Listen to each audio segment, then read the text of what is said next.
GM. Just hold on a second. Just sending out a couple more messages, and we'll be getting going today. Let's see. GM, everyone.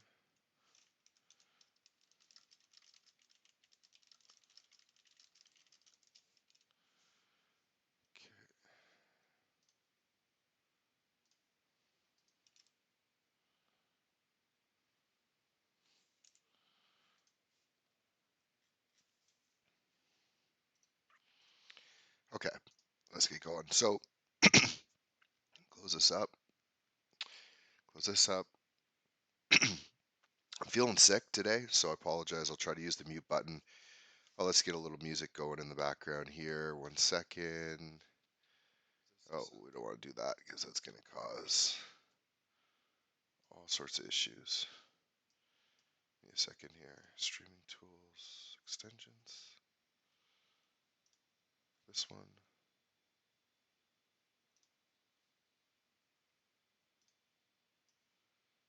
I think this is it. Okay.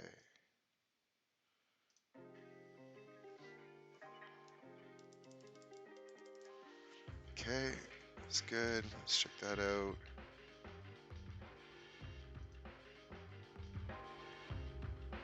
Okay, I think this should sound okay. Hopefully, I don't know if the audio is off. No, let's go back to that. There we go.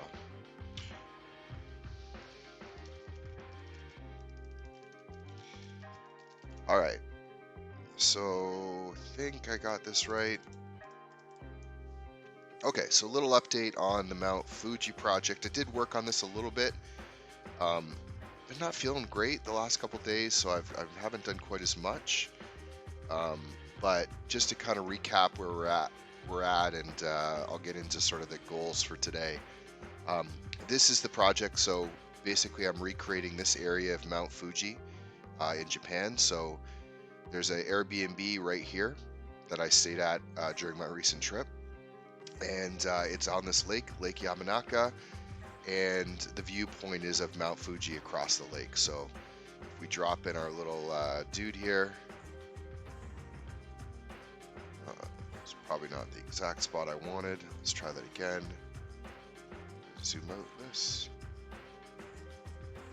Yeah, so it should be here. That'll look like a cool spot. Yeah, so this is basically the area. If you take a look here, there's this kind of house. They actually had a bar. It wasn't open, but a bar restaurant on the bottom, and then the Airbnb is this entire spot at the top. And in particular, what I'm trying to do is recreate this viewpoint. So this really amazing patio, like one of the most stunning views I've ever been in my life, was across this lake to Mount Fuji. And I mean, the photos don't even do it justice. Just an incredible view. And there's a road down here, bike path, a little bit of a garden kind of thing going on, and then down here there's a little parking lot on the left, and then some buildings on the right. So this is the general spot that we're trying to recreate.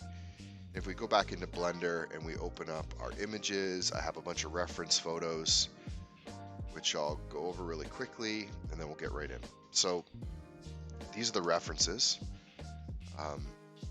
that I took while I was in Japan, from different angles, just to kind of get a feel for the mountain, how the lights work. And I'm, basically the view that I'm trying to recreate is essentially this one, is probably the closest to the view. So this is one of the mornings where there was inversion. So this is just like kind of maybe 9:30 a.m. after the clouds started to clear. So kind of, early morning daylight. This was during the inversion, so this is a drone shot flying up above the clouds, so you get a feel for what these clouds were like.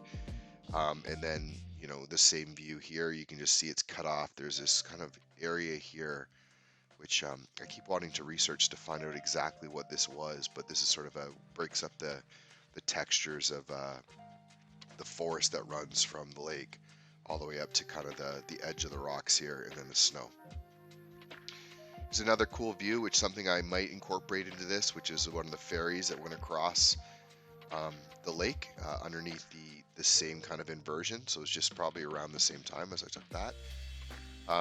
Here's a shot of kind of the water. Long exposure gives you a bit of an idea of, you know, some of the texturing of the water, but as you can tell from this photo, the lighting is not very, it's pretty flat on Mount Fuji.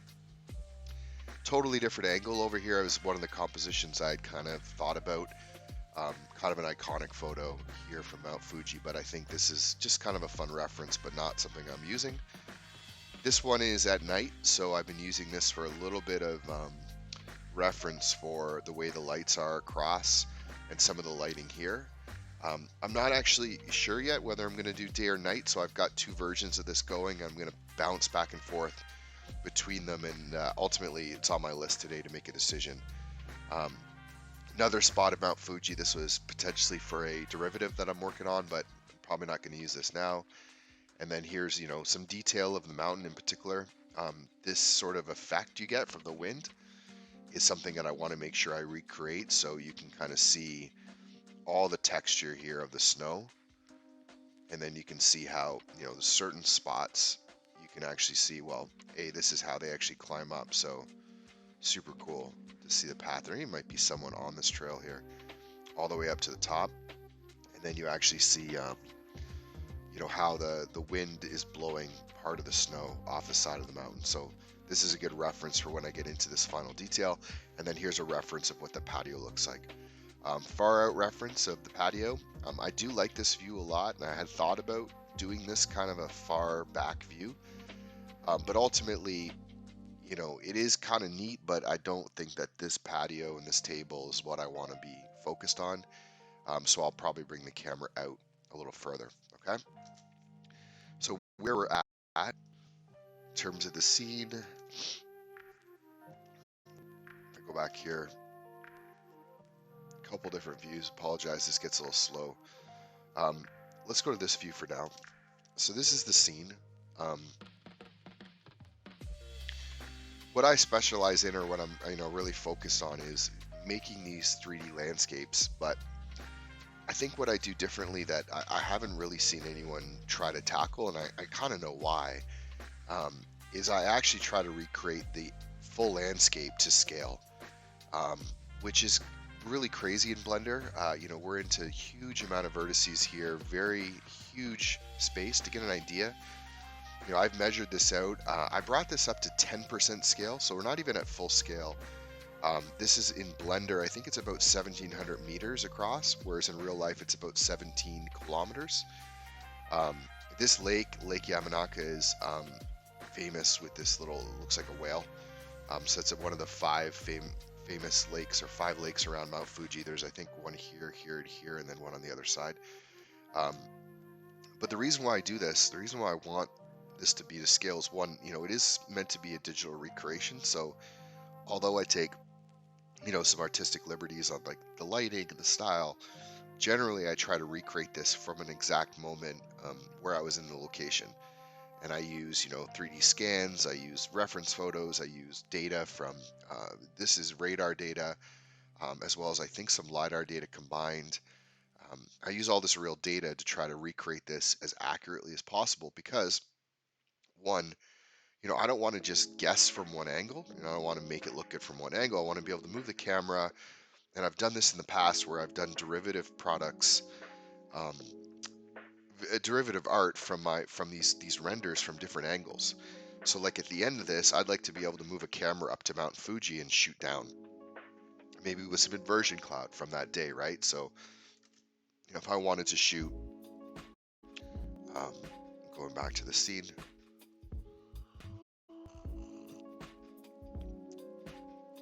if I wanted to, sorry, maybe shoot.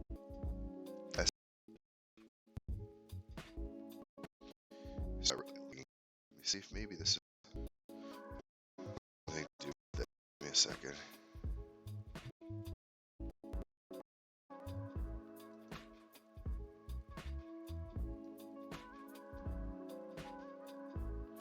Okay, it might be World Creative. I'll close it down. Hang tight.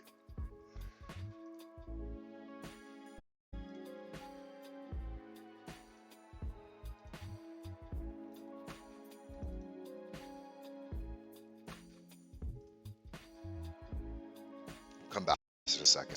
I think right now this is taking up too much. It's taking up too much video RAM. Yeah, there we go. Down to 18. Okay, I think this will probably. Oh yeah, we're in rendered mode here. This is also another problem. Okay, proving my point, right? So I mean I got a 3090 with 24 gigs of video RAM and like 64 gigs of regular RAM, which is, it probably should have more. But I've got a pretty spec'd out machine, and it struggles to handle what I'm doing. But you know, the idea is like if I wanted to go and shoot this backwards so I could see the inversion from the top, I have the ability to do it because I didn't just put in a bunch of planes and, you know, fake the mountain, so to speak. You know, this is real data, and I can move a camera anywhere in the scene. So get an idea again of the scale, right? Mount Fuji to here, 1,700 meters in Blender, you know, 17 kilometers in real life. If we zoom all the way in, we have all of the building data for this lake from OpenStreetMaps. So we have all the data kind of brought in. And if we kind of zoom into the street, you can see the level of detail starts going up. So now we've got, you know, some roads, we've got a little garden, we've got some of the more buildings, some trees, and then we get into the actual patio. That's this here. And you can see here is the camera. If we bring it in, this is our shot. So this is how I do this. Ultimately, I'm going to bring these into Unreal Engine. Unreal Engine's a tool that I've been, you know, experimenting with for the last few months, and I do feel confident that eventually I may do these all in Unreal Engine. But right now, I'm more comfortable with Blender. But ultimately, I'll export this data into Unreal Engine and I'll make it fully interactive. And I've done this with other projects before. One of my original pieces I did from Oregon Coast, I have it fully running into scale with like a crazy, you know, 4-kilometer scene in Unreal Engine. But that's something that I'll stream about in future. Okay, so last stream, I was pretty much here. There were a couple things I did, which I'm going to go in and sort of just go over right now because I didn't stream this weekend, and I'd like to kind of update, you know, what I did while I was off stream. Okay, so the first thing I did is I worked on like a new material for Mount Fuji. So I'll show you what basically happened here. So if I go into the texture view, okay, so I use World Creator, which I'm not going to open up again because it's going to slow down the system. But basically, World Creator is a tool where I can bring in the real world terrain data into World Creator, and I can set a bunch of rules. And what these rules do is they're going to add detail to the terrain. So for example, even though the actual terrain data here for Mount Fuji, you know, was pretty good, it wasn't great. All of these ridges and sort of the sediment that you're kind of seeing, there's like kind of a very flat part here, which is really actually meant to represent the snow.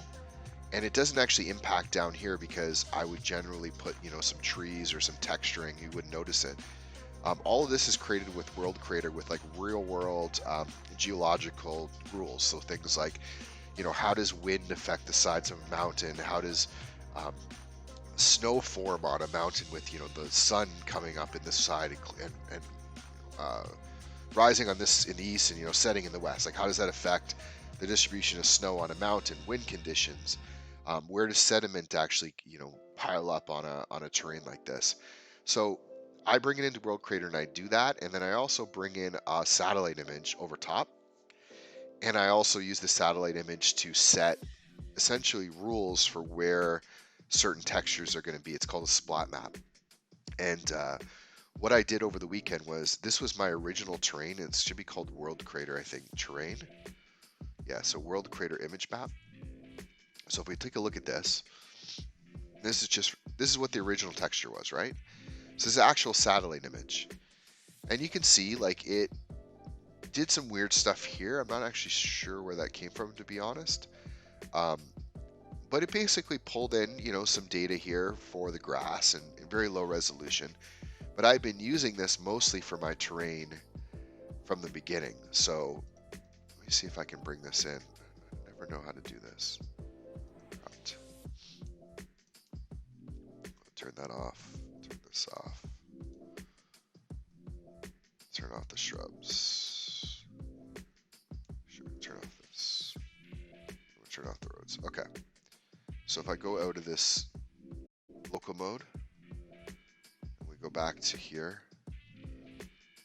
Okay. So you'll see this in a second. So, you know, this is the full terrain. So if I bring in this, and I change this over to World Creator Image Map, and I change this to World Creator Image Map, there we go. So now we've got the full satellite map, including, you know, all the cities over here, and then you can see for our water, you know, it's fully lined up. So if I turn off this water,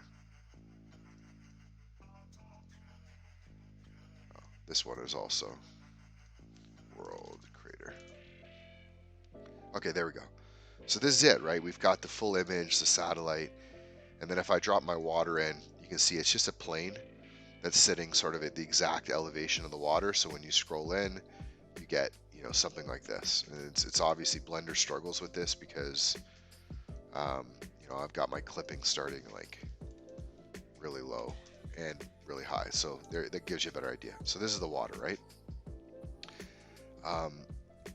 But the problem with this is that the actual texture is pretty crap, right? So if you look at it this from here, you know, you just get this sort of blurry image that doesn't look very good. So it's great for reference, but eventually you got to swap it out with something a little bit higher res. So I've been working on that a little bit, and just to show you again with the difference, if we go to landscape, I think it's this one. We got this. Take this one, bring it to landscape.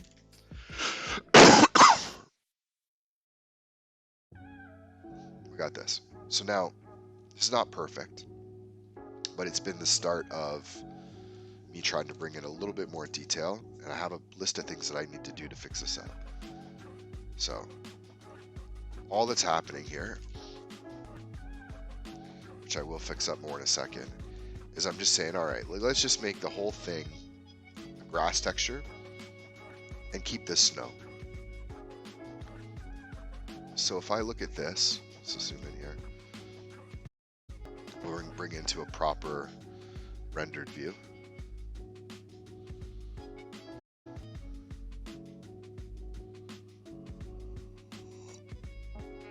I don't think this has any of the proper lighting in it.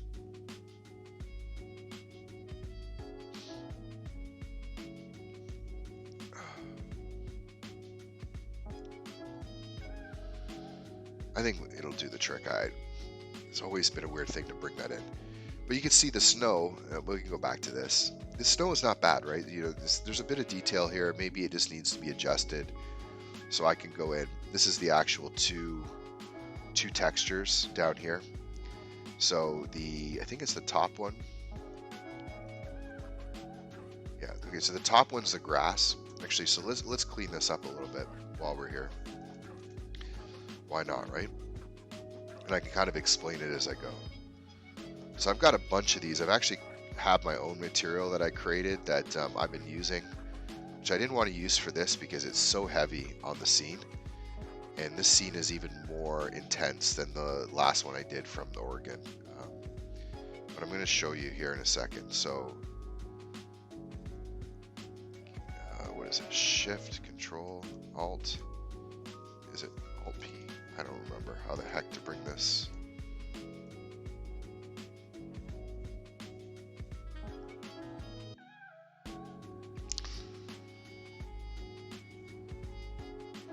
There's a shortcut key to, there's definitely a shortcut key to remove.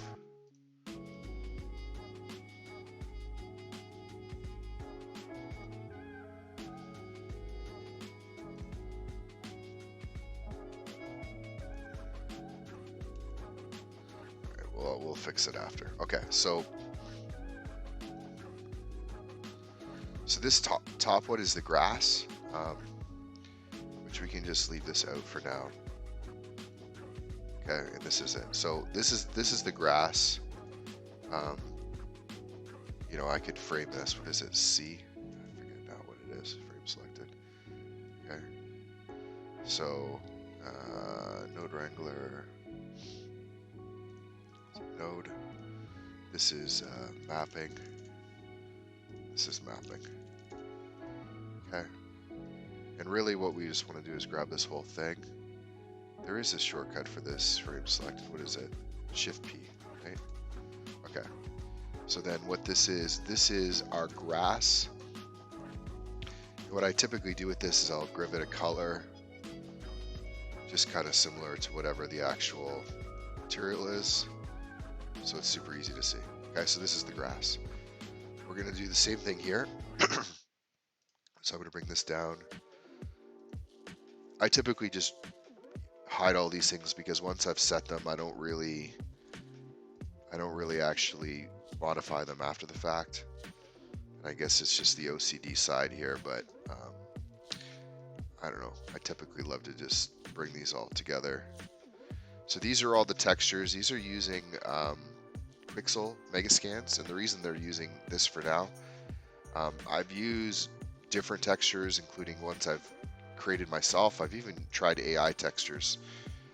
So I've used a combination, but the reason why I like to use Quixel is because all this is going into Unreal Engine, and Quixel Megascans are free for Unreal Engine, and eventually when these go in, I don't want to have to go replace all the textures, so I've been using mostly Quixel, although it'll be a combination. Okay, so same thing here. This one is going to be snow.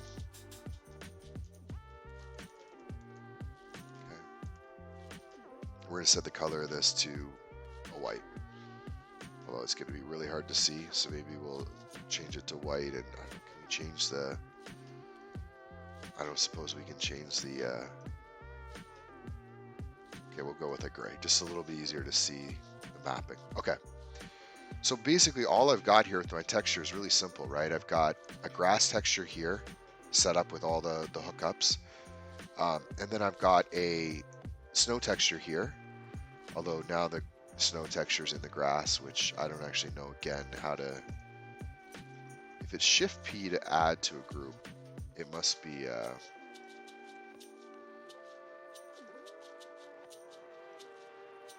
Just bring a little window here.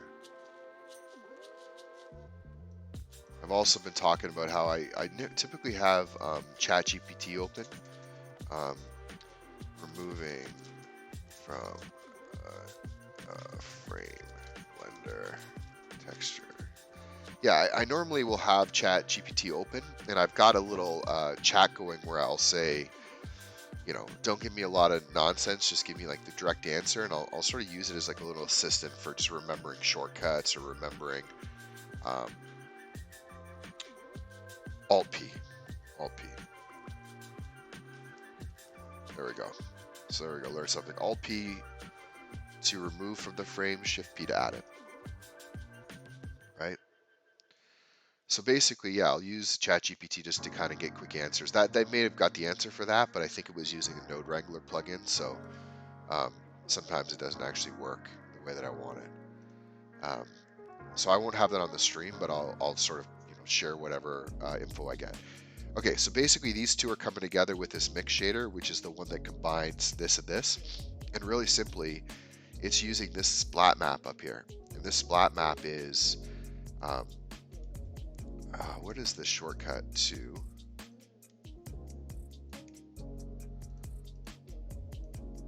It's another, now I wish I had this, let's ask chapter, what's the shortcut to add a, what would we call this?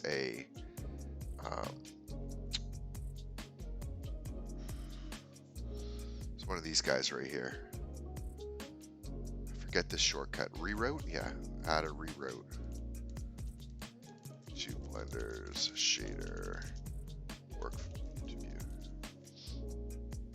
Let's see what ChatGPT says. Which kid? Yeah. It does do a good job. It always wants to explain what everything does. Shift and right click. There we go. That's all I wanted to know. So.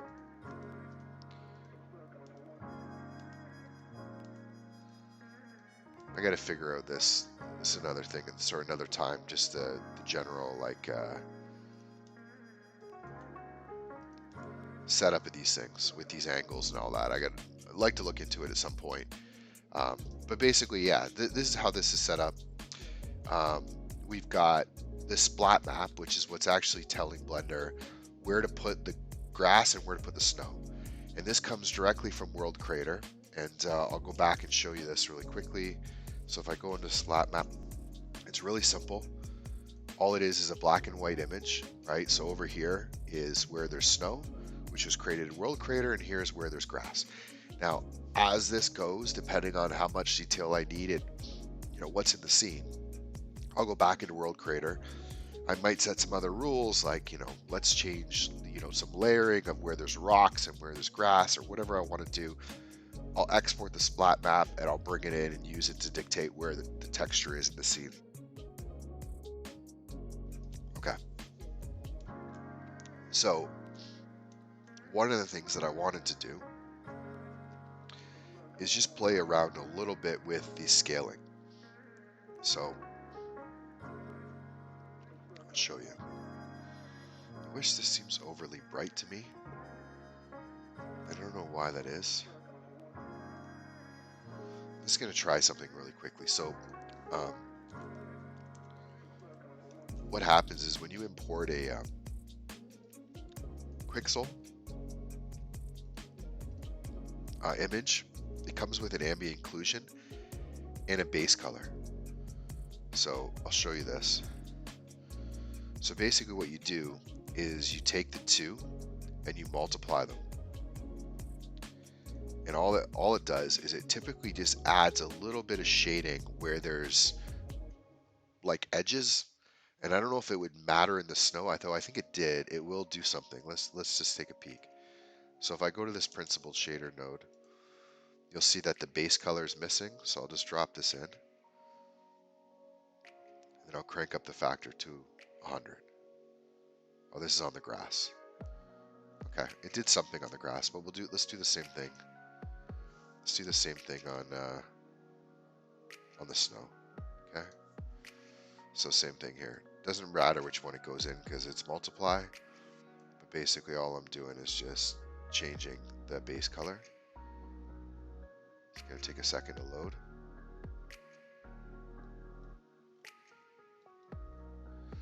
Okay, that was really dumb what I just did there.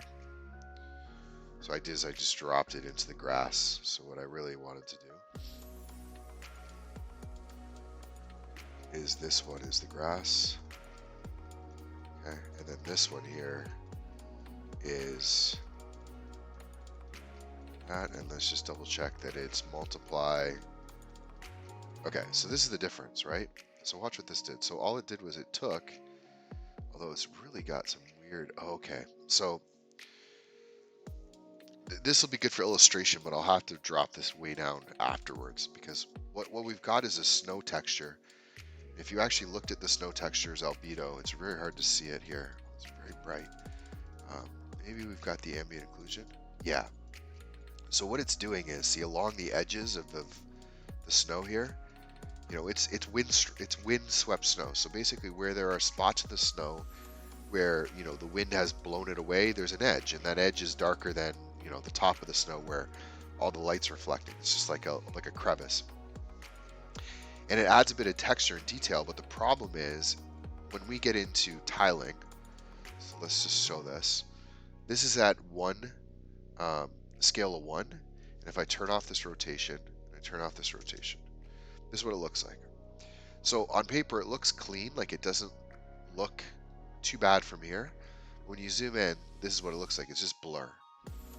So you get this real problem of, it might look okay from far away, and it may end up, ultimately being not that bad from here, but it really is at low quality at that scale. So then watch what happens when we bring the scale up. Okay, so now this is at 2. It gets a little better, but now you've got some tiling going on. Bring this up to 5, 10. This is what you get. So more detail, but a little bit of tiling, where you get sort of these weird spots, and that's actually not that bad for this. So let's just try this 20. So you get kind of weird. You just get kind of some weird, and I can mess around with this. I can change the UVs. I can set this all to a body. There's the tiling. It's a little bit better. You can kind of see it. It doesn't really look natural. This is sort of with, when I can go in, this is for fun. Change this to box.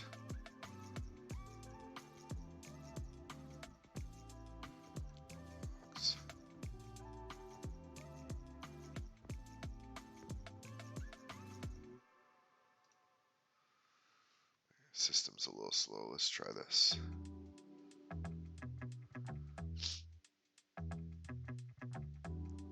Yeah.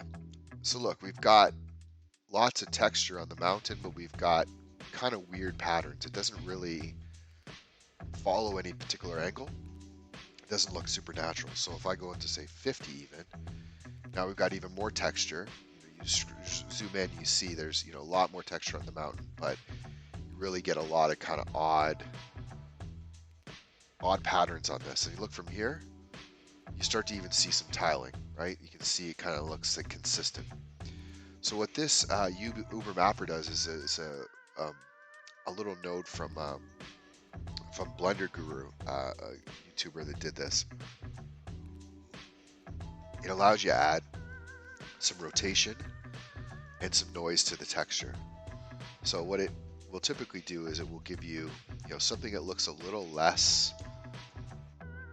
like a repeat pattern.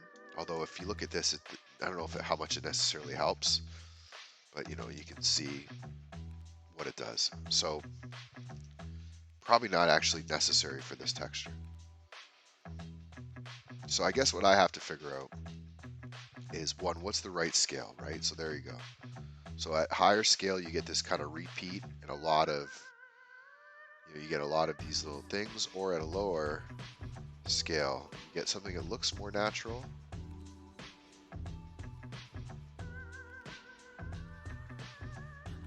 But you get a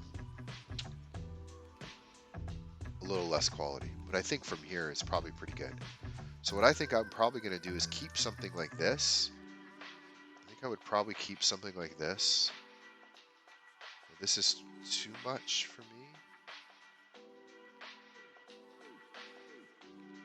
Yeah, like that. And I can even rotate this around to try to make it look good from, this angle, which is really the only one that matters. Let's see. Right?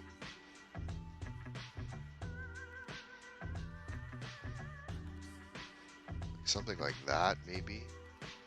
See, I've got kind of that going down the side. So you can really play with this. The scale again. Something like this doesn't look bad.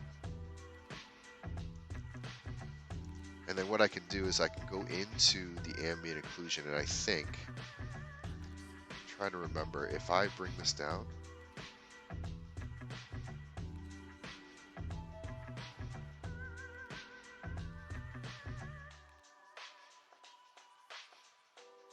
well,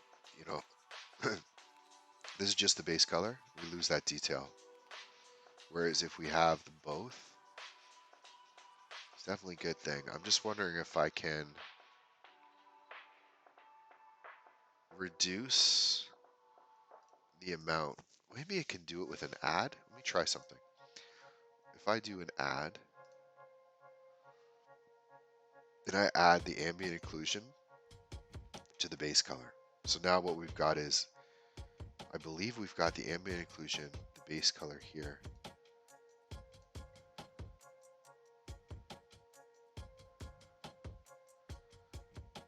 Is it add B to A maybe? Let's try that. So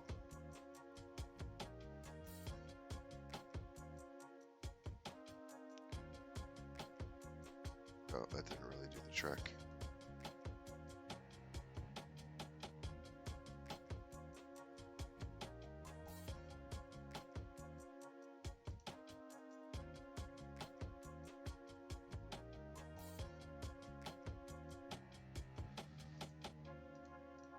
I feel like that should work, but Let's go back to multiply for a second.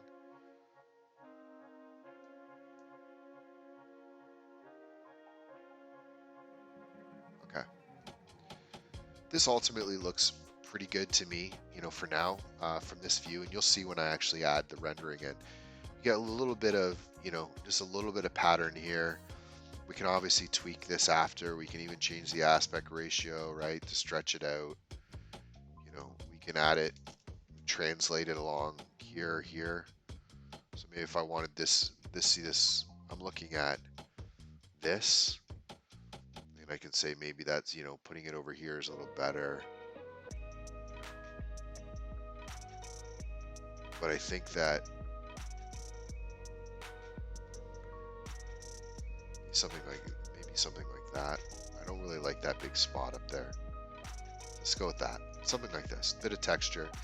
And forget these jagged edges for now. It's just a clipping that's going on because of the camera view. So there you go. A little bit of a snow texture on top of the mountain.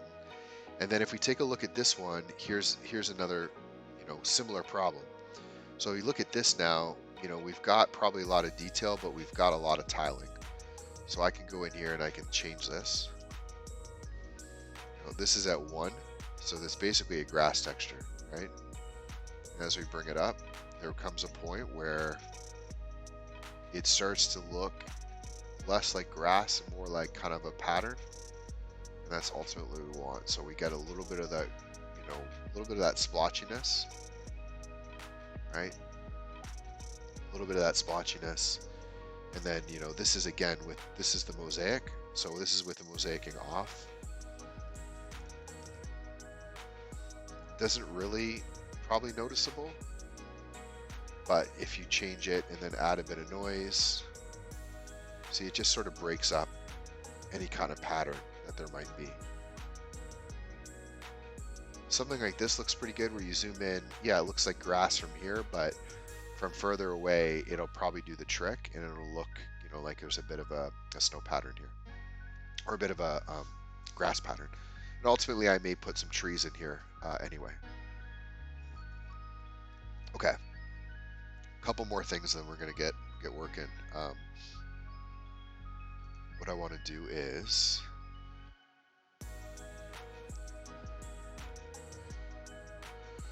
okay. Let's go back to the full terrain. Okay, so now we've got this going on, which, you know, from here this probably looks good, but if we bring our camera in,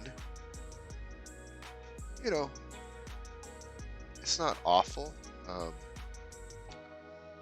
It's not awful, but let me see.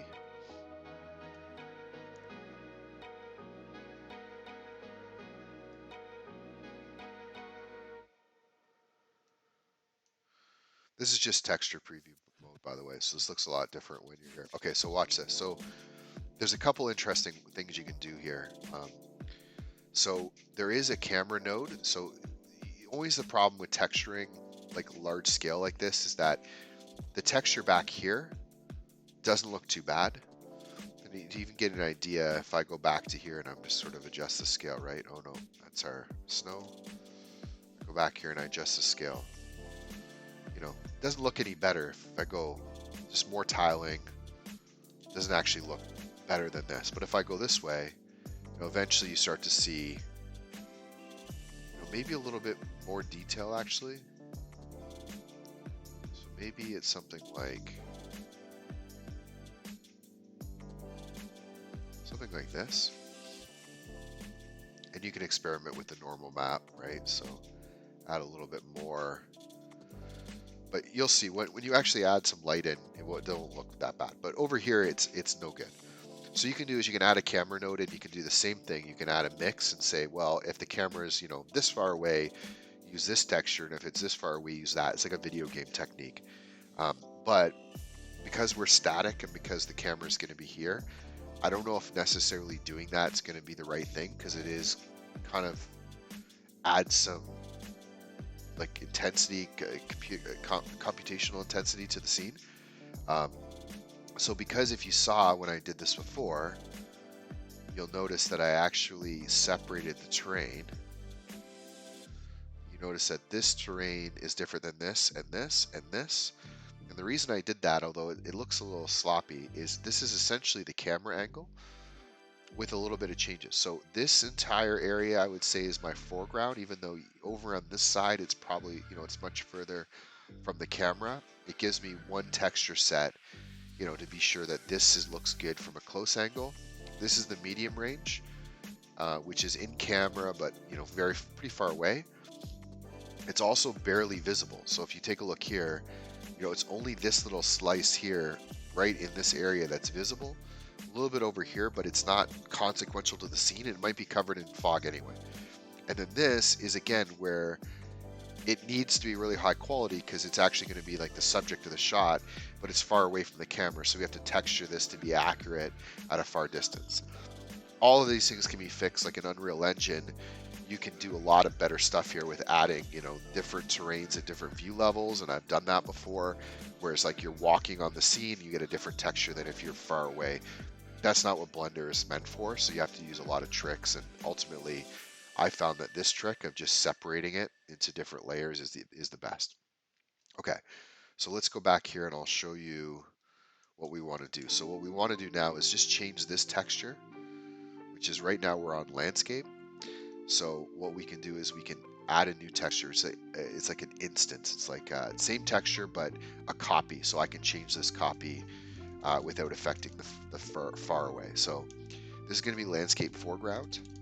And now when I change this, there is no snow actually. And honestly, to make this easier, let's just go right to here. Because what that lets us do is just eliminate. There's going to be no snow in the scene in the foreground because literally the only snow in this area at this time, this was in it's November. This is in November. The only snow in the area was at the top of the mountain. That was it. There's no other snow. So watch, I can just get rid of this. Get rid of all this. It's just gonna make things a little bit cleaner, including these guys. This little guy here. And this is now our foreground texture. So we can change this independently. So now we can go to the scale and we can say like, all right, what if we crank this all the way up? Right? So again, it's not perfect, but when you see this, you'll get it when we start to put grass in, you start the road in, you start to put other things in. All you need is just like a basic texture, something that doesn't look obvious when you see it. You're going to cover it anyway. So there you go. That's our foreground texture for now. Okay, so let's take a peek at this in rendered view.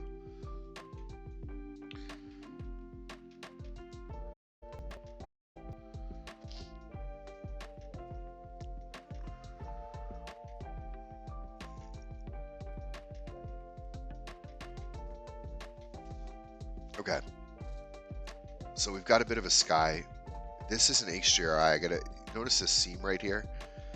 Really kind of annoying, to be honest. I'm gonna adjust this. I got the lighting kind of dialed into what I wanted for the day scene, but I'll have to change the sky because of this tiling right here, or maybe I'll have to go into Photoshop and see what I can do. But for now, I just wanted to keep this because the lighting is what I ultimately was looking for. I'll show you this in a second. So let's bring in a few things at a time, right? So let's first of all bring in, we're going to bring in the atmosphere. So take a look at this. So this atmosphere is where I want it, which is basically the light is coming in, the sunrise is happening over here.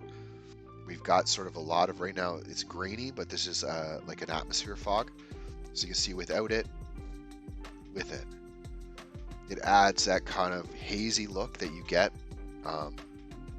when you're looking at something like this far away, the sun sort of reflecting off the particles, and we still have this nice light here, which, I can even adjust after the fact.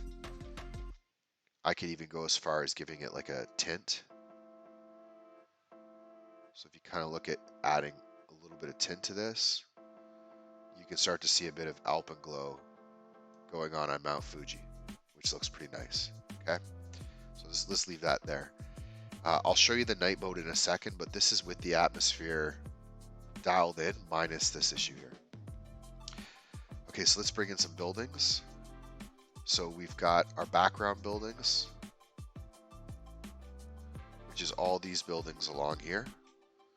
And right now they're just using like a procedural texture, which is not what these buildings look like, but I have to decide how much, I may just make them all standard kind of gray color.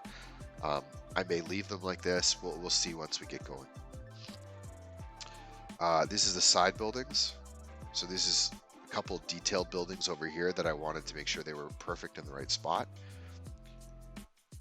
This is the actual building, the Airbnb, the roof. And if we go into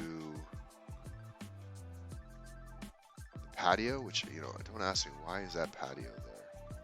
It's in a weird spot. It shouldn't be down here. But if I turn on the patio,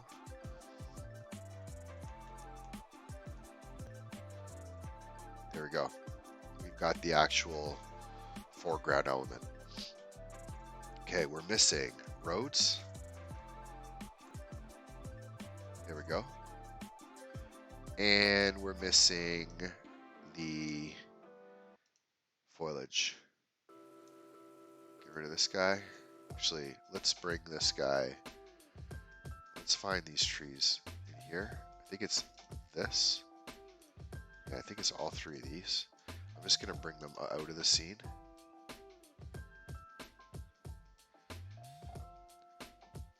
There's what's being used to generate this. Okay. Now we're into fairly close to what the day scene needs to look like. And if we go back to the image editor,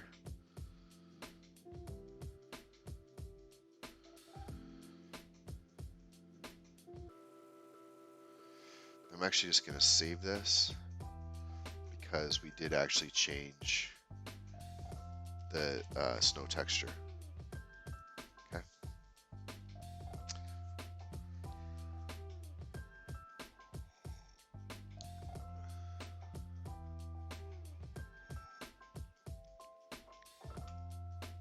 Okay. So looking at our reference images.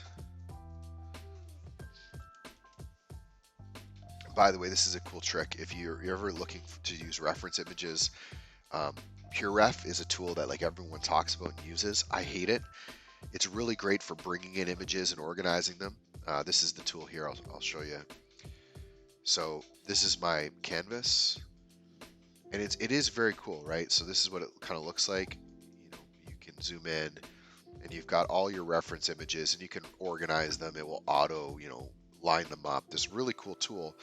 The issue is that I hate using it with Blender because you end up putting it down into a corner. It's over top of everything. You're not always using it.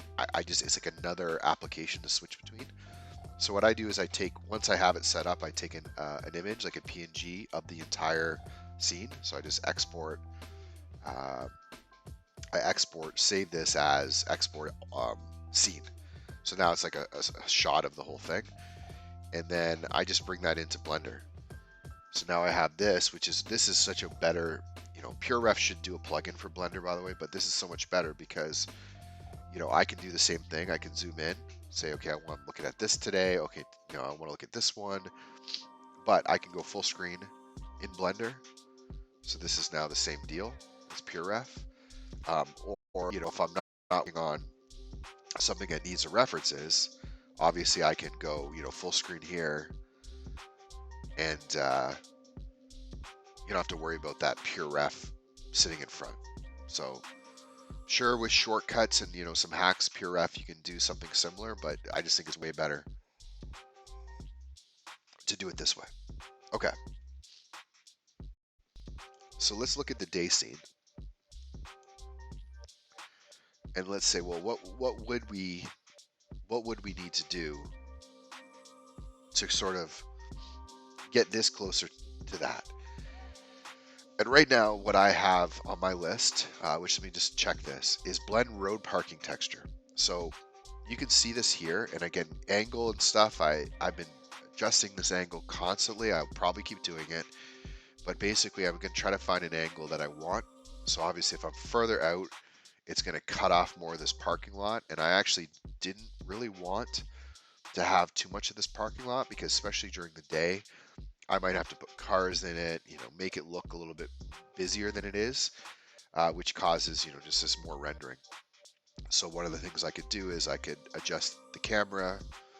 Which camera are we on right now? Let's see. Oddly don't know where my cameras are.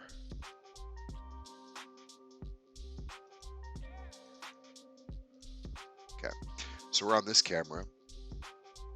I have angles like this, a little bit different. That's not the right angle. Like this, I think is slightly different. This one is wider, which I don't really love this one. But I've got different versions of this that I've been trying to figure out the right one. So far, this one here is the one that I think I'm going to go with, but it does open up a bit of a problem with this parking lot. So I may have to decide. So one is to make, to fix this, although this texture's fine, but just to kind of figure out how to blend. Well, actually, one of the things would be this, is remove curve. So if you look at this on the reference, there is a curb here. Actually, it's not too bad. But the curb, at some point, there's got to be an opening. So like over here,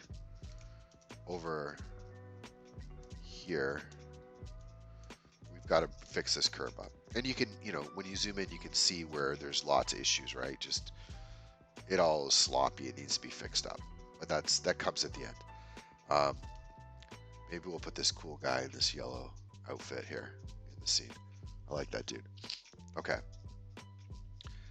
Add trees, bushes around parking. So if you look at this, one of the things that this looks way too uniform. So you see in here, we've got, kind of this bush plant thing going on. We need to add some more dead plants in here. We need to add some bigger plants. We need to tighten up this, around here. We need to add some trees. So this is again false. So some dead trees along here to add, to kind of break up this part of the scene. There's just detail stuff, but this is a lot of things we got to add to make this work. Same with this, probably change the scale of these trees. And there's something weird going on. I think it's to do with the light. So if I look at this, I think it's because for our day scene, yeah, there we go. So that makes it a little bit better. But there's still, it's these buildings in the background. And I know when this renders, it'll look better, but these buildings in the background really, they don't, it's something about this spot right here where it sort of just looks unnatural. They need to add some more trees behind it or something. You can fix that up. Optimize the scene. I've started to do this. It's just sort of going through here and, removing any geometry when I can. It's ultimately hard because you need a lot of geometry for the whole scene, but anything I can do to sort of fix this up a little bit might be useful. Day night. Okay, so I'll show you this. And this one's actually done. This is okay. So let me show you what I was thinking for this. The cloud stuff I have to do after, but let me just turn on something and see what it looks like. Okay.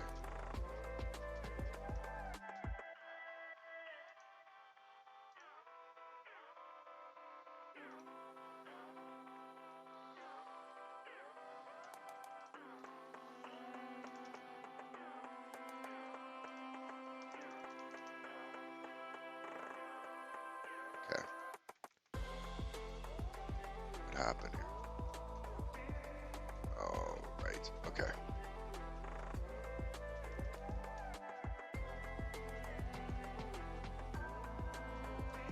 Oh, okay. Let's reverse that. Give me a second. Okay.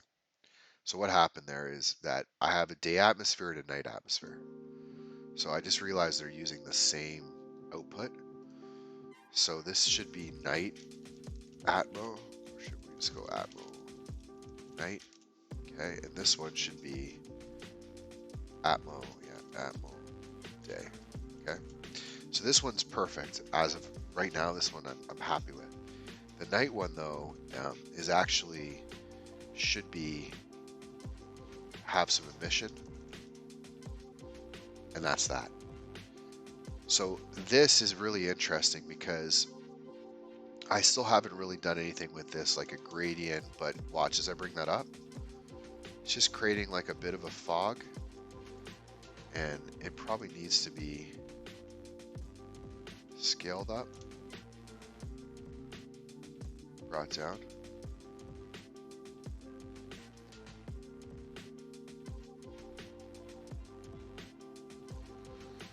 So that adds this kind of little bit of a fog layer, and you can adjust this in all sorts of ways. Density of it, the way that it reflects the light on that side. But this emission is really what is doing it. So if I change this emission, to something like this, you see how bright it gets. If I go to something like this, it's just a little bit of a haze. So for the day, this is what it may end up being. And there's a bunch of things you can do to this because all this is a huge volume. So this is kind of a common technique in Blender. So if you look at here, we should check turn on. If I could turn on the names, is that an option? I guess not. Maybe it's somewhere here. So I go down a rabbit hole sometimes on this stuff, but I'm just curious if there's a way to put the name. There it is. Okay. That's cool. Okay, so look, that's the day atmosphere. That's the night atmosphere. I don't know why the night atmosphere is not, because of the name, right? Okay, that probably didn't help us at all. Day atmosphere, night. Okay, so see the night one, how the night one is just covering this bottom part. Inside of this, I could actually easily add a gradient so that there's like even more of a fall off above. So you see how it's almost like there's a gap. There's this like tiny gap in the ground. So see, watch as I bring it up.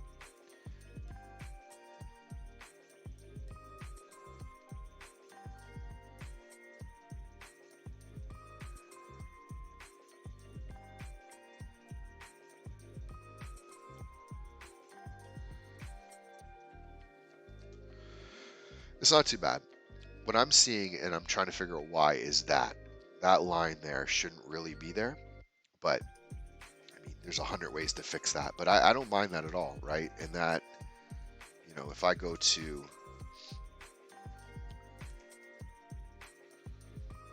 even less, right? And what I think I'm going to do is add the day in. This is kind of nice. So what I think I might do is I might duplicate this. I'm going to bring this up into the day, and I'm going to say this is day atmosphere low. Go day atmo low, and this is day atmo high. So what we basically have now is, like a lower. That's not what I wanted. Which one is which? This one is high, this one is low. Low. Okay. High. So we've got, look, the low one.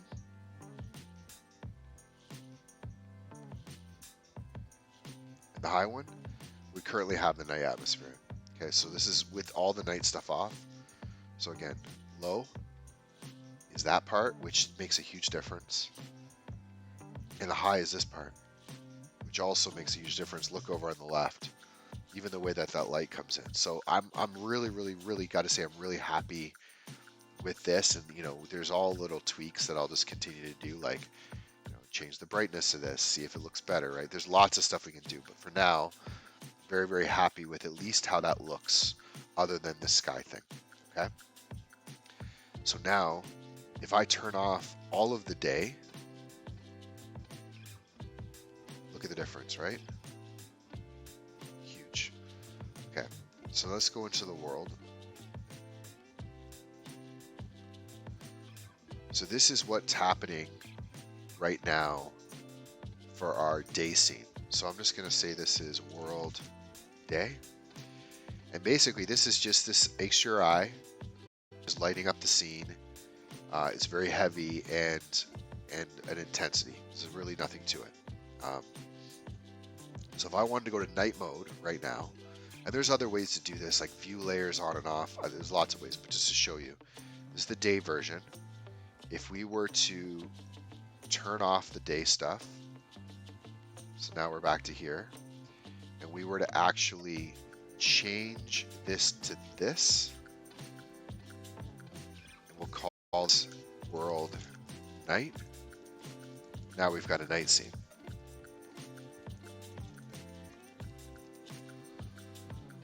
And now we can turn on, I want this to be gone. We can turn on our night atmosphere, and we can turn on our night mood. There you go. There's our night version of this. And, you know, just kind of experiment here. I want the sun. Yeah. Definitely don't want that. So, okay, so that, you know, that would be our night version. And then other things that we would do is we would turn on the spotlight over here. So this is the one that was coming in from the road as a street light. And now we're more closer to this scene. And, you know, this is another thing I have to fix, but the lights on the patio. So these window lights, we bring these up to say 5 watts. 5 watts. And these up to say 5 watts.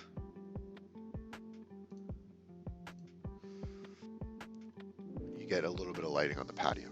So the reason these are 5 watts, by the way, because most people know like a 40 watt light bulb, is the scene is currently at 10% of scale. So I said earlier, 17 kilometers from where we're sitting right here to the top of Mount Fuji in real life. And the terrain is actually to scale. Everything here is to scale. I've reduced that by 10%. So now it's at 1,700 meters, which means that the lights are going to be 10 times as powerful in the scene. So a 5 watt light bulb is the equivalent to a 50 watt light bulb at scale. So it's good to do because you can think about this in terms of, you know, what's a light bulb on a patio? 50 watts, right? 40 watts, something like that. So 5 watt will do it. These window lights is the light coming from the house. So again, if you had a 5 watt light bulb on, it's kind of equivalent, or a 50 watt light bulb is kind of the equivalent. The light's coming in from the 2 windows, which again, I'll show you here. These, see that beam coming out? That's the beam coming out from the patio. It actually makes me wonder if this one's actually on, but is the idea. And there's so much noise here. This is going to take forever to render, but it'll look a lot better when it actually fully comes out.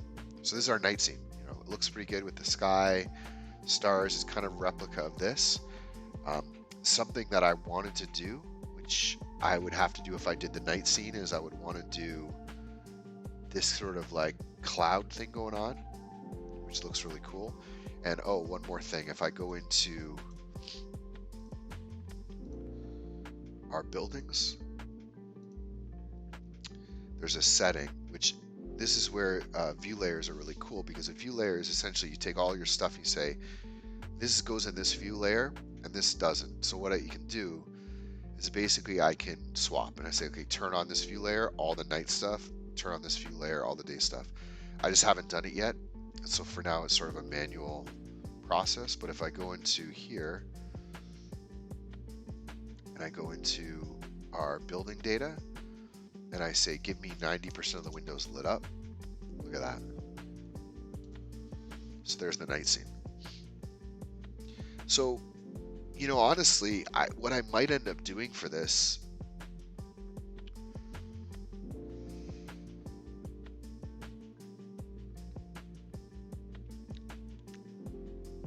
I feel like this scene is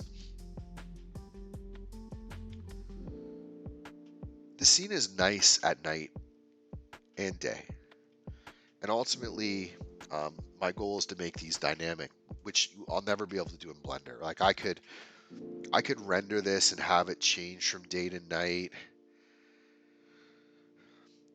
It's just too much. It'll take, each of these renders might take, it'd be a lot. And then, you're going to lose the movement and the lights. It's a big undertaking to do things like transition this from day to night and then have, cars going by and have people go. It would be a big deal. I would much rather do that in Unreal Engine, to be honest. It's not impossible, but it's something that I hesitate to commit to at this point. But having a day and a night mode might be something kind of cool. Just simply, time of day, nighttime it switches to a night view, and daytime it switches to day view. That might be kind of a cool goal with this. So maybe what I'll do is not today, or maybe at the end of today, is this is a marathon day. I'm gonna try to go. It's like the longest we've done is 5 hours, so I'm gonna try to go for like an 8-hour day today with some breaks. But yeah, I may slowly separate this into kind of day night, and yeah, I don't know if I'll do the view layers today, but at least we can get an idea of some different lighting, etc. So right now it's a little bit of a pain to do the switch, but yeah, it's this is the day and the night. Okay, what do we want to work on? Let's save this.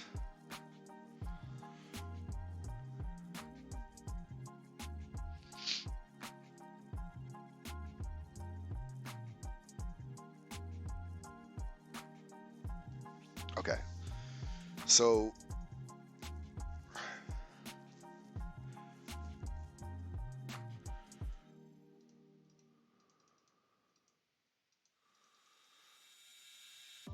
I think I'm going to do both. I don't want to optimize the scene right now. We'll do that later. Okay, so what do we have to do for optimizing the scene? Let's just gonna put this in optimization. Separate day night elements. Experiment with multi-resolution. Create view layers. Okay.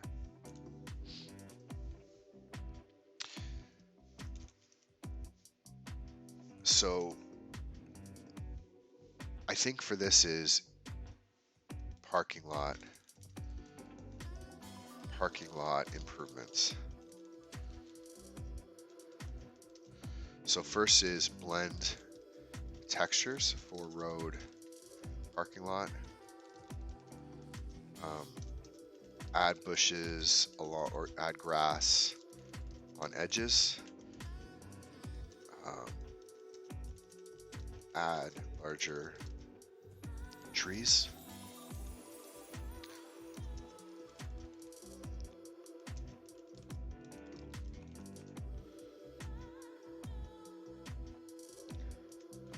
So there's a lot to do up here. Remove curb from road.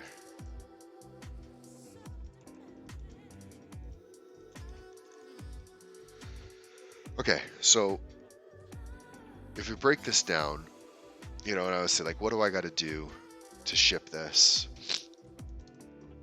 Mount Fuji improvements?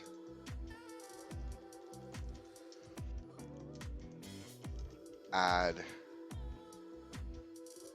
cloud to night scene. Add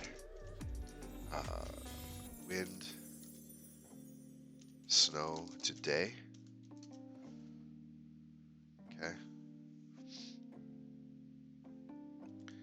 Add trees to shoreline. Add dry texture to midground. Okay. So let me show you what I'm talking about. So I'm just going to drop this off. So things that we need to do. So first is basically just to clean up here. Actually, we can do it on this screen. Yeah, maybe we'll use the annotation tool. I've been wanting to learn how to use the annotation tool better, so I might use an opportunity. Let's try it. So annotation tool, first of all, placement on surface. Does this?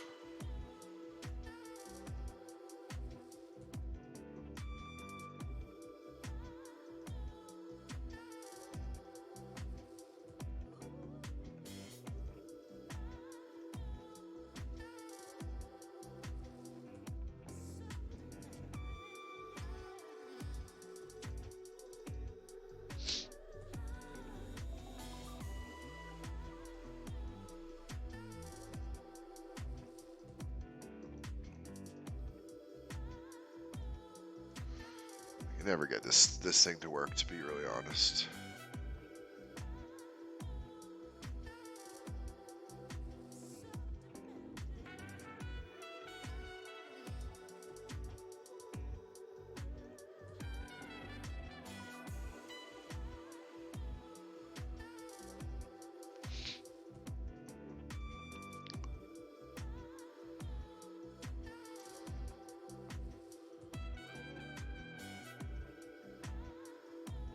Why?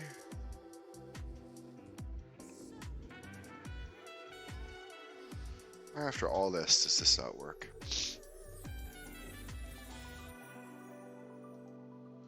Alright, let's go back to good old ChatGPT. Why with the annotation?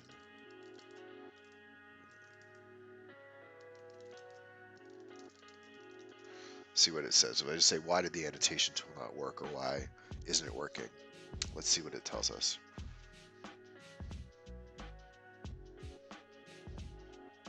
In the wrong context. Yes, we're in the 3D viewport, so it's not that.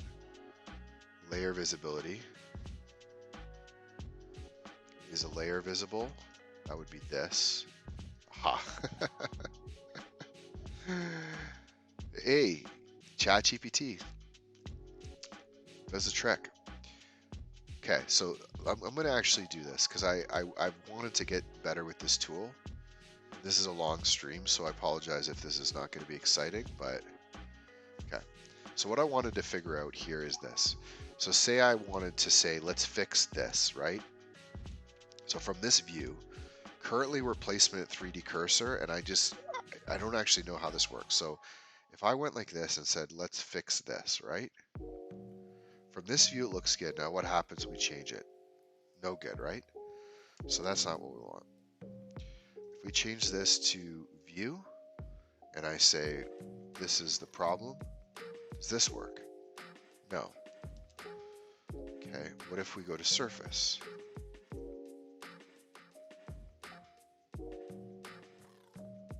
There we go.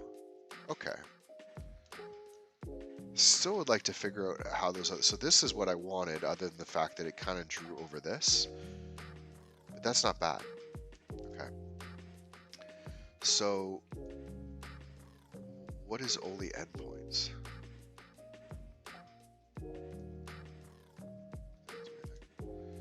So is there not a way to do this without it drawing right on the surface?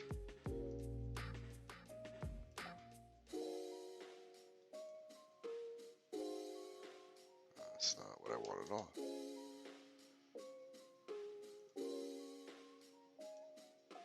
Okay. I mean, we can go with the surface. I was just kind of curious why that. Huh. Okay. Let's go with the surface. And I want to change this to like a yellow highlighter kind of style. Stabilize stroke. Drag, factor, radius. Oh, I see. Oh, that's cool. So that's the... I don't think I need that. Okay. Okay, I think it's pretty simple. Okay, so just looking at this scene, what do we need to fix, right? So we need to open up a gap here. See if this actually worked. It's not bad. A little bit of a weird with the squiggle from that, but it's an idea. We need to get rid of this gap all the way down here.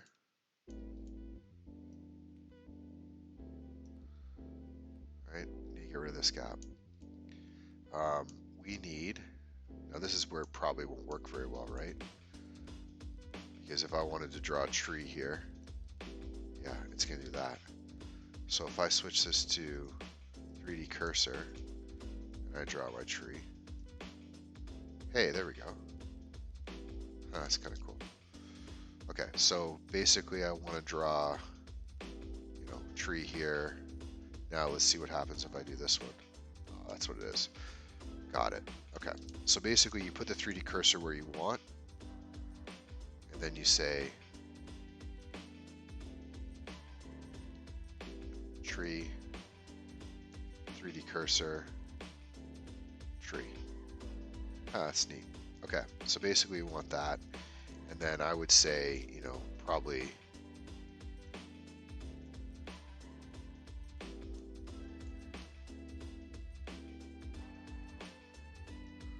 something like this, right? So just add a bit of texture and detail around. I think I mentioned that there's kind of a gap here, so I'd say probably add another tree here, just to kind of close that off. This gazebo, so let's take a peek at this. So if we go down this road, we go to this parking lot, go all the way to the end. So there's the opening. It's a long parking lot. This gazebo is way down here.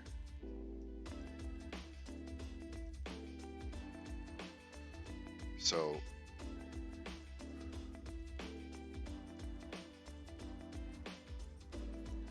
okay, so this is the Airbnb here. Is there a way to switch this around? Click control the mouse. Cool, okay. Okay, so here's our Airbnb. Long parking lot, and then that's that. It's way down here. So if I tend to look at Blender, this actually is off somehow. I'm not actually sure why. Or maybe it's just the scale's wrong, but you know, there's 1, 2, 3, 4, 5, 6, 7, 8, 9 buildings, and then the gazebo.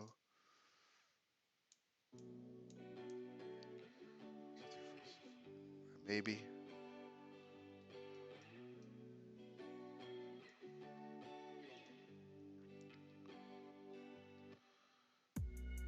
I'd have to figure this out, but it looked to me, I would have guessed that this gazebo would be like here. You know, I'd guess that that gazebo would be like there.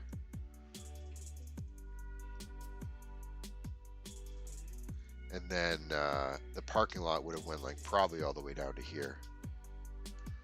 I have to figure that out. It'll be gone in the view anyway, but I feel like this is part of the issue. And then even like along here, I feel like this is okay, but I actually think this is a problem. So if I go back to here, yeah, see that, how that's elevated? In our reference, actually we can look at it from here. So we go all the way in to street view. We've got curb. So we've got this garden kind of runs through here. There's the trees. Garden, garden, garden. And then it cuts off. And it cuts off basically here, right? Just at the kind of this part of the road. And then if you kind of look over, the road stays low, or the path stays low, and the road goes up. Now there's a drop off. So if we look at this, what we probably need to do is bring down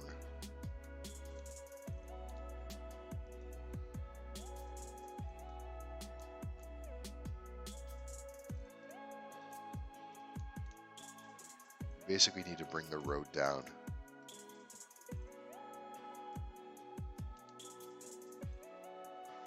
I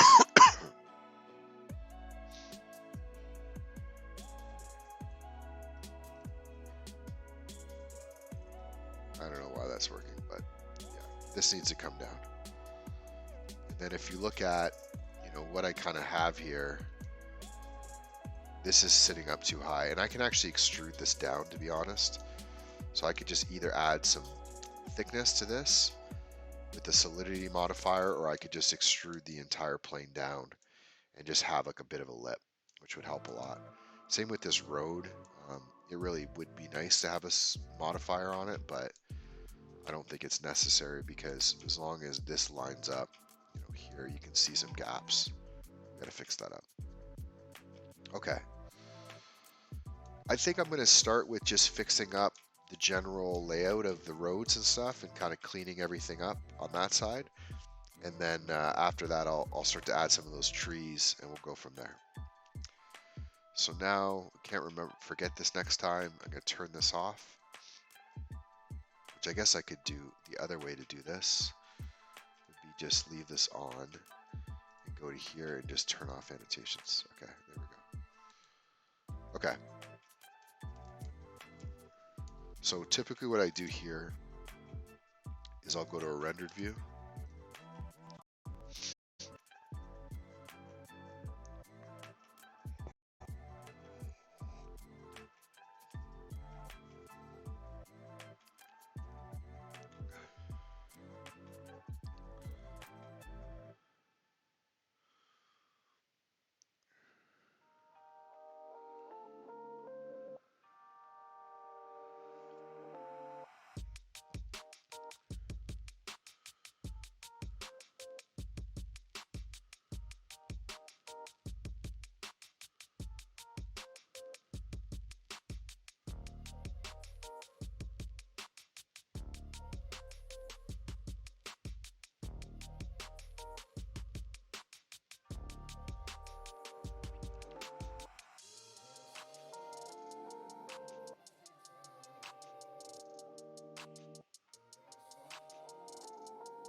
Sorry, just give me a second. Just give me 1 second.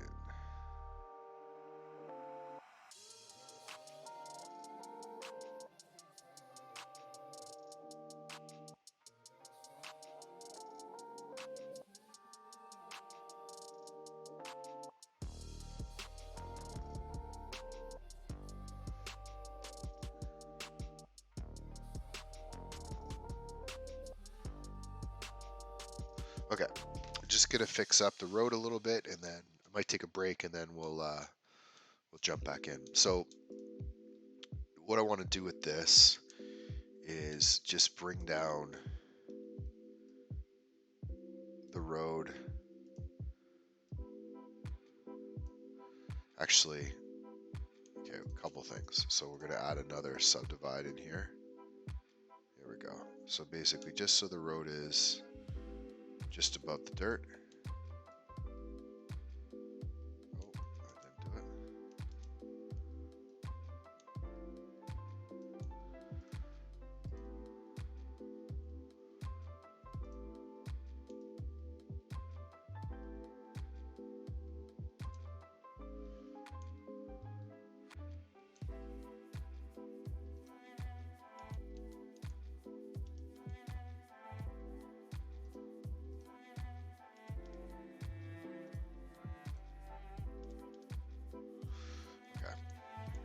Look at this and see how that looks. I'm going to change this actually fully to the day mode. So night off, turn this off. This keeps coming back.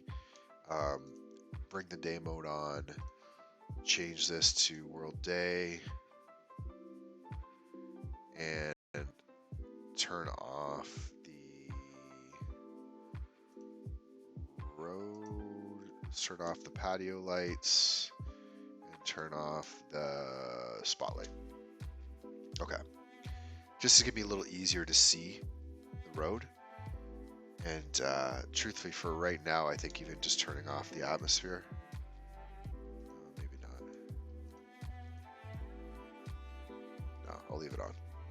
Just takes a little longer to load, but you get the idea. So basically what we're looking for here is just how does this look? Right? So, you know, if you look at this, there's a rail here that we have to add. Just a reminder. I'm trying to think where I would add that rail. That'd be interesting. I got to think through that. How they add, because what happens is the rail, I think the rail,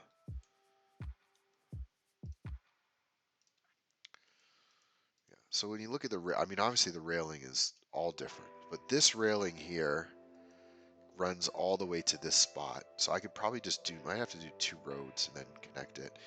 And then this one has this kind of post railing all the way along here with this gap, which I can add, and then never any railing on the right. So really, I think all I need is somewhere on the road, I need to add a rail.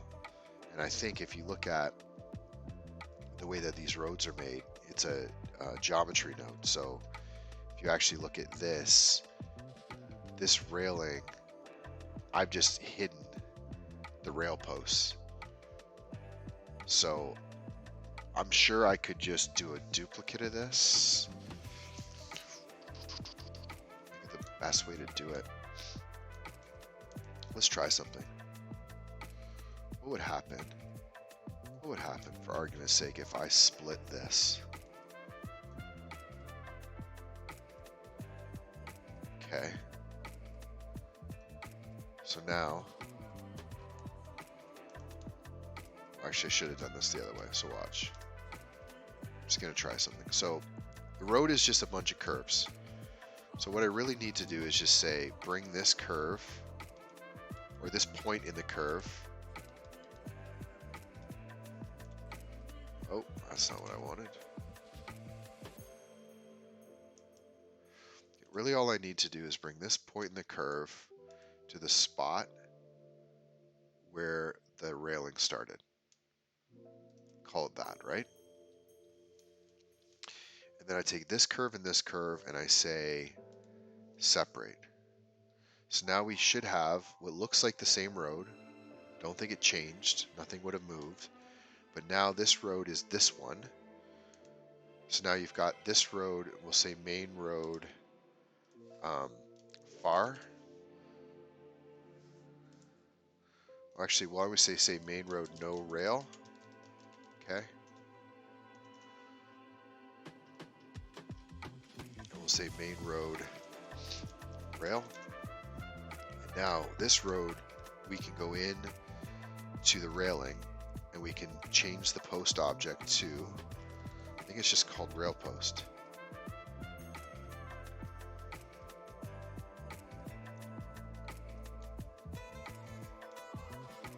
Okay, so this is what happened.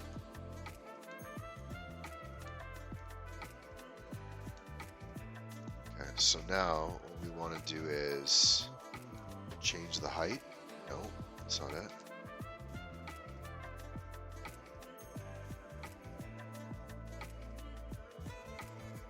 Okay. Give me a second. I just thinking through this.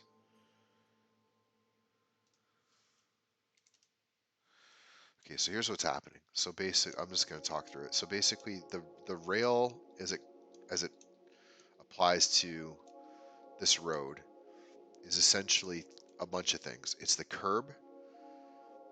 You can turn it off and on. It's the curb, and it's a rail post.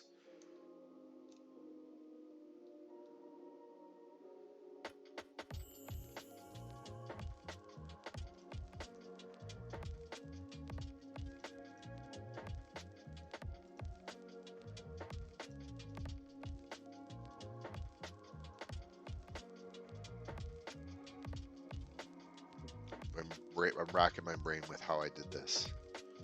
How I made this triple. Okay, I think I know what I did. I think I know what I did. Okay, so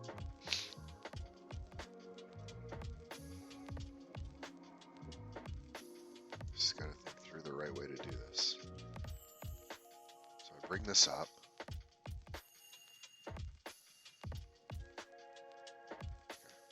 This is how we're gonna do it. Get rid of this. No, that's not what I wanted.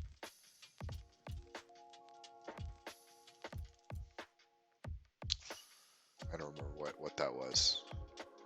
Okay, this is how we're gonna do it. So what we're gonna do is we're gonna duplicate. We want to duplicate this. Okay.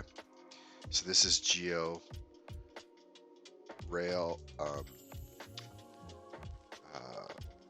geofence. Okay. And actually, this one is just to make it easier. This one's curb. Okay. Curb. And then we're going to get rid of this post object. Okay, so here's what's happening. So now this is the fence. This is the curb, right? So the curb is simple. It's just a little beam thing going on here. It's already set up all the way down here, so we don't need to change anything about it. Basically, what this curb is that, right? So just a little bit of an edge to make sure that there's a curb on the side of the road all the way down. So we don't need to touch this one. So this is geo curb. Now geo fence right now is this. So what we're going to do is we're going to bring the height of this one up. Right? So now we've got the fence along here. But this fence is very different. It's really just 3 wires and curb posts. So let's make it accurate. So it's let's see. What does it look like? Yeah, so these posts are square. These ones are round. And I mean, it can even do this little thing. I don't know if it's necessary. It's 3 thin, looks like fairly round pipes that are running through there. So watch. So we can do this pretty easily, I think. Okay, so first thing is we're gonna fix this top part. So we're on geofence, and we want to adjust width. No. Rail material, railing size. There we go. Okay.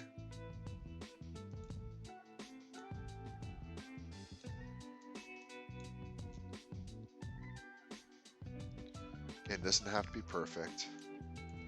Keep a look on the left. Is we just need this one.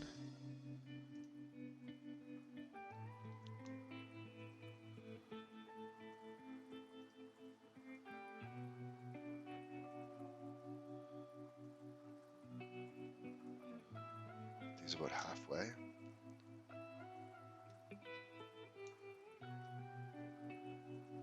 You know, it doesn't have to be a perfect curve. It doesn't have to be a perfect curve. Or a perfect circle. It just needs to look like, about the same height as it is width. It's basically the ballpark. So not the height, we don't want that. It's railing width, no, railing size. And I'm sure I could go in and change this, but you know, I think even like this, okay? And now I need to duplicate this one 3 times. So duplicate, duplicate, and this is geofence 1.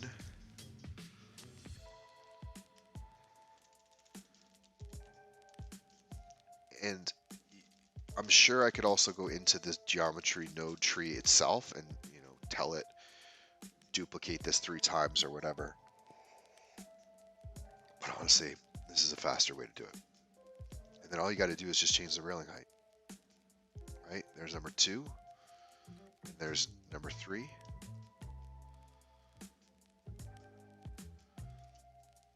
And this doesn't need the post. And this doesn't need the post. So now we've got the triple rail. We've got the triple rail.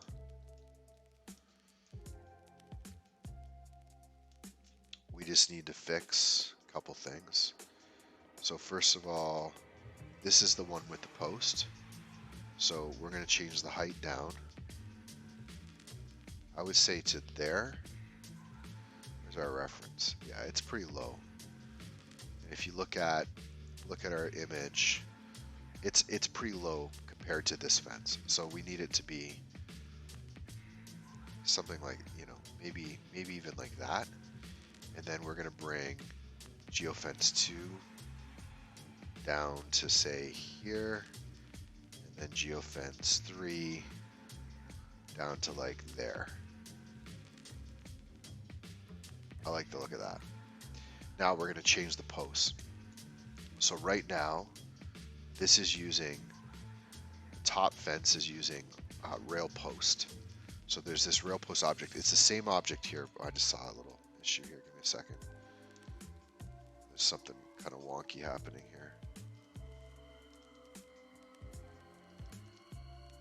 There we go. That fixes that. Okay. So we're just going to change the post. So I know that there's a rail post in here. I've hidden it somewhere. Rail post. Post. So there it is. It's an instance objects rail post. It's going to be in here. Okay. So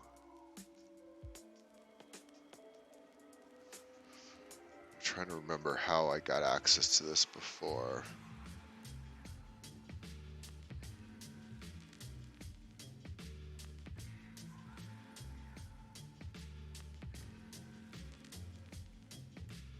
Well, here. I'll just do it from scratch. It's really actually simple. So we're just going to add a new cylinder. Radius is probably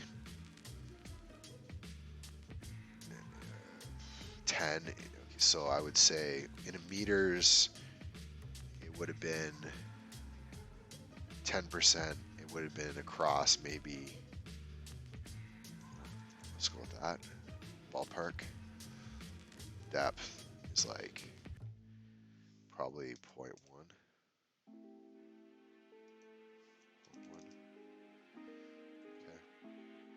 Pretty close. Let's bring this down even more.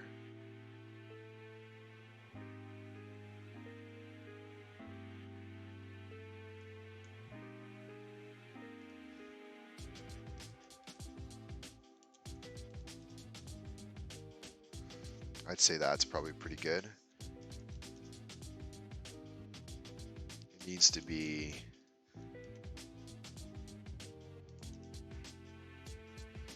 yeah, that's not bad. Right? So if that was there, it would look something like that. It's not too bad. Okay. It doesn't need to be, it's going to be out of the scene anyway. Okay, so typically what you want to do with these things is shade it smooth. I don't even think it needs like a bezel or anything. I think it's gonna be so little detail. We could. Whatever. Scene's so heavy anyway. By the way, it's crawling because it's trying to update every time I do anything. It's kind of stupid. Show you sit scale. There we go. Right. Just so it's a little bit, doesn't have a sharp edge. We didn't have to do that at the bottom, actually, to be honest. So one of the really cool quick ways you can do this is you can just go and grab the edge of this, and you can go into your item and you can change the bevel weight to 1. And then when you go into the bevel modifier, we can just change this to weight. And all that's going to do is that it doesn't change anything, but if we look at the bottom now, there's no bezel, right? Just makes it a little bit less. You convert this into an actual object, it's just a little bit less to deal with. So okay, so this is it now, and then all we got to do is change. We want to make sure we can see the origin point, and we want to change the origin point to the bottom. Okay, doesn't have to be perfect, but basically I want this right at the bottom of the object. Good enough. Okay. So now this is our cylinder. We're going to call this fence post round. We're going to get this guy. Whoa. Let's turn off that. Let's get this guy way out of the scene so it's gone. Can't see it anymore. Well, we can even hide it after. So now here we're going to go into this and we're going to change the post object to fence post round. Okay. And now we got to do is adjust the scale of this. I guess I didn't realize that it was probably already adjusting the scale significantly. So if I scale this up now, actually, let's see if I can just do it this way. Let's change this to 10. Sorry. Close the U. Okay. Fence post round. 10. Apply scale. There we go.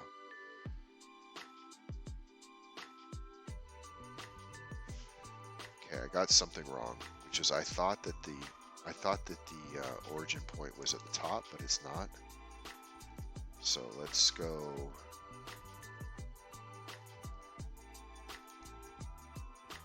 Okay, so we'll do a couple things. Scale's still off, so I would say let's bring this down, maybe like 75%. Apply the scale. It looks a little better. And then we just need to change this origin point. You can actually watch it going down. I guess it just, I don't know, maybe the top? Yeah, it was the top. So, yeah. I mean, if I want it to look, that's not bad. It's not bad. Is there a gap? There is. So, we can just bring the origin point down a little bit.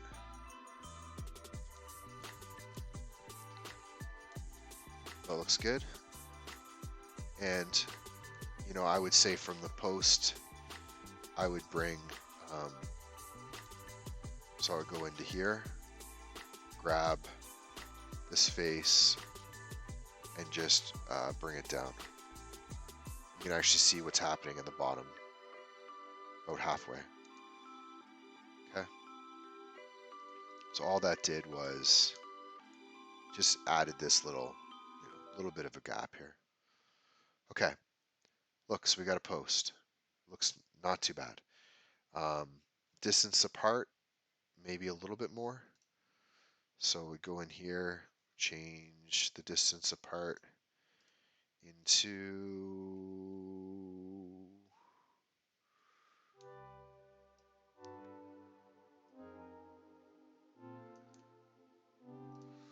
1.5. Let's try it. Too far. 1.25. That's not too bad. Okay. So we got a fence. And now actually I think we can probably change this. Yeah, so we can hide that. And we'll drop this into roads. And it's actually in instance objects. I had to figure out how to get this, adjust this by the way, but I think it's a linked instance. Okay, so now all we got to do is apply material. So we can do a quick check and say, well, what is this? So this is wood. It looks like it's just corroded wood, whereas this is a metal. So just to have a little distinction, we're going to take a peek and say, what is our, actually, this fence post round? It needs a material. And I'm going to see, because I already have a metal material from the patio. Okay. And this already has, it's a really simple material with just a little bit of bump on it. And thought it had a bit of bump on it. Double check that. Oh, it's patio metal 03. Interesting. I have to clean up these materials. Metal. It's this one. I have to go in and clean these up. So what this is just a basic metal material. I just added my own bump to it, which just gives it like a little bit of ridges, makes it look a little bit. Hey, sorry, I'm bad with the chat. Hey, Neven, how you doing? I was just talking about how much better Unreal Engine is. Yeah, I don't know if you're still watching, but if you are, yeah, I've been obviously working on this landscape in Blender. Starting to look pretty good to me. But I definitely, I'm going to bring this in Unreal Engine soon. I will do some streams on Unreal Engine. Maybe me and you need to do like a duo screen, Unreal Engine stream. You can show off the meme side game, and I can mess around with some of my Unreal Engine stuff. But good to have you, man. I just gotta say, I'm really happy with how that background looks right now, other than this issue, which I'm gonna probably just go fix. Actually, I have to see what that texture is. I have lots of reference. So what I typically do, something I haven't done yet, which I'm gonna start doing more of, is getting a really good 360. This is where the drone comes in, and I wish I'd done it, but getting a 360 of the sky to use as my own HDRI is one thing I didn't get. Actually, that's not even true. I think I have one. I have to check and see if it's overexposed, but I do have a 360 photo from the drone, so maybe I'll use that.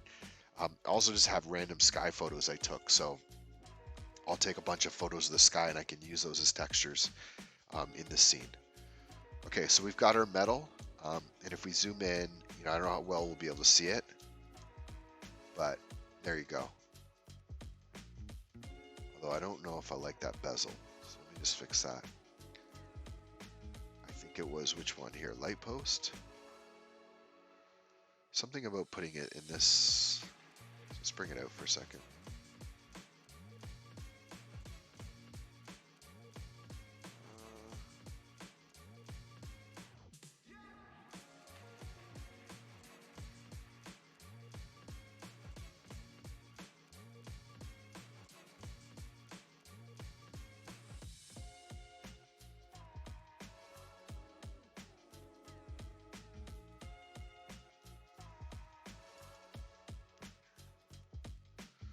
Honestly, don't know where that went. Okay, I'm gonna take a quick break.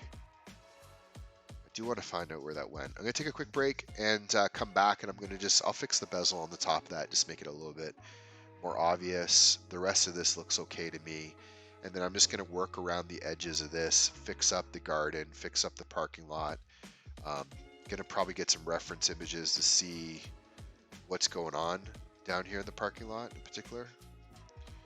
So, you can see here that it's just a curb, but there's, bushes here and there and some trees, and I think that'll help.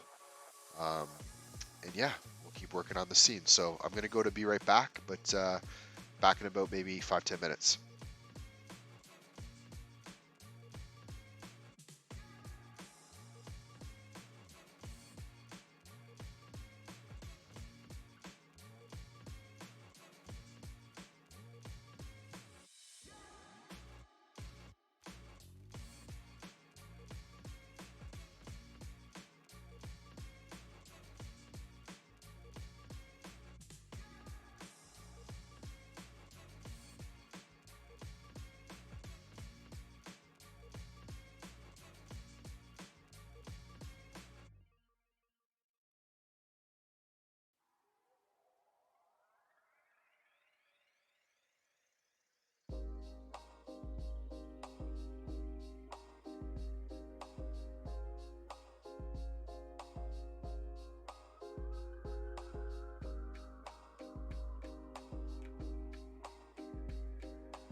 All right.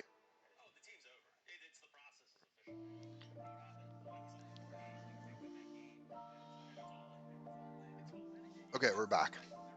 So, before we left, we were just working on this railing situation here. So what I'm going to do is just, I guess, got to figure out. I made this object. It was called round, and I somehow lost it. I don't know where the heck it went. I mean, it should be in here. Let's see if I undo. Is that it?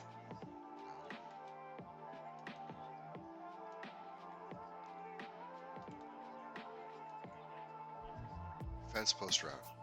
So I don't actually know why this is.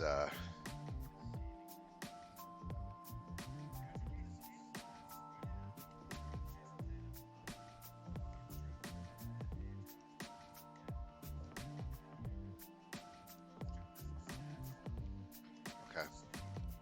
Oddly don't know.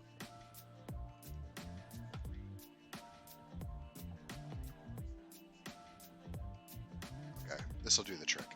Okay, so this is it here. So I just wanted to go in and just add a bit more bevel to the top, so you can take a look at it on the left hand side. Go something like that.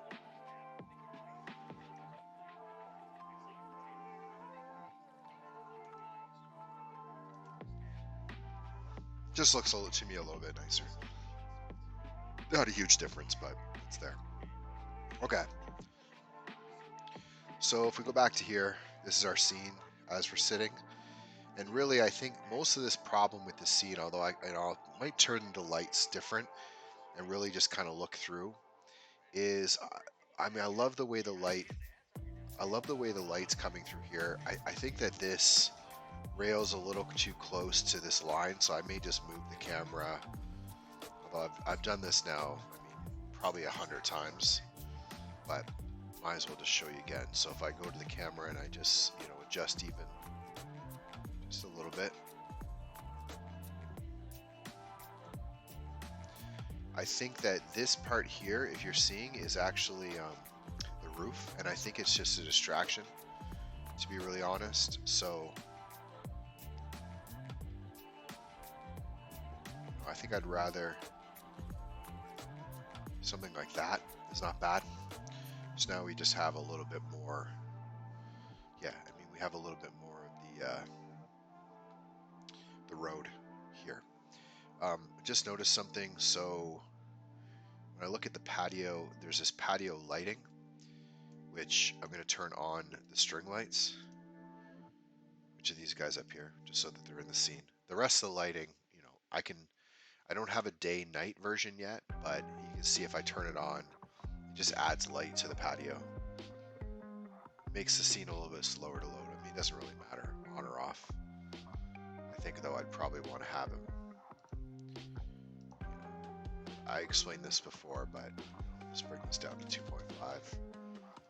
2.5, just to... 2.5.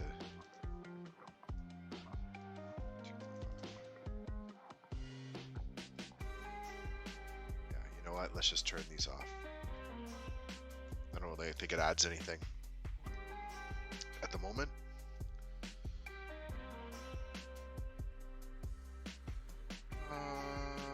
Okay. So the main issues I see is probably, to do with this foliage. So if we kind of look here and we, look at the detail, what we really wanted is we want grass along here that's showing up above, but we definitely don't want this grass to be, going through the ground or on here. So, this might be a good opportunity to try something. I've been just kind of experimenting and thinking about how to do foliage, and I've explained on a previous stream that I really want to move to scatter, which is just called geoscatter, and it's probably the best scattering tool that Blender has as a plugin, and it's a little complicated, and I keep running into issues with it. Sorry, Camera's off, but it should be back on now. I keep running into issues with it, but you know, I don't know if I want to do the switch on this one. It's going to take me time, but I've also been thinking about how to do the scattering with a little bit more precision. So one of the things I thought about was just making a new plane where I want there to be foliage, and then shrink wrapping it to the train and using it for painting. But I don't actually know even if that's the right move here. I think, to be honest, for these, it would probably be better just to manually place them. And right now I'm using foliage, which I don't believe has an option. So what this is how it works, right? So this is, we turn off this, but this is our entire.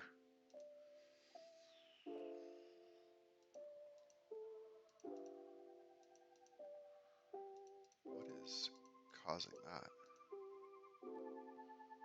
Fuck, I don't even know. This is all of our scattering, so it's scattering everything on this entire plane. So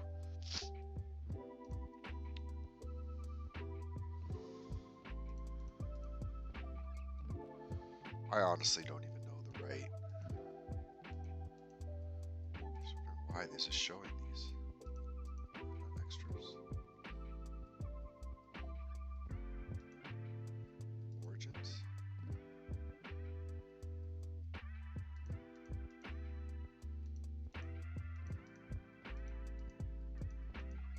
Weird.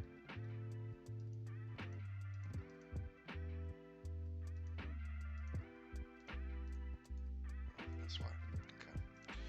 Yeah, so really what I want to do is clean up. I think I just want to clean up all the foliage in all this area. So it involves, everything from this entire little scene here to the fixing the parking lot and the road. So I'm just going to work on that. What I'm going to do is I'm just going to kill the foliage for a second, since I want to kind of clean up the ground and everything that's around. So if I turn that off, that gets rid of the grass. I'll just turn off all these, and I'll turn off these for now. Just really hard to work with these things when it's respawning foliage all the time. So you can see it's disappeared from the scene. So basically what I need to do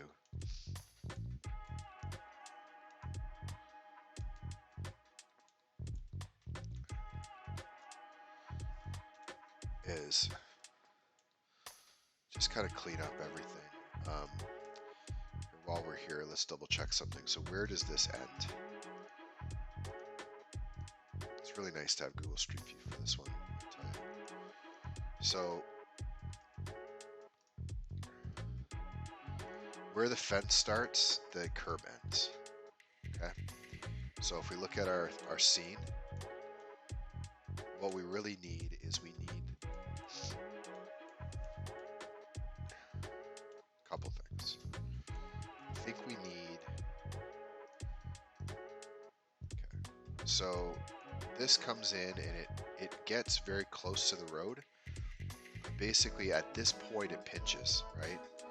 So at this point it pinches, and then we've got the start of the garden. So what I want to do is replicate that. It's going to be right where the fence starts.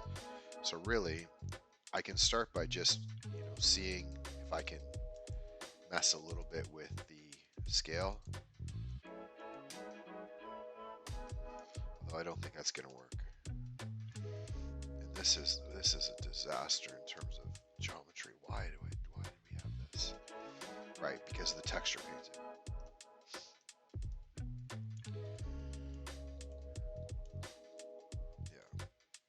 All right, I mean, I guess I can just explain this here as I go.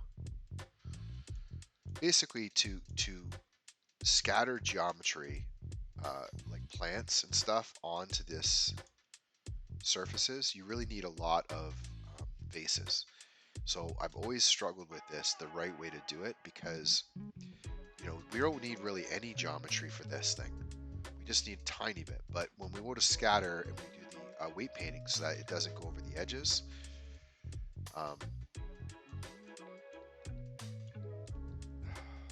tempted just to redo this whole thing. I think I'm just going to redo it. So what I'm going to do is I'm just going to pinch this in a bit. Okay, so I'm just going to bring this in so that, you know, this gets a little bit closer. And I'd say even this one, just a little bit closer to the road. Nothing crazy. And then this is just to kind of straighten that out. Okay. And what I want is,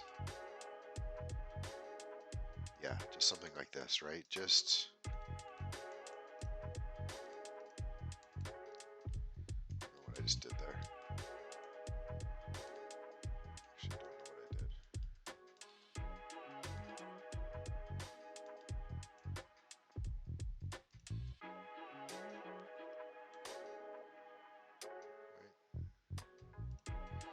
Right. Okay.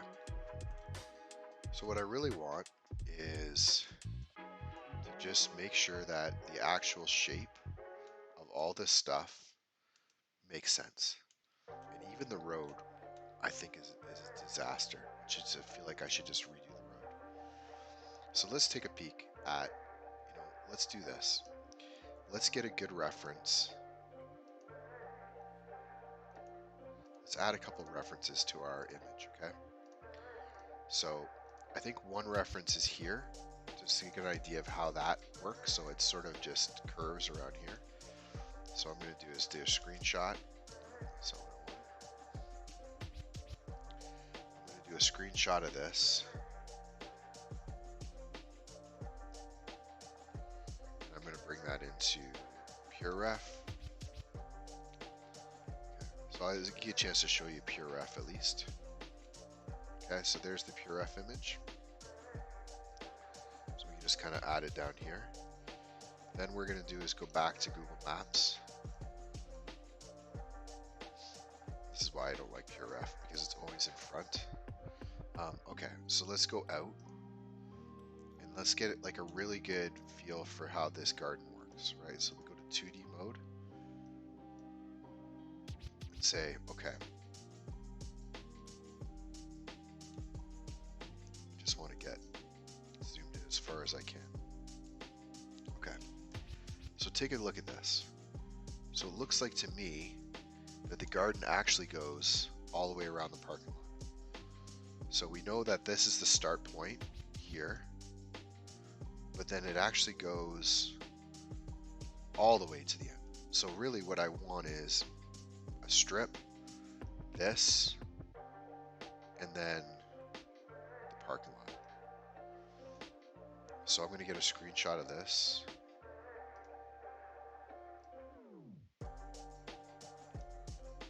Get back to PureRef. Paste. Okay.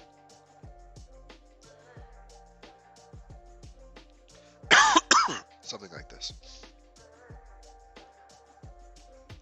And then what I usually do is just canvas optimize. So just the canvas is like this. And then I'm going to save, export scene. And I'm going to call it Fuji, replace it. It's going to take a while to export this.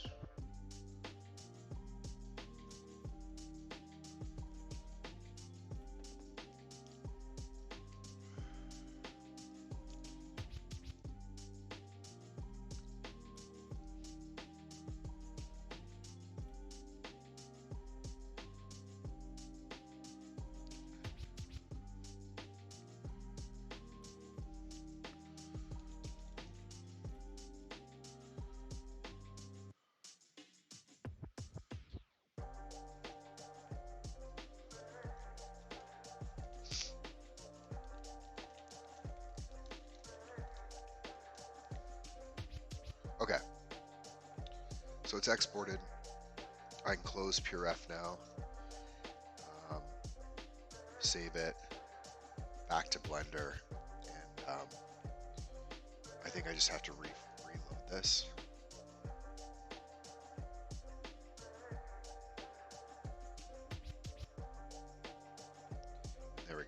So I've got now some references that will help. So if we're looking at this, let's give ourselves a bit more space here to work with. Okay. So we kind of know the setup, right? If you take a look at this, let's just say we're going to about here. All we need is a gap. We need to follow, the path along here.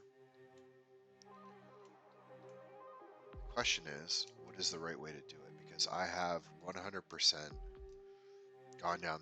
In a previous stream, you saw me do this, where I was trying to come up with the best way, to do an odd shape where I've actually got to add a bunch of geometry. So I don't know if I want to do this again, but I got to come up with a nice way to do this so it looks good. Just another little side note, when you're in this view, you can kind of see what happens when this road is a little bit above. So this is where it's really interesting, because one, if I simply was to extrude this down, it would help a lot.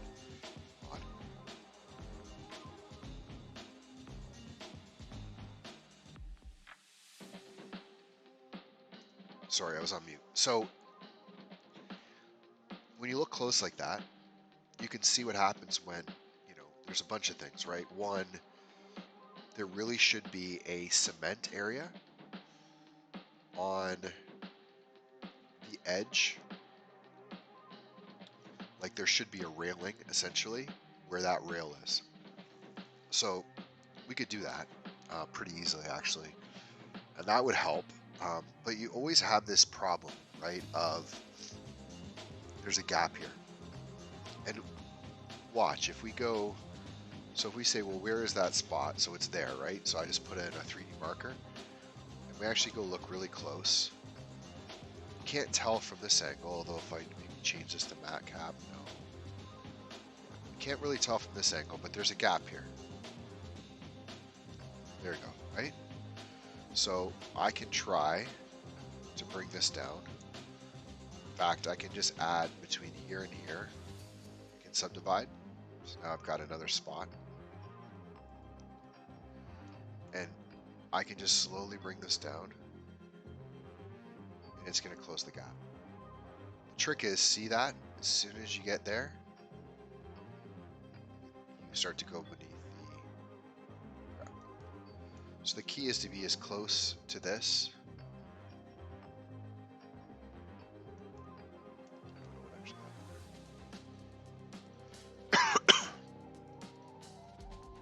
Right, see that right there?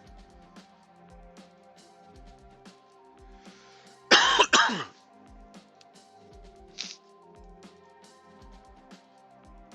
so now I got another subdivision.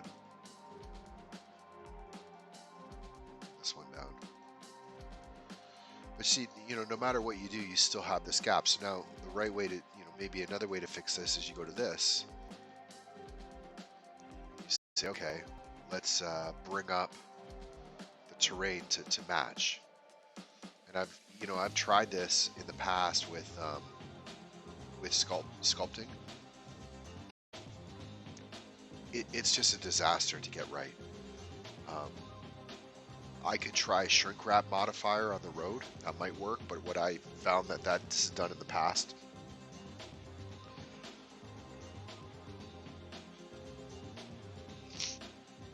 Just trying to think it out loud. Like the shrink wrap modifier is, what it tends to do is it ends up making a very jaggedy road because it's not flat, right?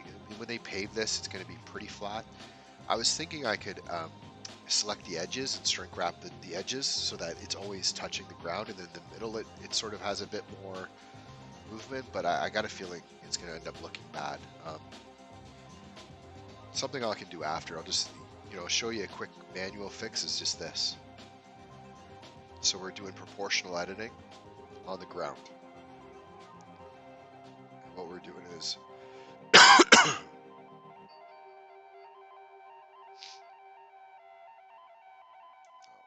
don't know if I froze that or not. Reminds me I should save this. I might have froze it. Let's see.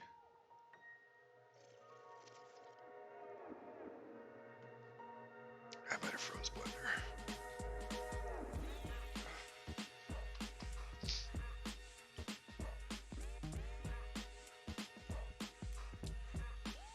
Hoping. So what probably happened here is I turn on proportional editing. The proportional editing window is massive by default, and if you move your mouse, it wants to move the entire terrain, which in this case is massive. It's probably a million vertices because it's this entire lake. And it, might try to move the whole lake up or the whole area around the lake, and then you have a nightmare. But what the actual answer to this is, the real life, absolutely, perfect solution would be either. Oh, I think I got it back. That's good.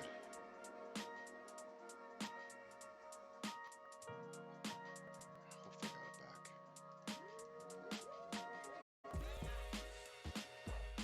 Okay, let's try that again.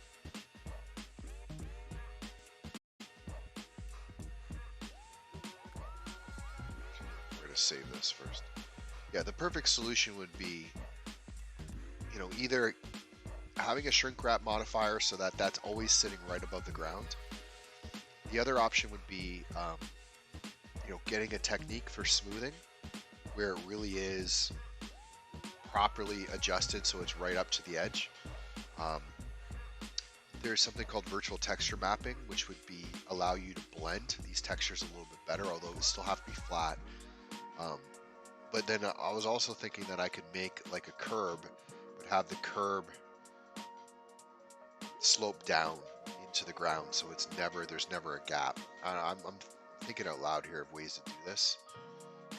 But in the meantime, I'll just show you this to fix this one little issue because it's obvious, right? So again, there's the 3D, so it's exactly where the issue is right here. What we need to do is we need to turn on proportional editing, hit G, bring this proportional editing window way down. I don't know where it is even.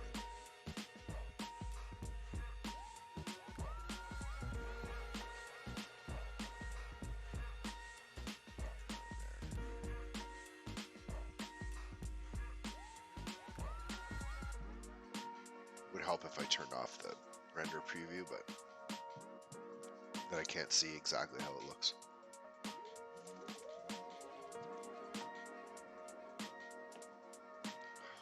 No, this is gonna be a nightmare.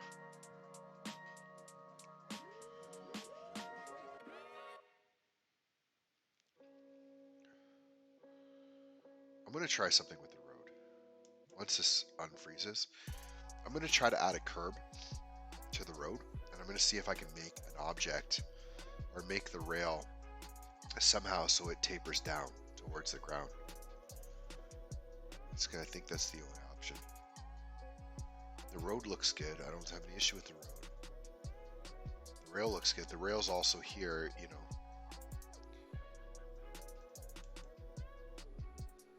know if I froze this again.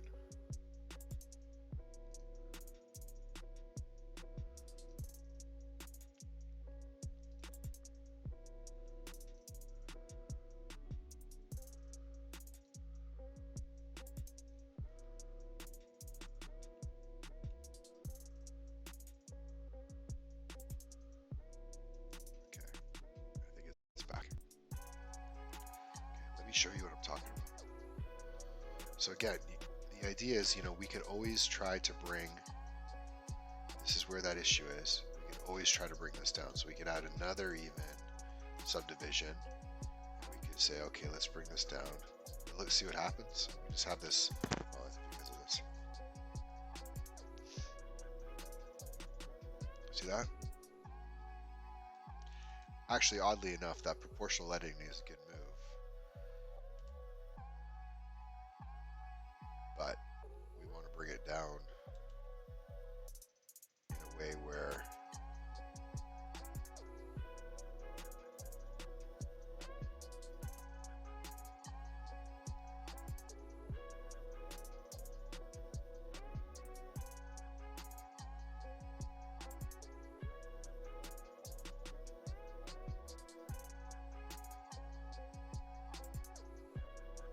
See what I mean? Better, but still gap.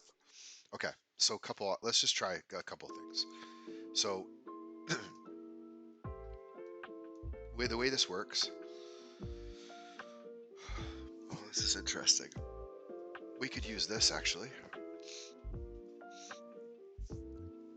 Let's try something. Let's try something. So see, I've got this grass right here, PPS grass. If I change this to this, so what this is a scatter system. So it's scattering rocks along the edges of a road. But I think that it may end up working if we scatter grass along the edges. So I'm just going to see if this is going to freeze everything. So see what it's doing? So it's just scattering grass along the edge, but I can just say, bring this in. And I want the distance to be really close. Okay. I'll maybe bring the scale up. Okay. Interesting. So it's, first of all, it's got the, it's totally got the rotations wrong. I don't know if we can fix that. Can we fix that? Probably have to go into the node. But fun to at least play with, right? So we've got grass along the side. I don't know what that does. Oh, that's the difference. Look at that.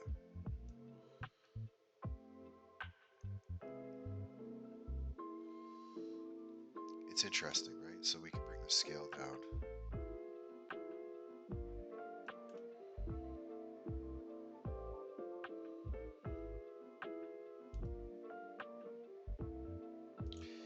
I mean, it might solve a few issues. I mean, it's interesting because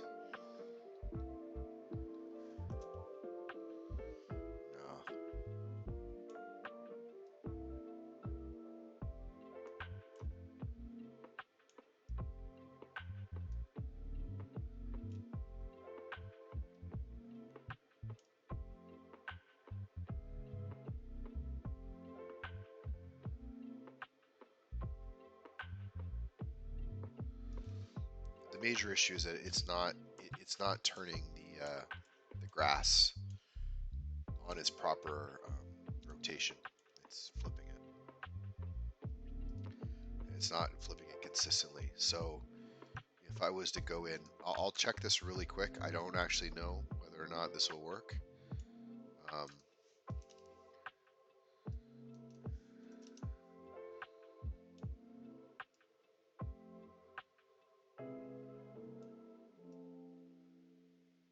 So that's the spread. It's really interesting though what you could do with this.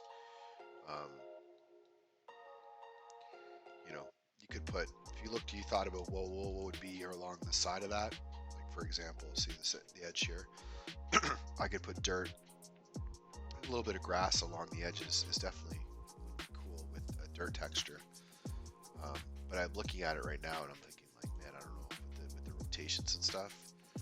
Let's just go take a peek at what's going on with this grass. Be able to go to this grass. No.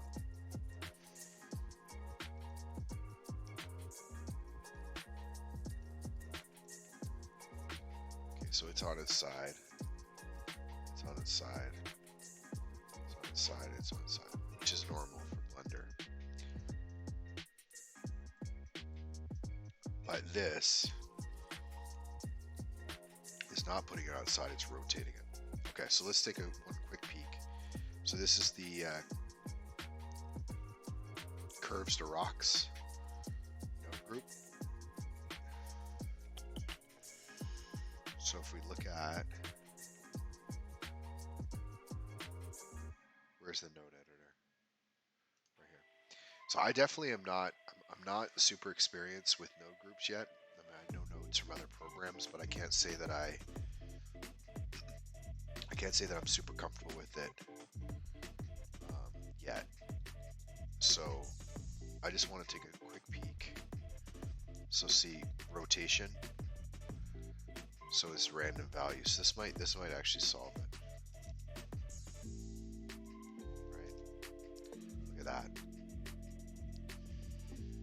myself enough credit. So now basically we're saying don't rotate this stuff, right? Like keep it flat. We could have it rotate on this, which actually would be nice. Right? So we give it, give it a -10 and a 10. So it's going to rotate it randomly on that axis. Although sometimes that actually might cause issues because it's typically, if you look at this,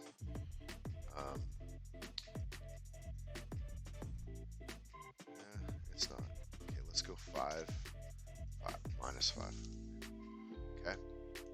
And now what we could do is go back to here and we could say distance minimum.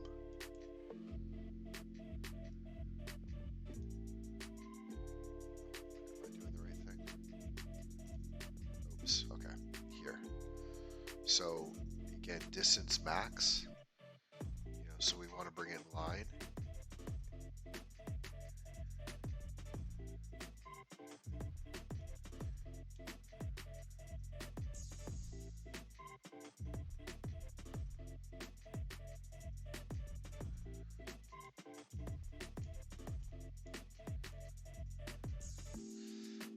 It creates like kind of a cool hedge look, which is really neat. It's really neat, and it does hide that issue, which is pretty cool. I don't know if it's the right thing to do or not, but it's definitely nice to have that option. So I'm going to probably leave it here. I'm just going to kind of play around a little bit with the gap and distance minimum.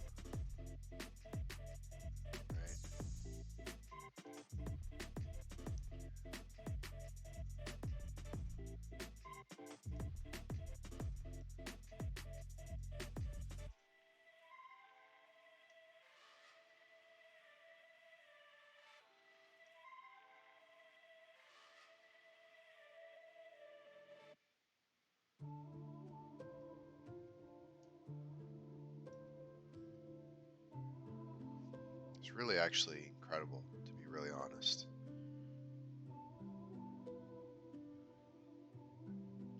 This is why geometry nodes is like, you just know that you need to get into it more and learn it because it's just incredible. What's really cool is the scatter is based on geometry nodes, but the power of being able to just adjust, where you adjusted the rotation here, the scale is actually the scale is actually here. So there's something. Oh shit. So what's happened is they've brought the scale attribute.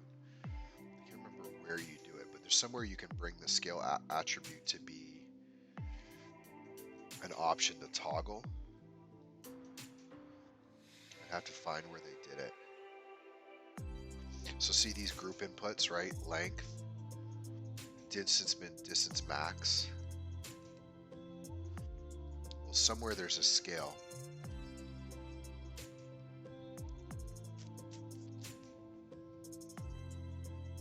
Anyway, there's a scale they brought in here. So you could have, if I knew how to edit this properly, I could just bring this random value into here so I could, adjust that on the fly. But either way, it's super cool. So, we can just, by simply changing the scale of these things, the length is how many there are along this line. And the distance is, the spread, right? So we can, we could spread them out like that, even,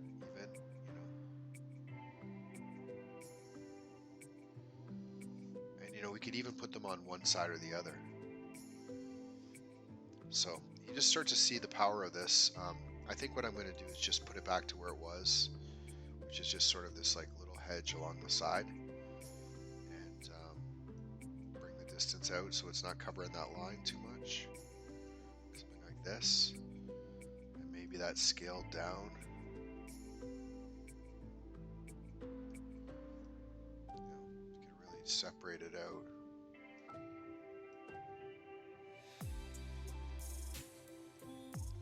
Change the amount.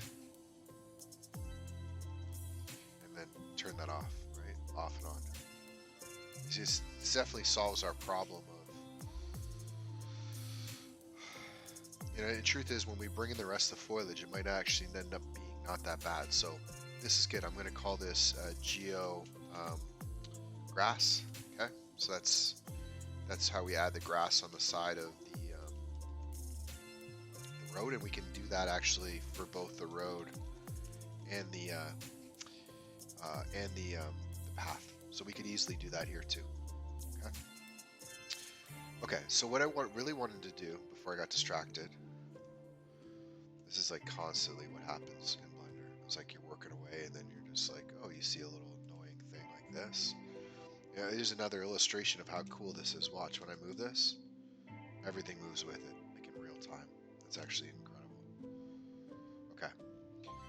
So really what I'm trying to do is I'm trying just to get a parking lot. Is really all I'm trying to do. And what we need is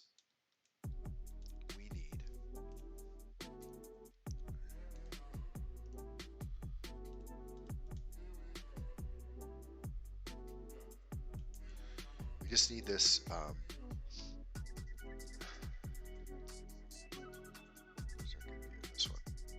we just need this elevated all the way along. Then we need the parking lot. The question is the right way to do it.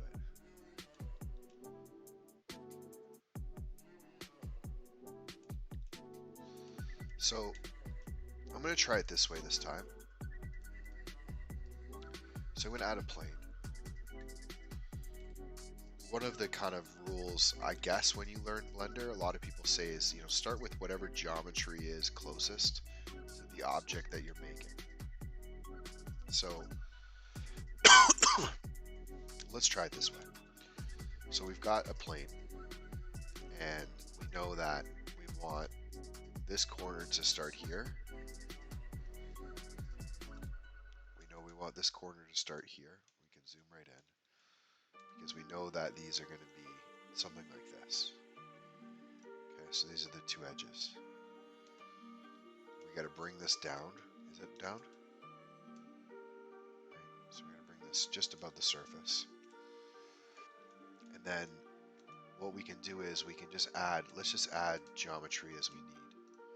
So I'm going to grab this. This is the edge. And I'm just going to add another vertex, and I'm going to bring it over. And I'm just going to bring it here. Okay. Actually, like here.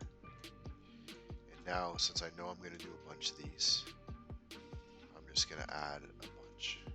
Okay. I'm just going to bring it over. Bring this one over. Bring this one over. Okay.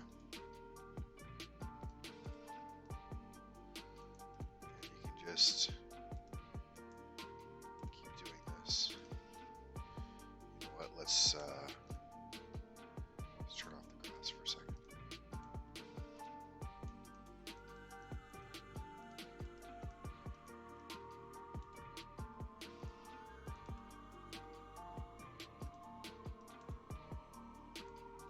So you can kind of see what's going on, right? Now you notice how high that is above the ground. Couldn't really tell because of the shadow, but that's another thing I have to fix. Okay.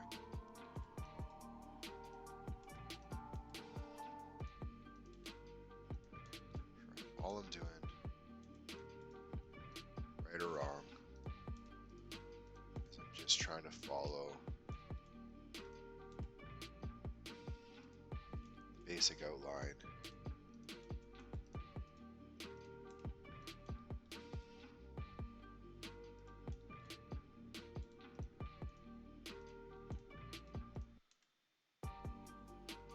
Just trying to follow the basic outline of this, right?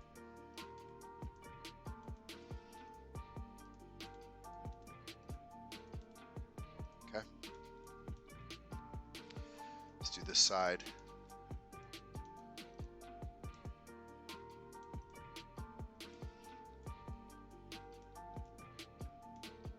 see.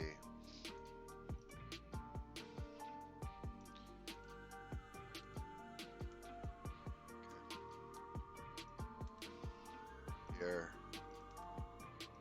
here, here, here.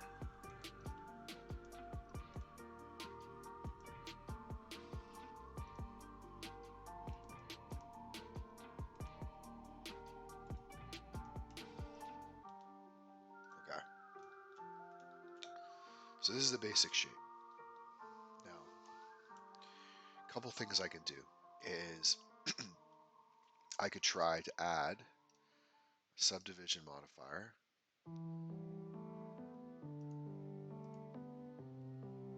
Smooths it all out a little bit. See the difference? Even though we get this sort of cornering here, we can fix that after. We get like a nice shape. The other option is I could try to see what happens if I add a bunch of subdivisions. I don't know if you can smooth this or not. Shift S. Smooth vertices. So see what that does? It's kind of a similar thing, but you know, we could also subdivide this. So you can just create like a whole bunch.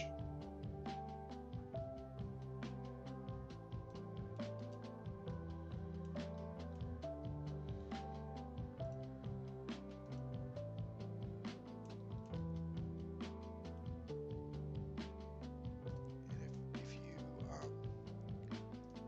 apply this, we got something weird going on there. Let's get rid of this.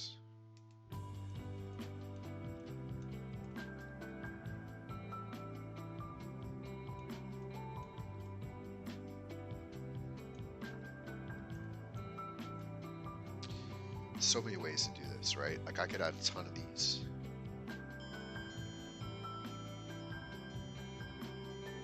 Say Ontario Amber Alert.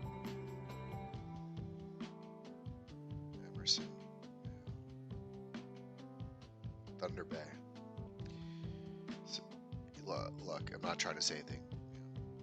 Amber Alert's scary stuff, but it's crazy that they bounce that to your phone in the middle of the night, super loud. And Thunder Bay is 13 hours from us. Like, I don't get it.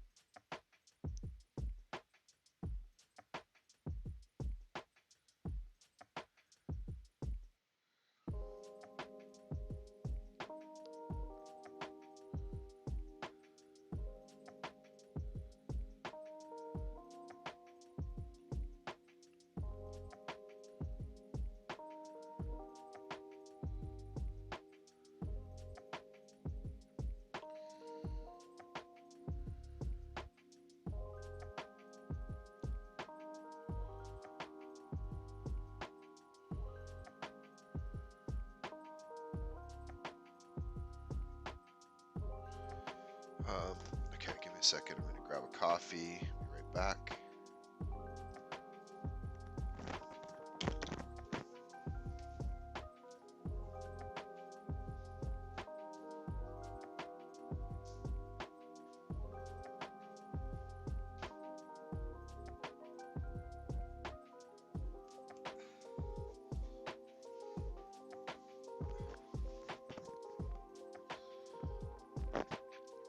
So, just occurred to me what I just did wrong here on this for fun. So I really should have done was I should have just subdivided this and then just moved everything around like proportional at it, because now the geometry's off. What I mean by that is that like how I subdivide this, see how there's a lot of geometry over here and not here. So like one option is you could go kind of pretty crazy, and then you could go merge by distance, Okay, and then you can just set this.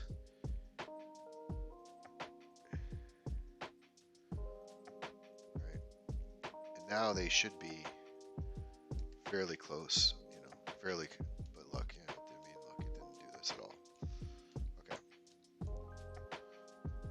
let's try this again. I'm gonna do this until I get this right.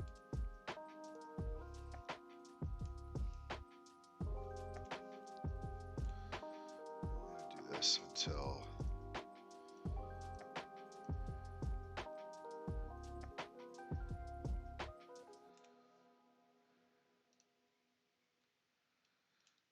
I don't know, we don't definitely, okay, let me try this one more time. Mesh plane, okay, rotate, scale X, scale Y, get it close, okay. Oh, now I know why. I know.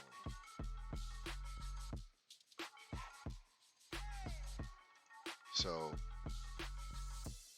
what I was thinking about was one option would be this.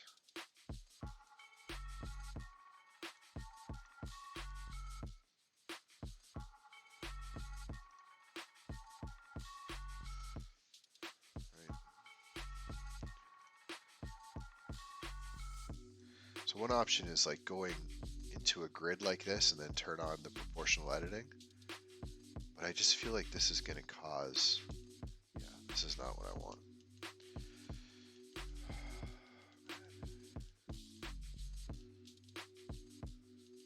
There's always one viewer here. I don't know who they are. If it's me, someone else, but there's always one person watching. Whoever you are, thanks for putting up with this shit.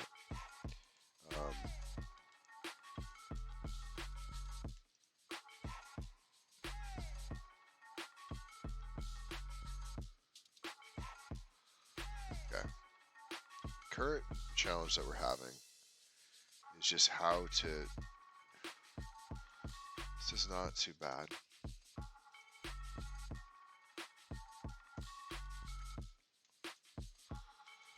Maybe it's just.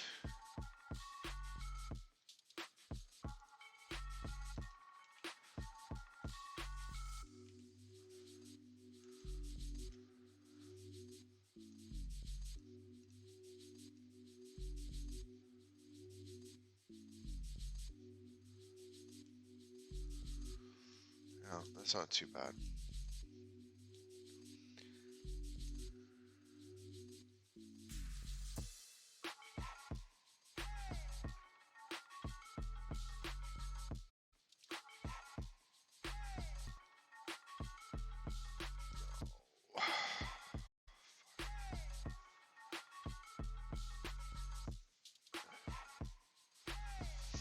So what's happening here is because I'm in this top-down view.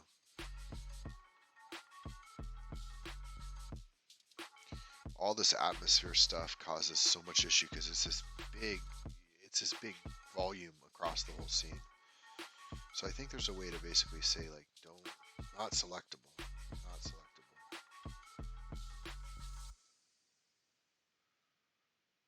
I think that'll do it. Of course, I'll forget about this eventually. Just means I can't select it there.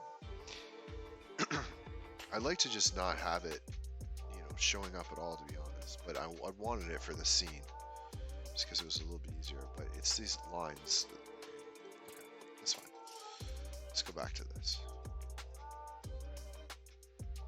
Okay, so this is the plane,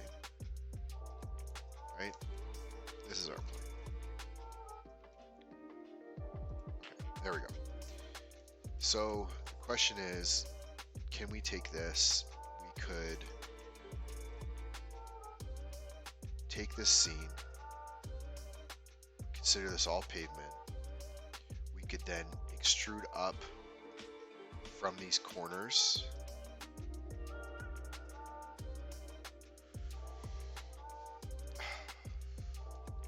We have to smooth this out too. I really honestly am struggling with this a little bit. Maybe I just need to start doing some backups. So let's just do a new category. Let's call this parking. This is an entire area that we have to work on, okay? So we're just gonna say road base, and I'm just gonna start doing duplicates because I feel like that's the only way that I can be sure that I'm, not doing this wrong. So one of the things I want to try is just to put on this modifier. So now we've got at least like a nice smooth object. It's causing issues over here. That's fine. We can fix that after. Okay. Hide it. Now, what I could do is I want to bring up a curb. By the way, this is probably going to go all the way underneath. So no curb on this side, but on this side I want to have it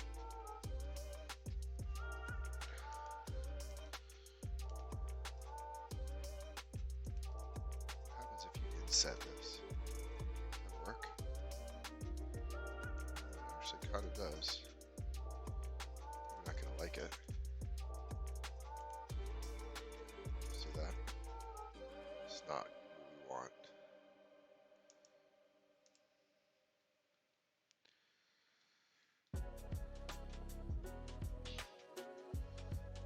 What am I missing here? What am I missing?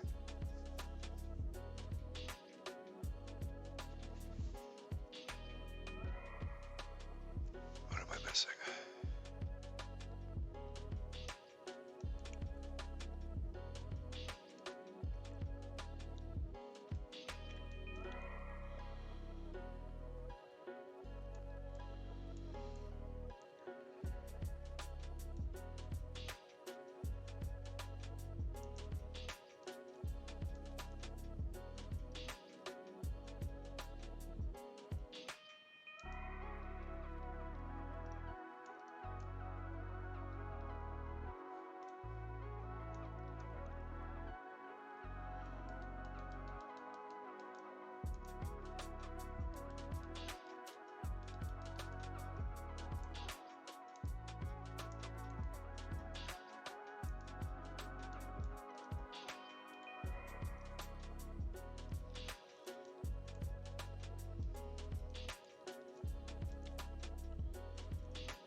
So if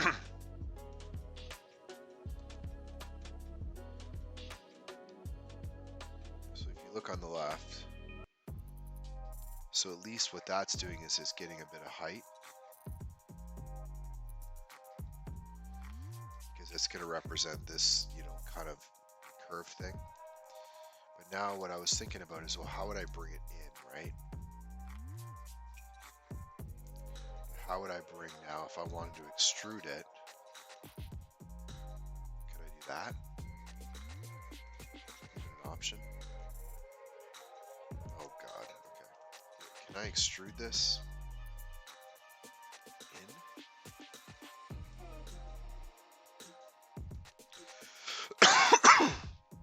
Like if I extrude this, X, Y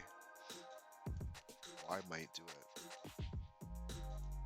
But can I just extrude it and scale it?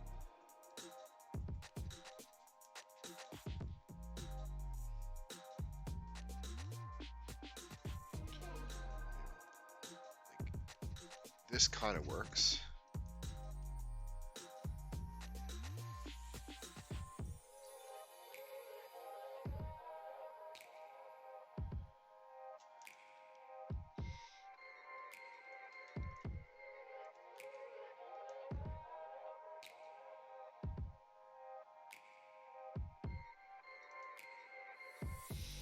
It kind of works until you get to this side, right? And then it's not.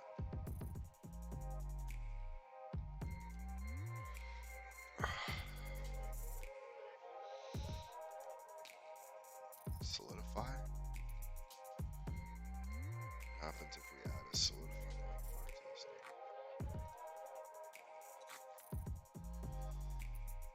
I mean, I don't know what else to say other than just have to sit through me figuring this out.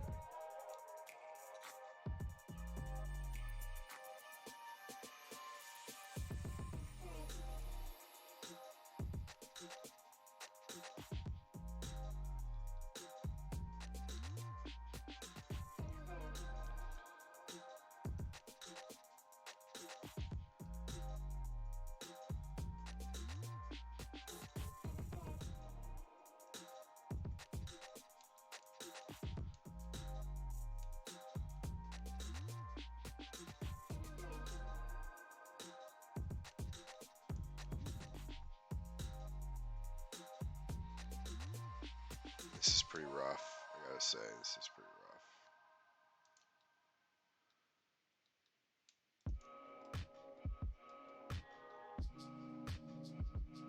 Would it do the trick? Maybe.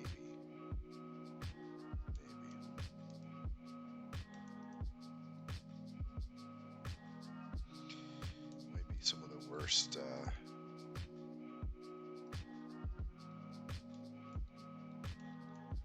Could end up being some of the worst.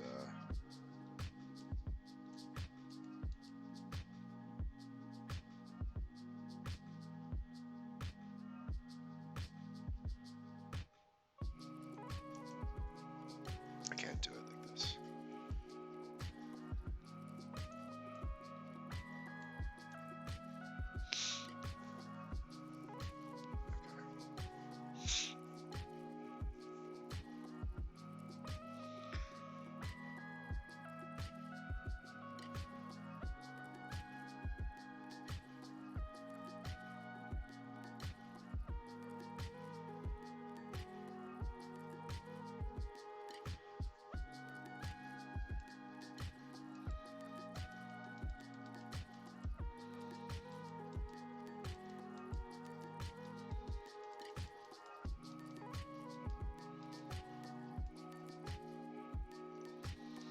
I feel like I'm overthinking this a little bit,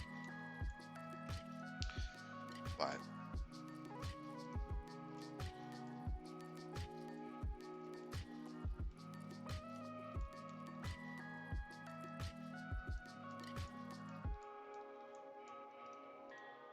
this part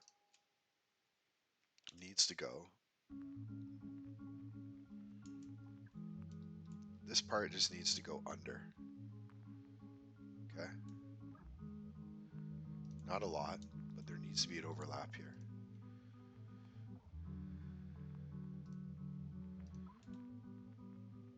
And the reason is because this is going under the curb of the road, right?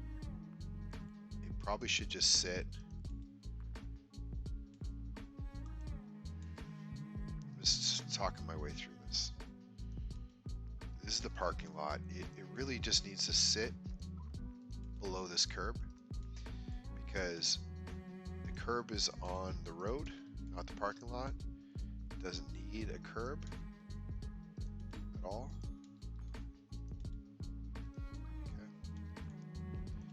And what this does is this just ensures this side is just a plane. I think I'm just gonna do it separate. There's the road is really nothing. It's just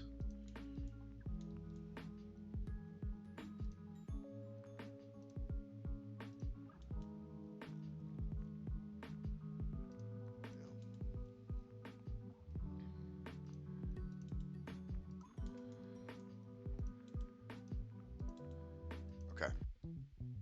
Right, so the road's just sitting like this.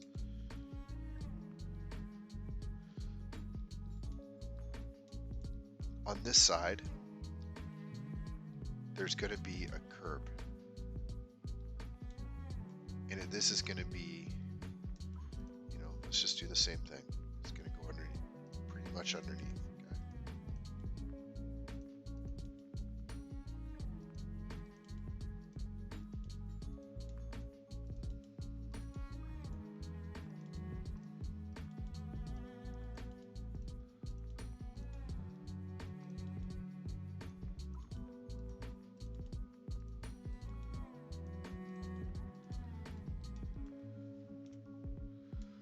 Doesn't need to be any gap here.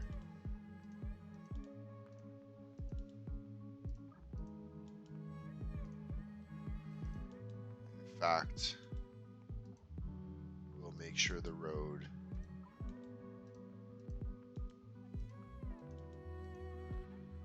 make sure it goes underneath, okay?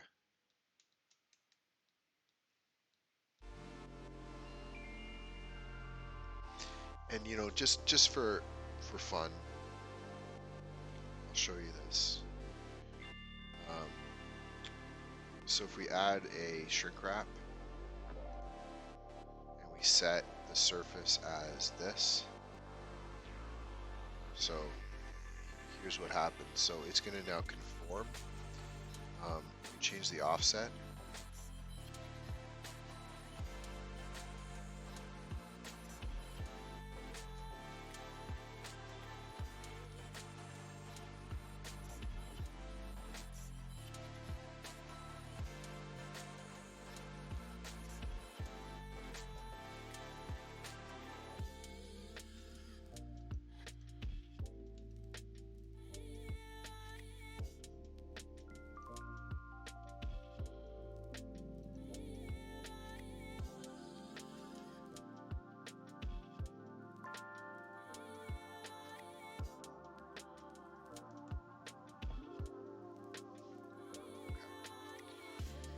For now, good.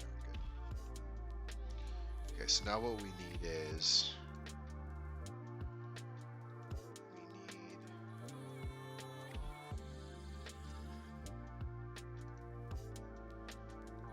this part.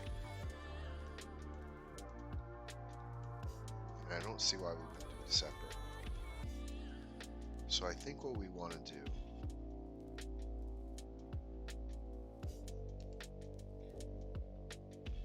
let's duplicate this. Okay, and then let's get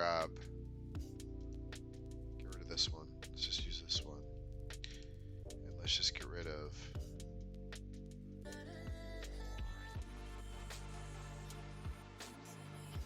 all this. So here.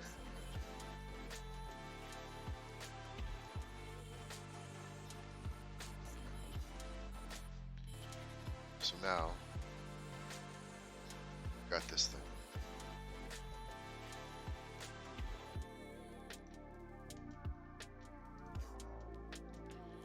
Now we extrude this up.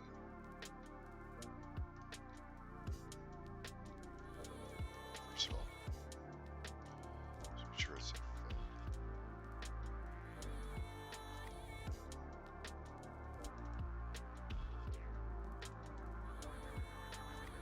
Turn off that shrink wrap modifier.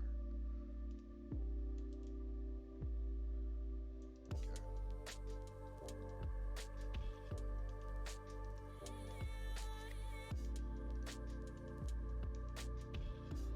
Don't worry about this after. Just worry about this after. Okay.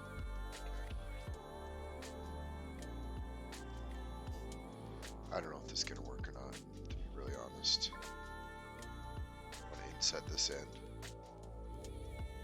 just a bit. And I want to extrude this down. Turn this off. Extrude this down.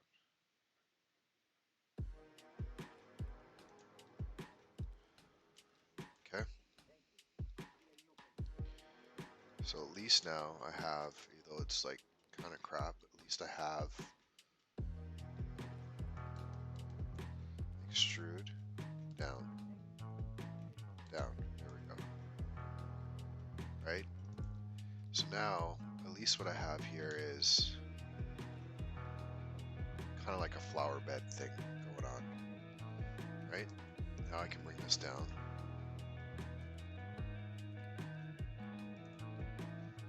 Now, yeah, it's still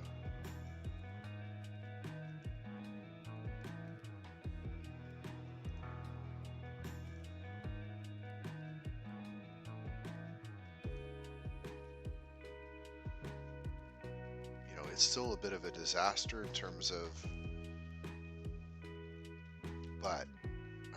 fix it, you know. Could probably fix. And then, you know, I'm sure smoothing out the edges I'll figure out.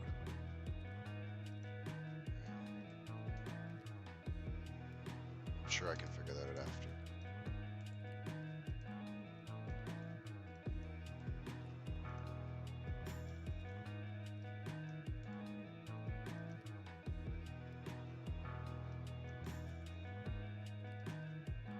That doesn't look that bad.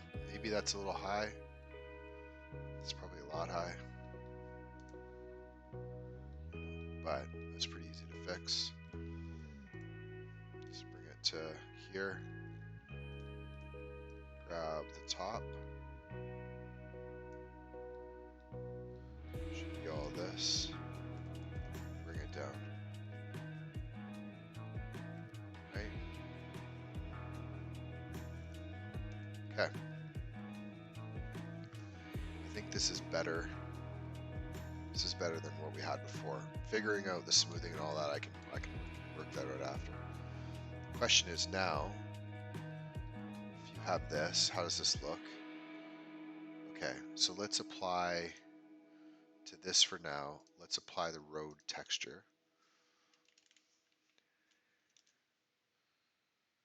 Okay, so at least it's, you know, the same color. We can put like a specific concrete texture on this actually after. But for now, at least it's, you know, something close. And now what I want to do is I want to take this face, okay? I want to duplicate it, bring it up a little bit, okay? And I want to separate it as a new object. So now I should have this and this, right? So there should just be two. And I think this is going to be the emit, plant, emit. And now what I can do with this one is I can change the texture to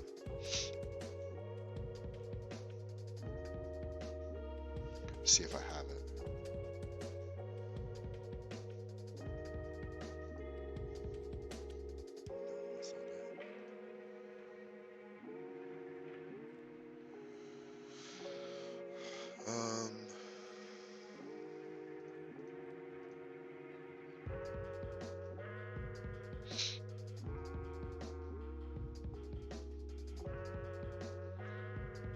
I have one already.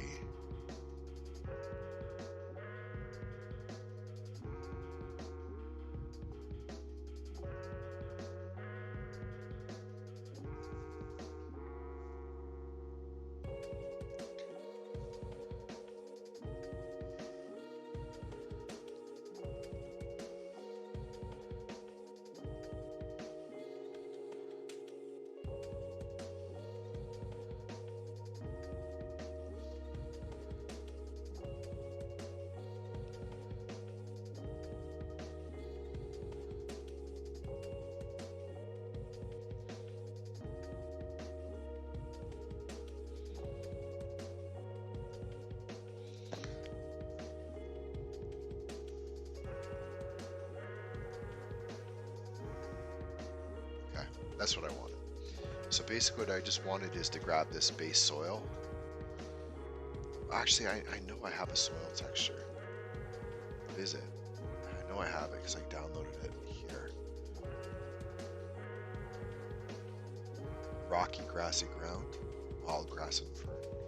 It's one of these ones. I thought I had it.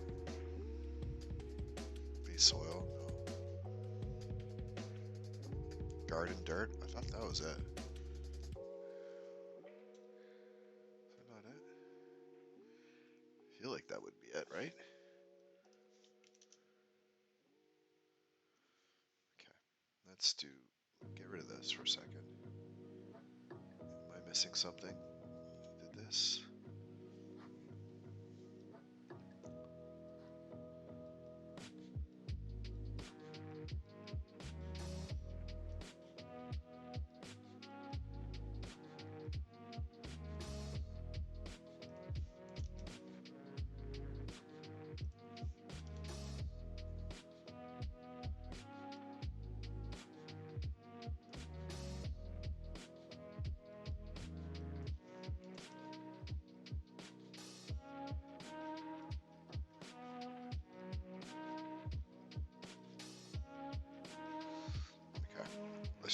let's just start one from scratch. Dirt. Okay, let's grab.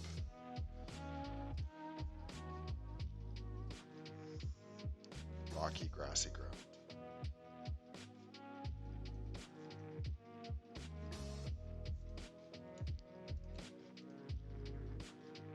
don't think we need displacement. I don't know why there's just nothing to that.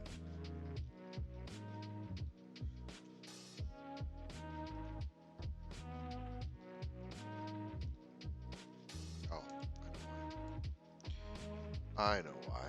Because it doesn't have a UV map. Because I made it, and it probably sucks. There we go.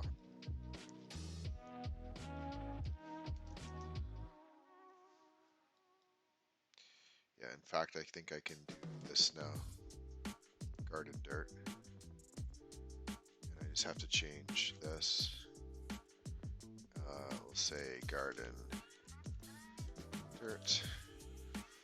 And we can use this Uber map.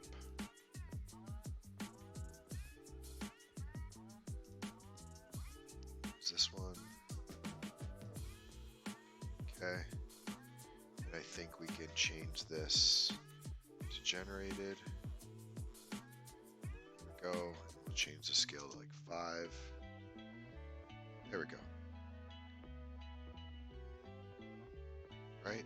It's nothing crazy. I'm going to see if the ambient inclusion will work a little bit, help this a little bit. So just we're going to do a math node. No, we're not. We're going to do mix node. And we're going to change this to color. We're going to bring in ambient inclusion. We're going to bring in this. We're going to bring in this. We're going to do multiply. And we're going to change the factor to 1.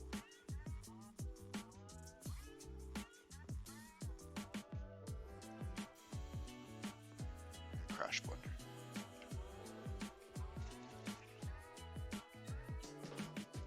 Cool. It looks better. Okay. It looks better. So this is our dirt thing. Okay, so now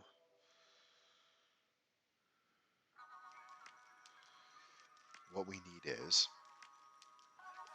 our so this is the interesting part, right?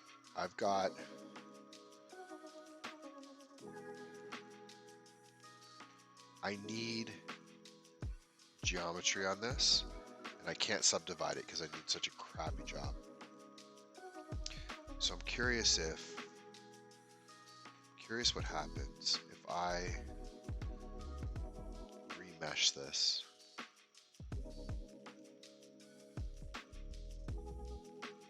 We get this. It's not actually bad. So let's go down to like 500. Experiment with a couple of these. This is not bad. And I'm curious if you go to this, we get that. If we go to this, we get that. If we do this, that. Okay.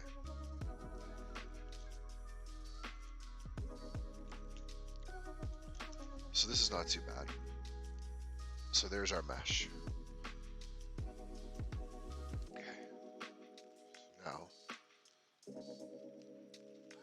Actually, let's do 1,000. Yeah, okay.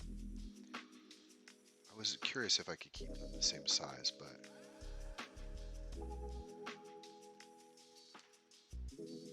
yeah, like this is what I'm curious is if you do this.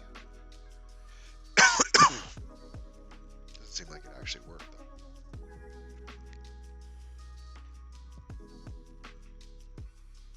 That looks pretty good. Okay, let's go with this. So now, I think all I want to do is let's try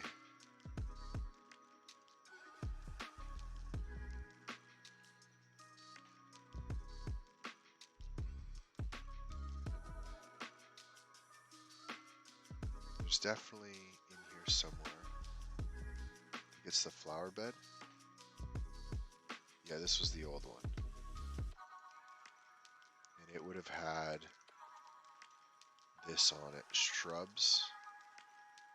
Particle system. So let's try to copy this particle system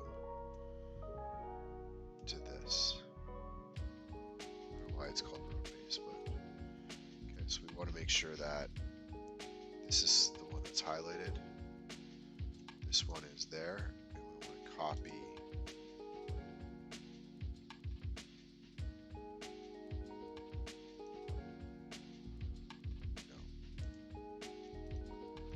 okay, that's fine. Let's go to, let's just take a quick peek. 3 particles.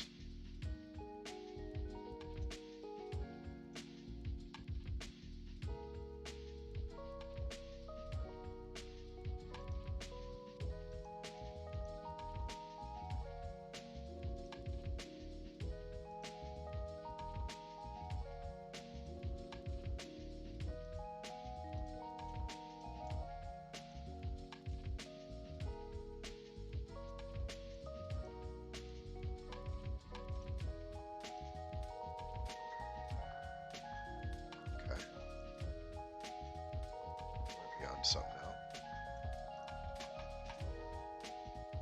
Okay, so now we got that. So we've got this is the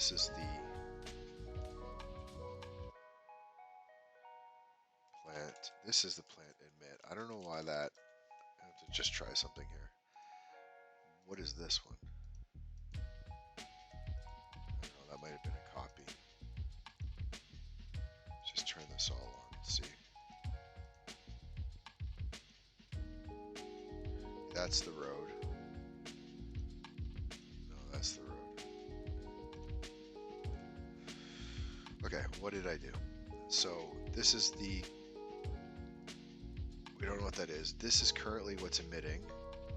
This is the road. That's road. What is this one? These might be the backups.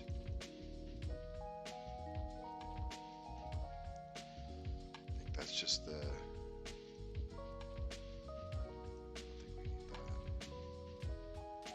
Really just need,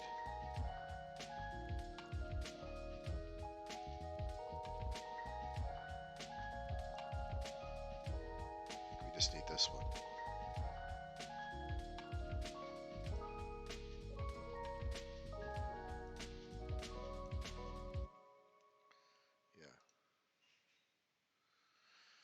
Yeah. This is the, I think I kind of messed this up. So emit 2 is the whole base, and I think this is just the, I think this is just, yeah. Okay, so what we want to do is let's copy these all to the selected object.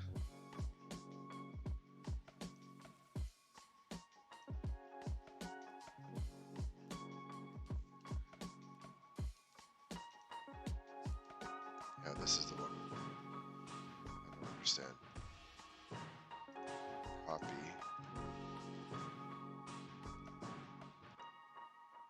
Okay. So now this I can get rid of.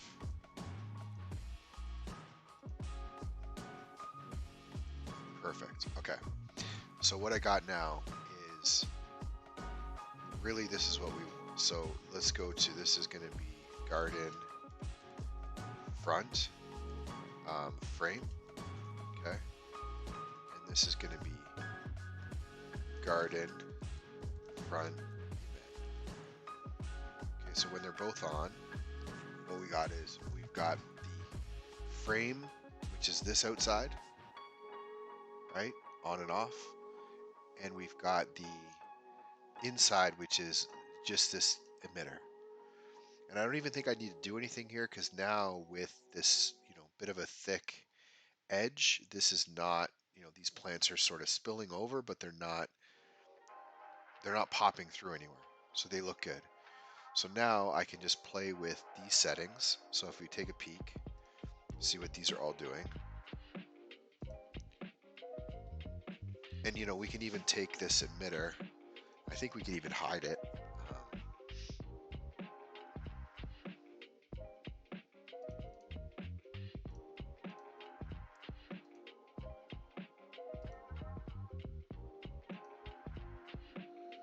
Or we can even, maybe a better idea is just to hide this.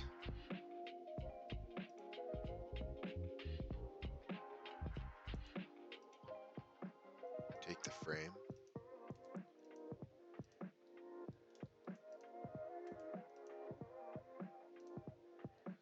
Maybe we don't even have it.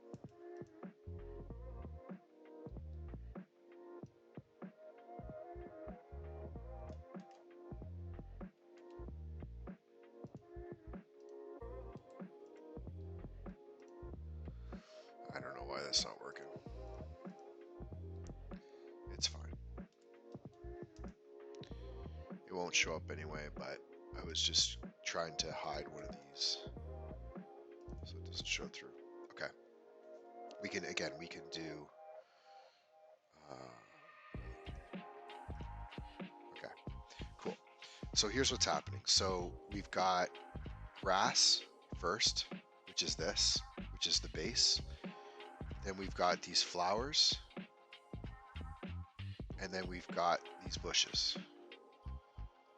So what I would say is the grass is fine. I don't even know if it's necessary. We're going to try it. The flowers are definitely, there's way too many. So what we're going to do is we're going to go in and we're going to say like 250. There we go. So they're just kind of scattered. I don't even know if there's flowers in here, but at least to add something to this. And then the bushes, what we need is we need more gray bushes. So what we're going to look at is what is in this particle. So go to objects.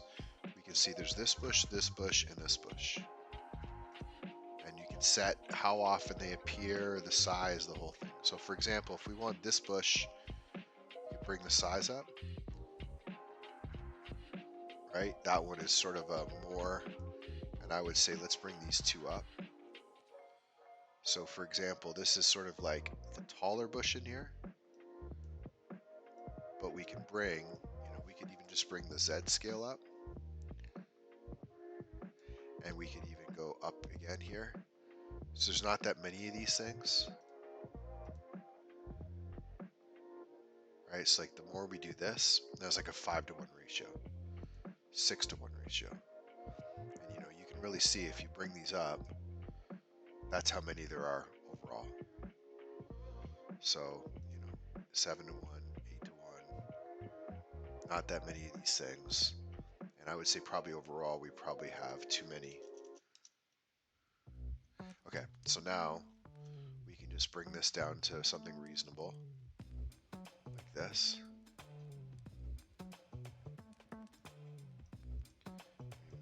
1.25. Bring this up a bit. And then they're just sort of scattered throughout. We'll figure that out in a second. Okay, this bush and this bush, one of these has got to be gray. So we're going to take a look and see if one, we can edit this first.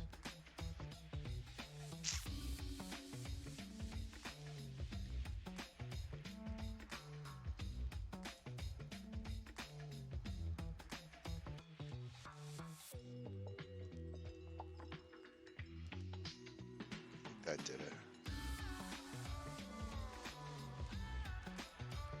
Okay, interesting. So that's winter. What we want is probably autumn. Okay, so see that? So now what we've got is this bush is, I mean, we could probably even go in. Let's see, this one is the Symbolis nigra. Let's see. It's gonna be in here.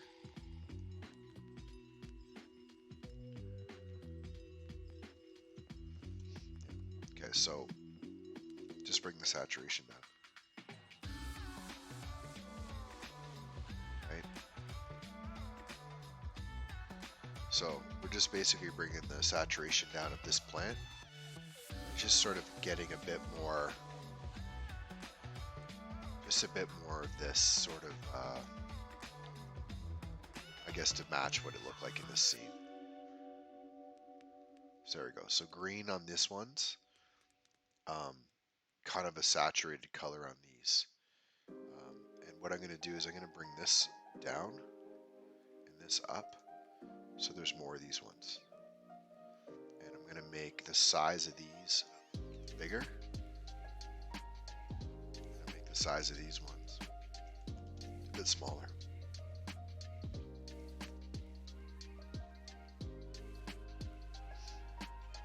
And I think what I'm going to even do is bring these ones out.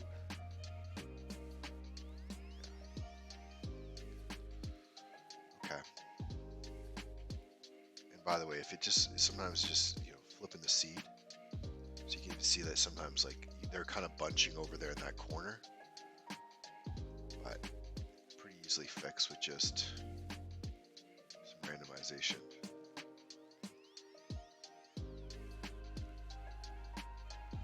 Okay, so they're a little bit better. I'm going to say that the green on this plant, so there's this guy here, I would want this to be, this is Dahlia Pinata. Oh, sorry, this one. So this is the grass, sorry. Could rename this. So, for example, just to make this easier, so this is grass. This is flowers.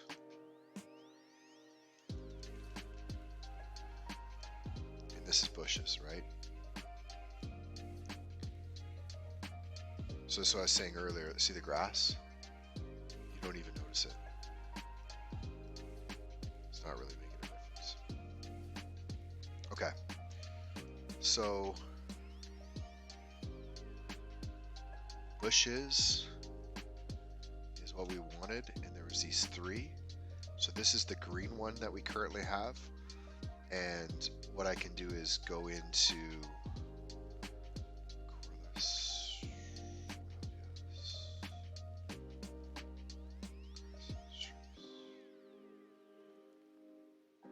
this one, I think. Okay.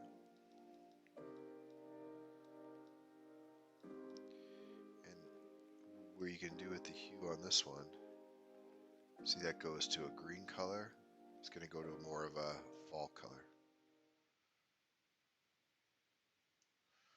And in fact, we can go to this one, and we probably could do, instead of doing the saturation, I think it's just this hue is really already there, right? So we've got, not bad. And I'm just, just tweaking this.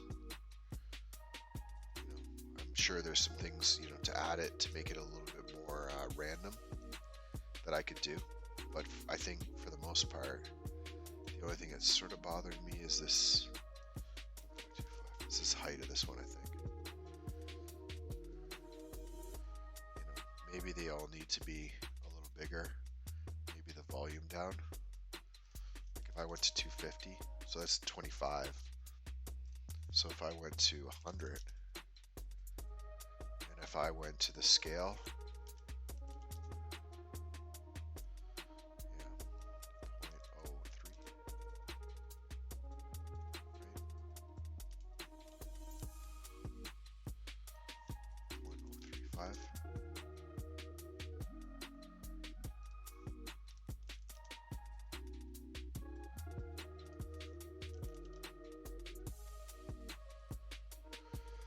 anyway, it's just kind of playing with this.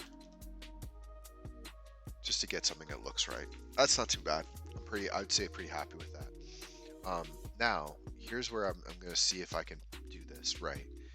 So what I really would want to do is extend this now all the way along.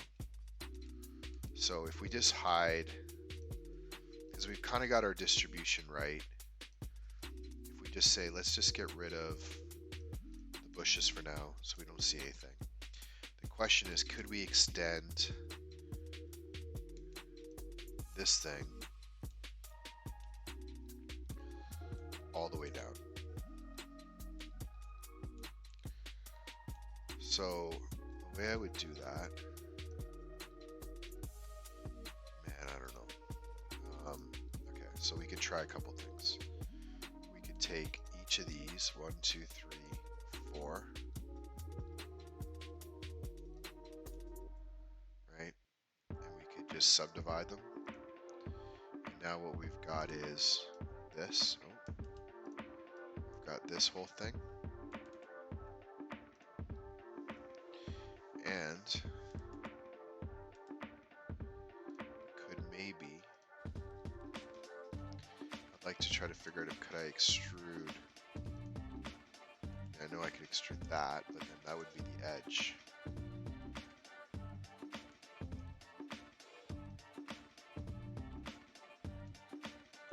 I'm gonna figure this out. Right.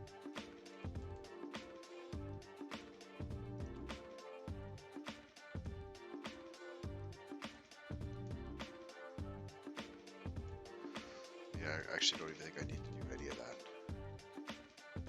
I think really all I need to do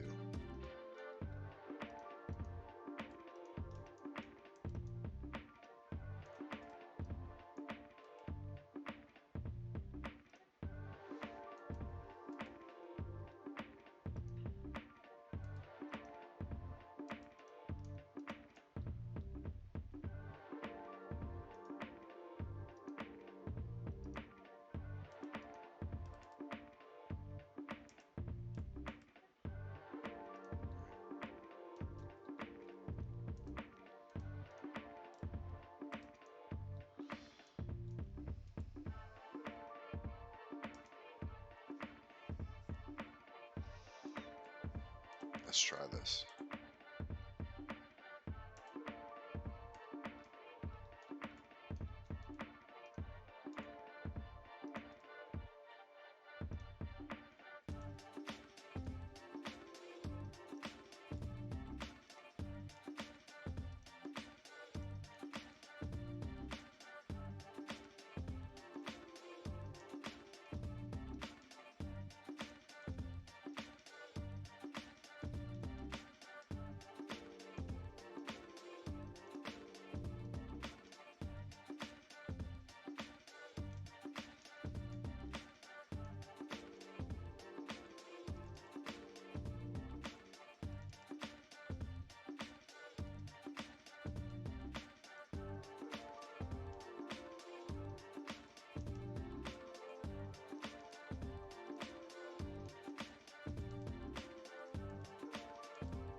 This is not a good idea.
So this one is pretty this one's pretty easy or pretty straightforward. So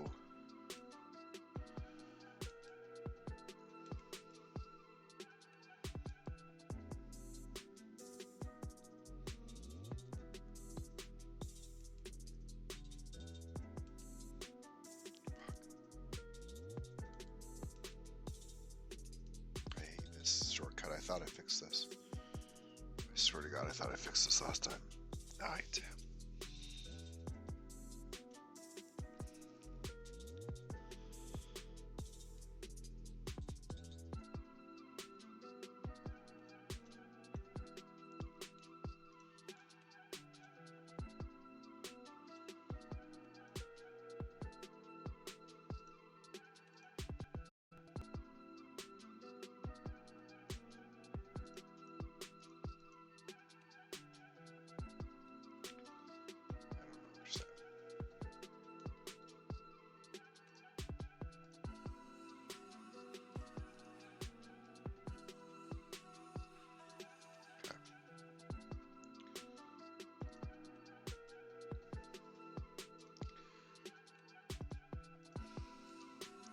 This shortcut is, I mean, I'm sure it makes sense for some people, but I don't understand it. Why would I hit the number 1 key to hide a collection?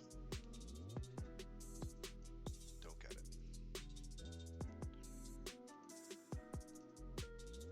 Goodbye. Okay. So what I was trying to do is take this road. I don't know what the heck's going on. Goodbye. I was just trying to take this. What is this now? Road base. What is this?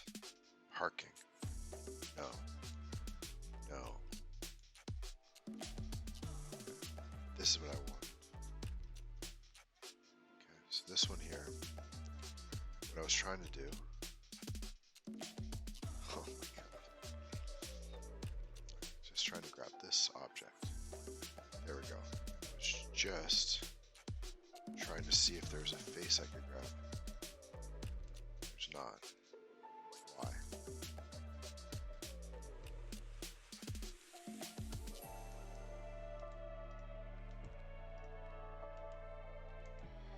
There we go.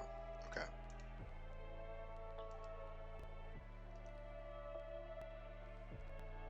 And this is driving me nuts.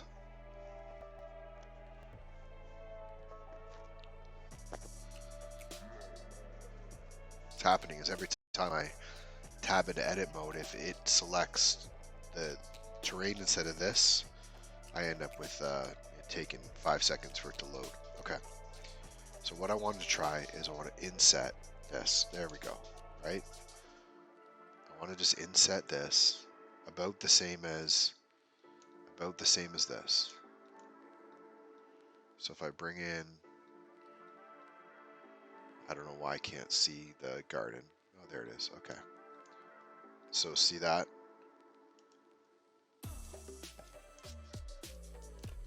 So I want to inset this in about the same distance. Something like that. Just a little bit.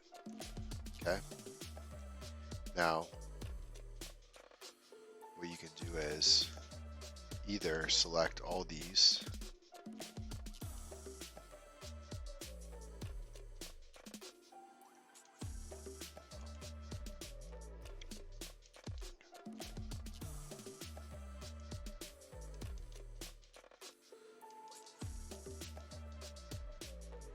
better way to do this. Select this face.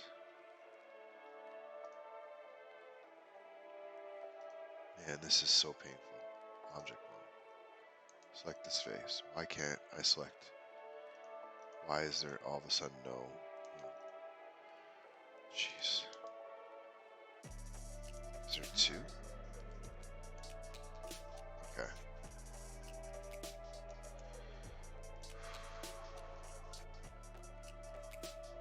I'm just getting rid of this for a second. Okay. What I'm trying to do So there's already 2. So I was just trying to bring this up a bit to match. Okay, so what I was trying to do, I'm trying to bring this up to match the height of this. So like this. And then I was trying to inset to match that, right? And then I was going to bring this back down. I was going to extrude this back down. Make sure I get the angle right. Extrude this back down. I can't tell.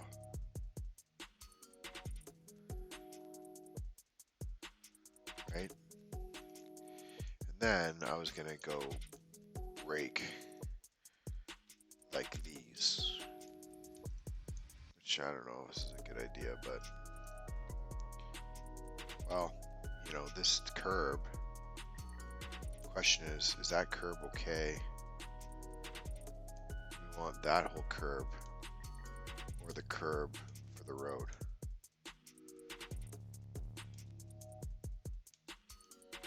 Right?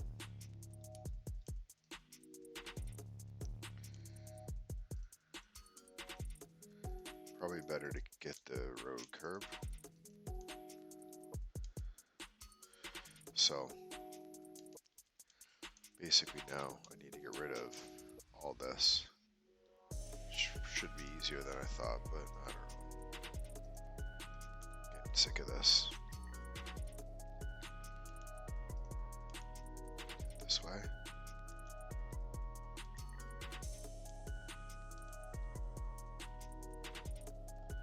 This is probably the easier way to do it. Let's just get rid of everything on the side and that. Okay.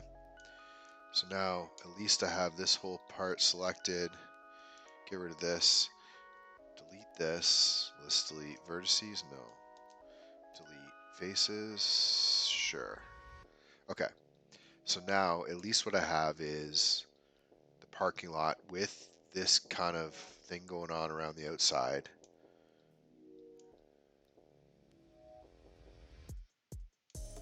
And it flat on one side. Now, the question is,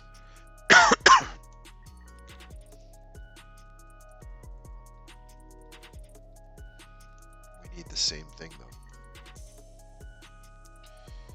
Oh my god.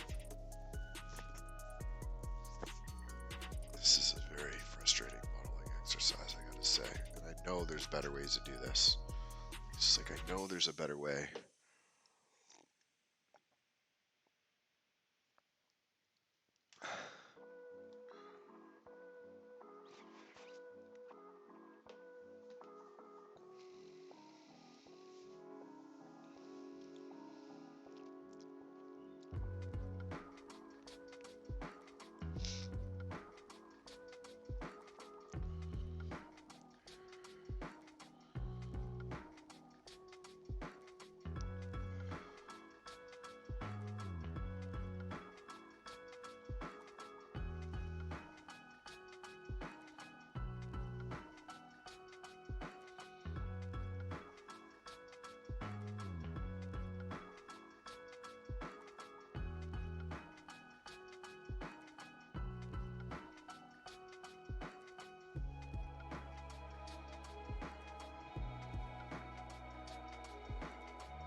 It's interesting.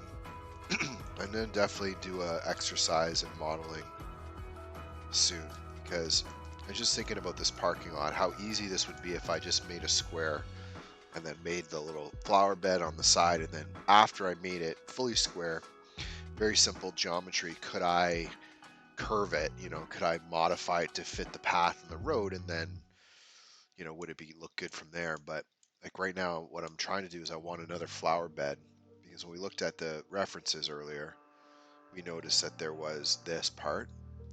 So basically I'm trying to do that, and I could extrude these out, right, and make a flat part all the way along, but then it's going to create some really weird. I mean, it's just not proper, right? It's just not the right way to do it. You can easily go all the way down here. We can deselect this, deselect this. I'm just going to do it to show you what will happen. So yeah, so you can take all these, and you can even do this extrude among normals, which I don't know why that's not extrude. Normals, faces, normals. So you can do this, and what that does is it extrudes out exactly. So yeah, I mean, it might be fine. Like, look, so what it did, see, but then it dropped it. What did it do?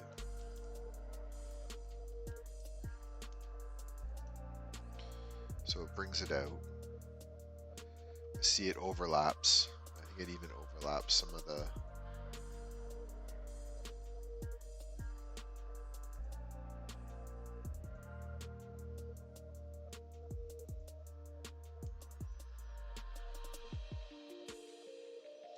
So I was thinking like this, right? And then we've got is this problem, which, I can clean this up. It's freaking annoying, right? Because now basically you want to do is you want to say align all these at center, right? So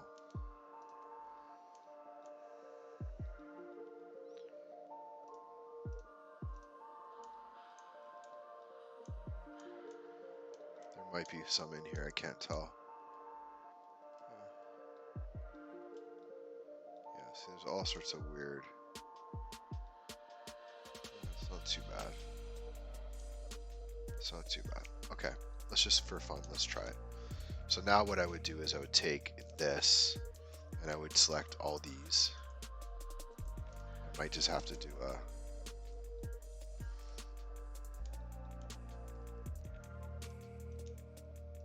There we go.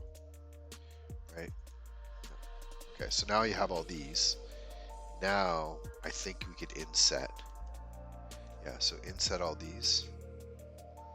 And what would end up being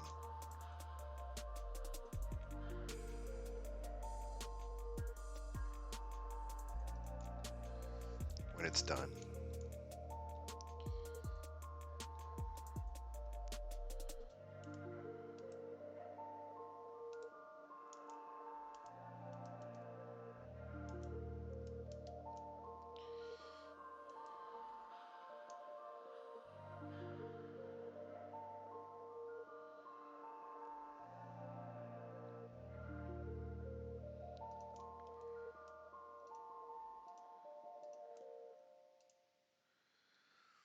Okay, so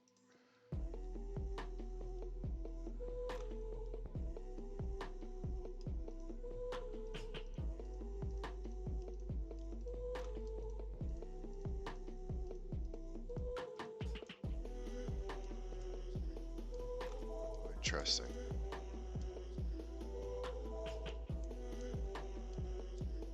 That's actually what I want.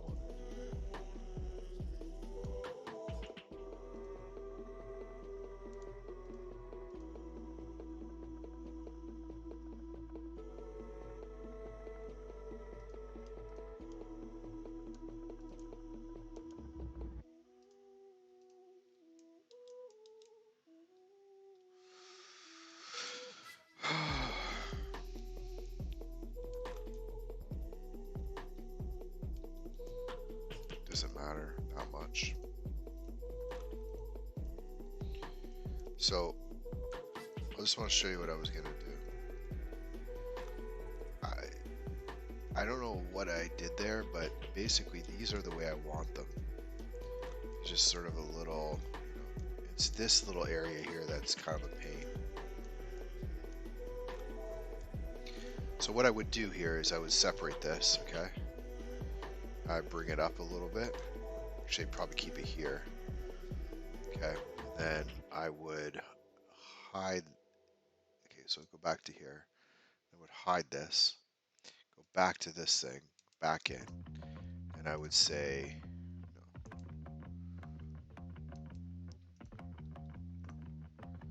what happened now? Whoa. Okay. That's not what I want.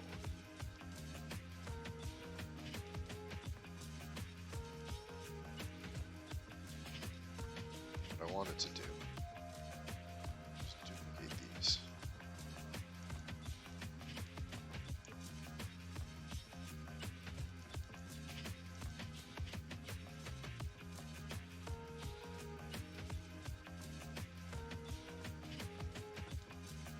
Yeah. Okay. So basically this thing here would be the emitter. So I'd hide this. Excuse me. I would hide. Man,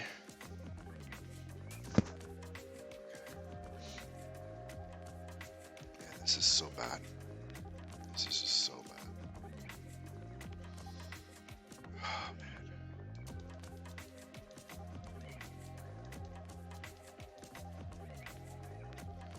Okay. What I was trying to do. I'm gonna have to fix this first before I do anything else.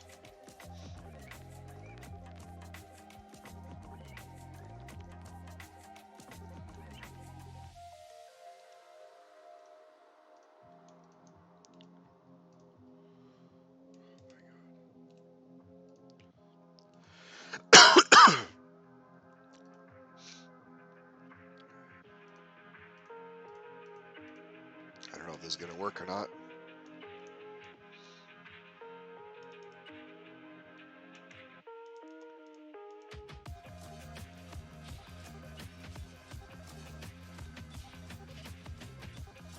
Okay.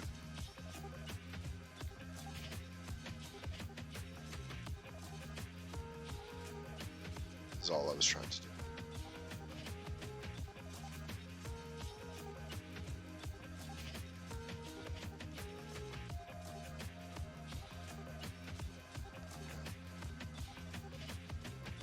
So now I've got all these faces, which is the flower bed.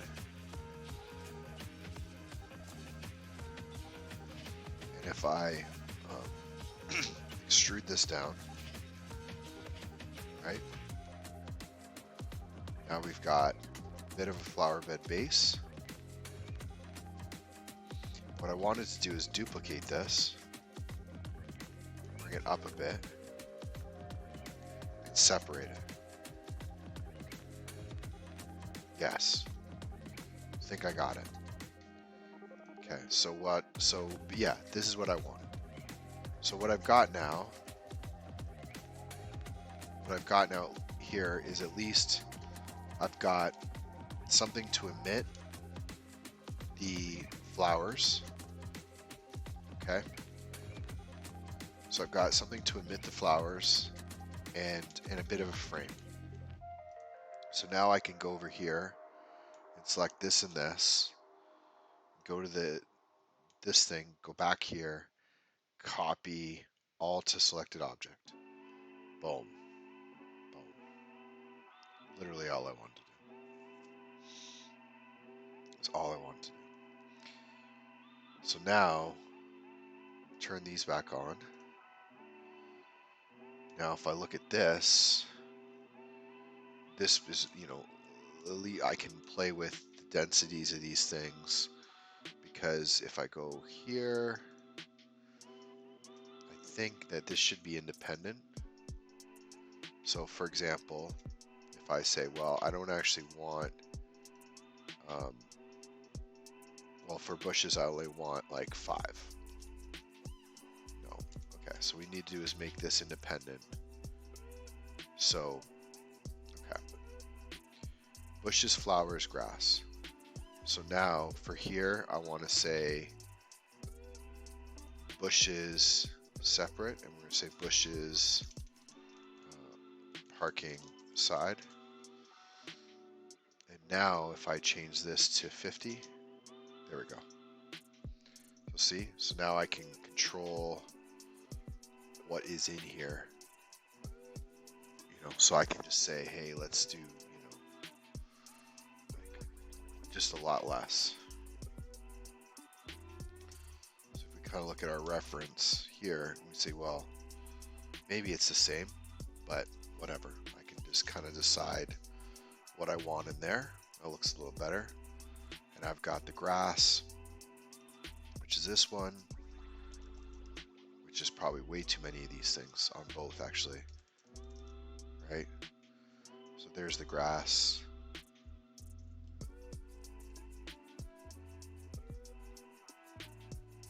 You know, we can kind of get this dialed in a little bit. Scale up, right? I want it to go through, but we can even do the individual grass, so we can bring it up on the Z. So watch, if we bring up 1.5 on all the grass, which just means this is longer.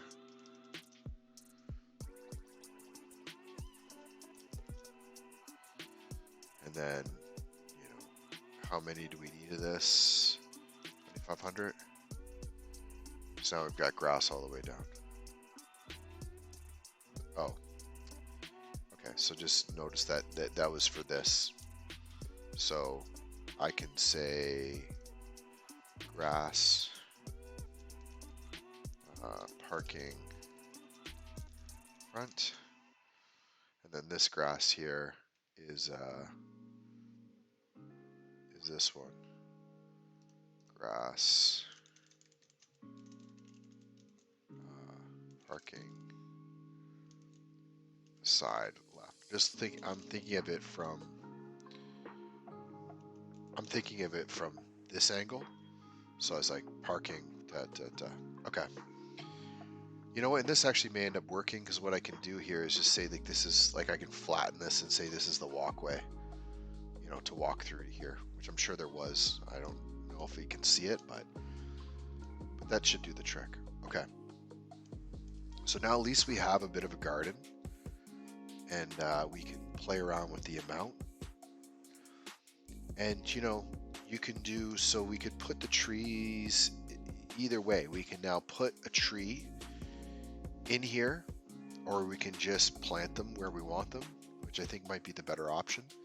So if I go into here, and I know that I've got some trees already, so I think it's these guys. So if we basically just take these trees,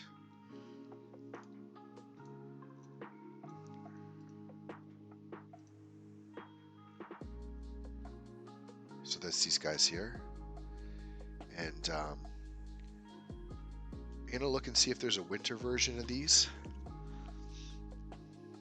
but for now let's go here, let's duplicate this. Okay, bring it, so this is a link duplicate, so it's not different, right? That's our viewport, so that's like what the view will actually be from the thing. And you know, I would say smaller, something like that.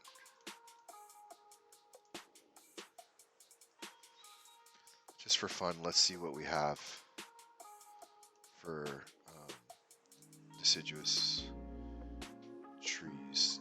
I know there's a bare version of these. If it's the winter version.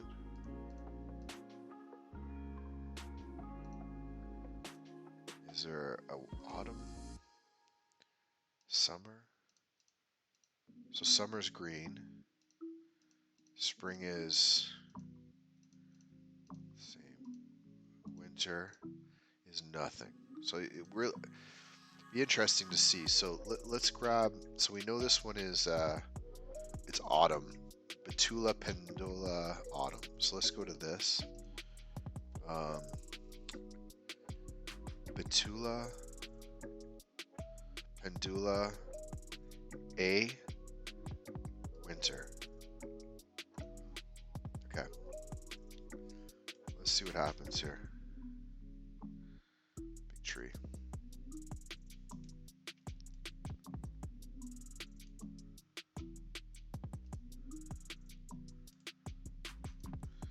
So I'm just gonna put this side by side. I'm just gonna take a look at how they look first, and then I'm gonna see if we can just bring that down. Like I'd like somewhere in between. So see the difference? So if we zoom in on this tree, right? It's got this branch, but we've got some density, and I kind of want to be in the middle. And I definitely don't want this tree branch to be white. So let's just see what settings we've got. So snow amount, drop it.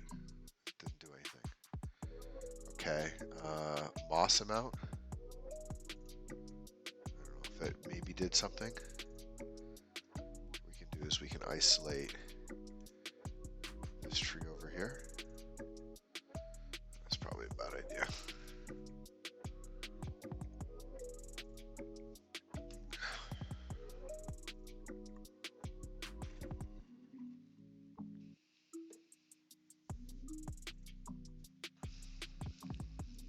Okay.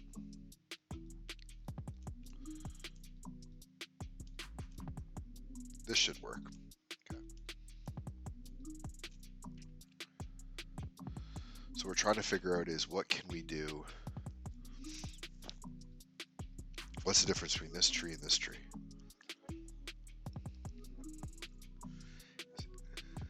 This one has no leaves at all. This one has leaves. So I think we're probably better off with this. Can we change the amount of leaves?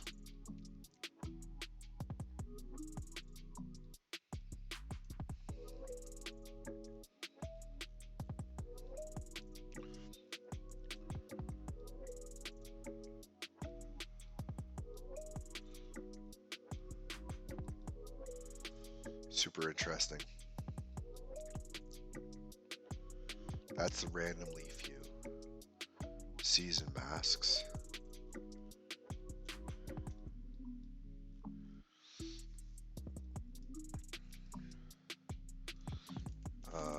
Amount of leaves, botanic. Under.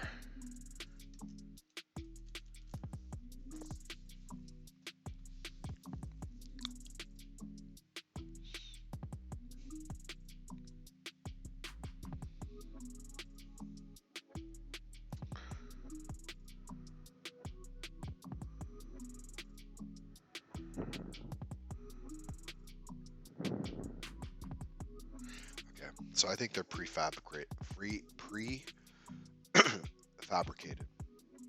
So either the option is, do we keep these trees with that amount of leaves and just maybe we can change the colors and stuff, or do we go with the winter tree, which we would just probably want to change the color, right? So let's see what happens.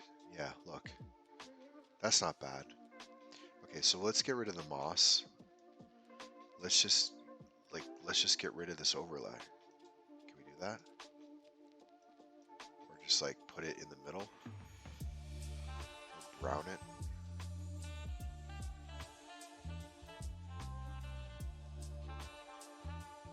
Yeah. That might not look that bad.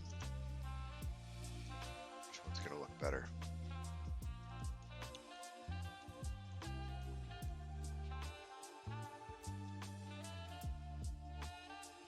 It's really too bad that you can't, like, you think it would be pretty easy. You can make some of these like translucent.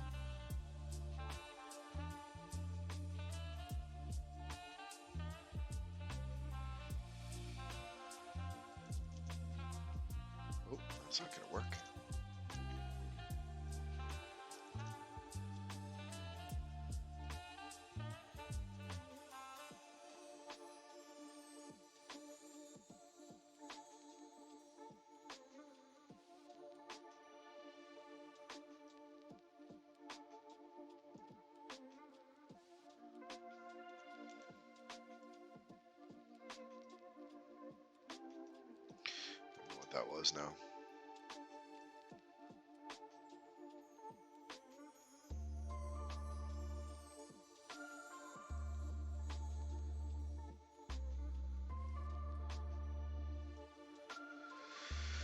Yeah, I mean,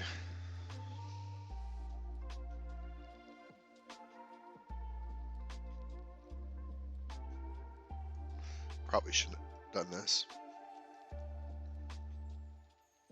I guess I'll just re-add the leaf.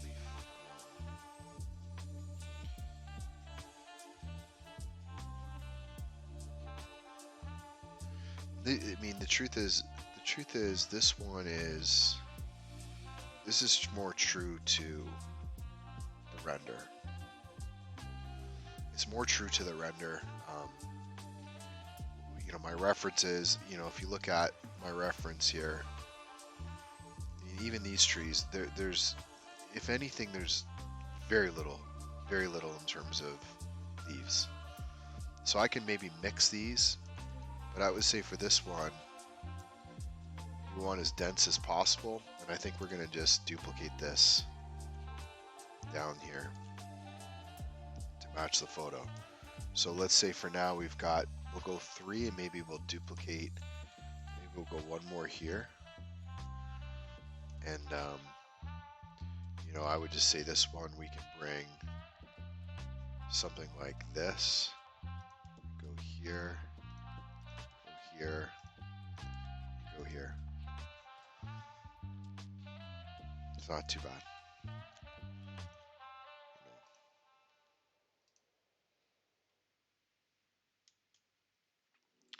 So this is kind of a fun little time for a trick. So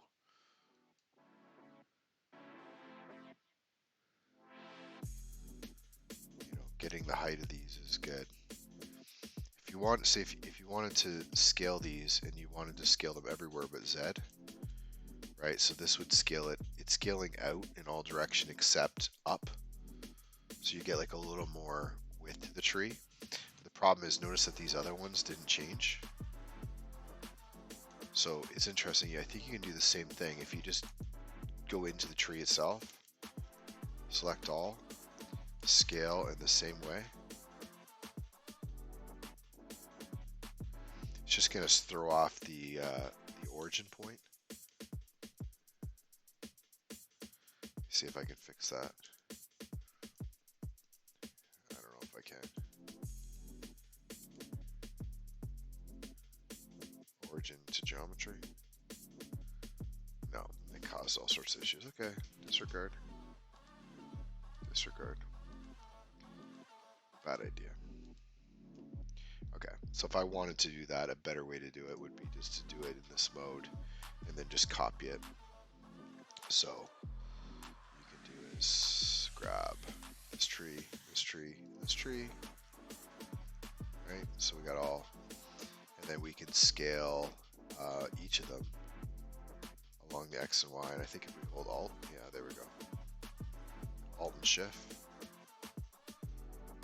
Give them like a bit more width to match the, it looks good. Okay. Done for now. Maybe these two are too close. It's hard to say. I mean, we could go into Google Street View and take a quick peek.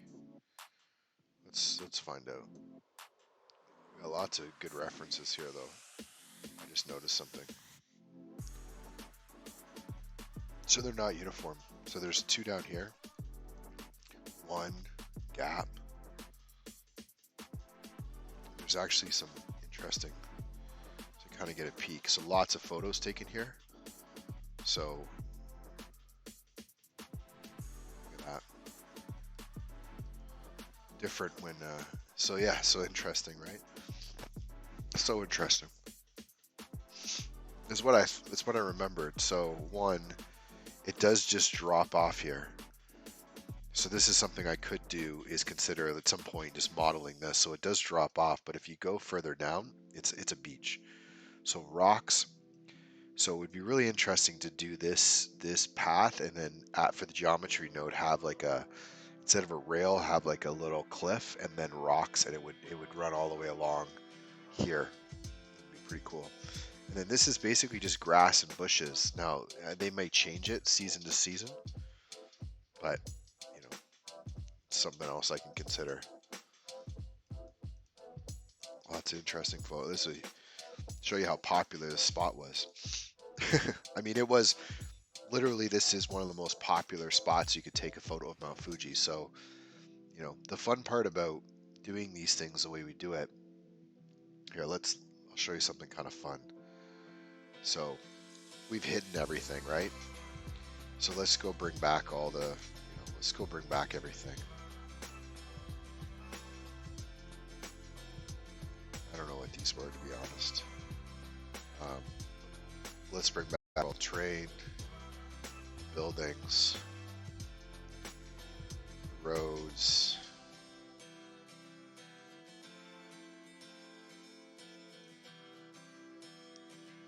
So our building, our patio, right?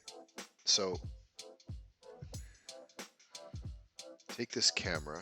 Let's use this camera because this one of these ones didn't work. Okay, maybe not. Yeah, this one.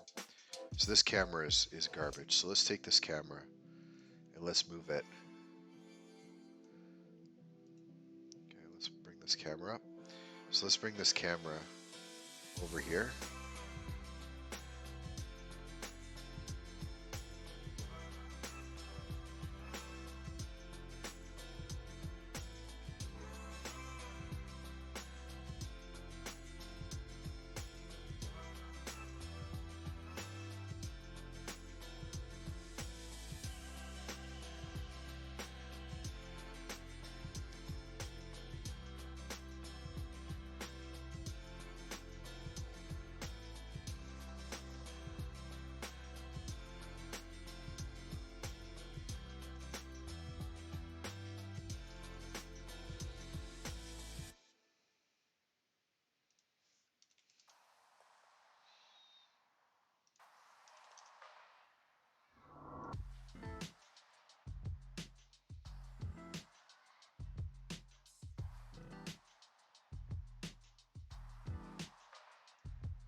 This would be like the typical, this would be the typical photography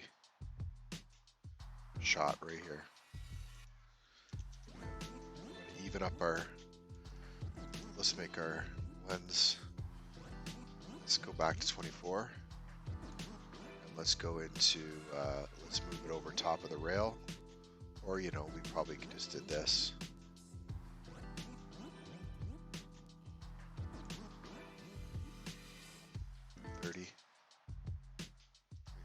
Whatever. Oh, 240. That's funny. Okay.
So I should probably do this right now. So, so this is buildings night. Let's make it a little bit easier. Okay, so this is buildings night, and if I duplicate this entire collection and then kill this one, and say this is buildings day, and then building background day, buildings side day. then it's really only this one, but we'll bring both in. Just go into OSM, and it's interesting. We can do a couple things. We could, I mean, it's not that bad with the light, but just to show you, we can turn these off, and then we get, you know, just a bit of the texture on the building. Or we can say, you know, I don't know, we can say 10 are lit. That's fine. And there we go. So, you know, it's gonna be super grainy.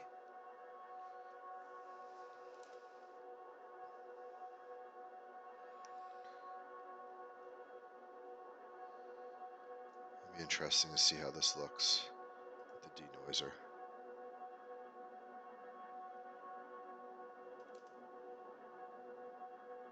Kind of ruins it.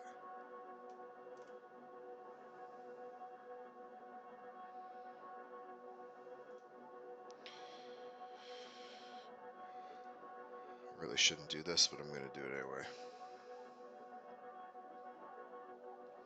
So even here with the water, this was my night mode, I think,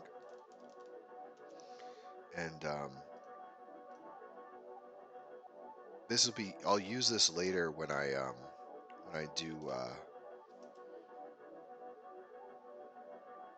I'll do. Oh, did I break something? Yeah, so I'll do this later when I do my scene layers.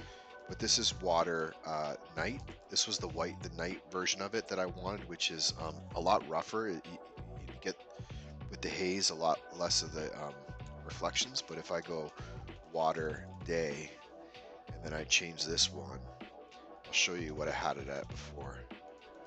So we can go in here now and we can say, all right, let's just play with the bunch of stuff. The roughness in particular. So the roughness of the water. Right, so this is a perfectly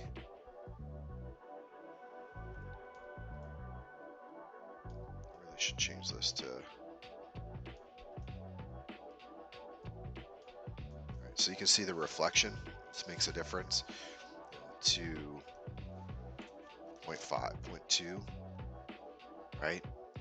So 0.05 maybe. Yeah, it was actually probably pretty good where it was. Yeah, so you get like a nice reflection, almost like a long exposure shot. Yeah, and you know, the other thing that's kind of interesting I'd look at is this. So see these buildings? I don't know if that was just the shot, but we can kind of even use some references here. Say, what do these buildings look like? So they're kind of interesting. They're just a mix of colors. You know, I have other shots here, but you know, I just noticed that they're a little bit intense over here, but it's not too bad. I mean, we just call it, it's done. It's the image. If I rendered this and got rid of the noise, it would look probably pretty good.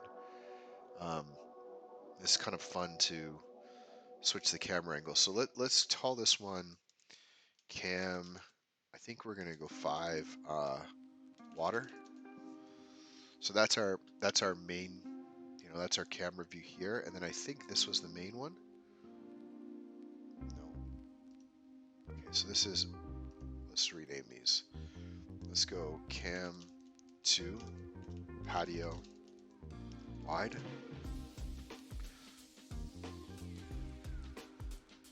This is, I think, the one I liked.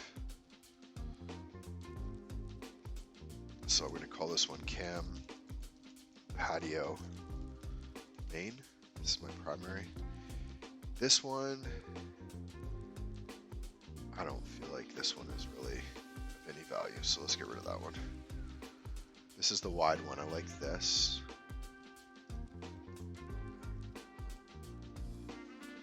It's a cool view too. Okay, so this is the main one.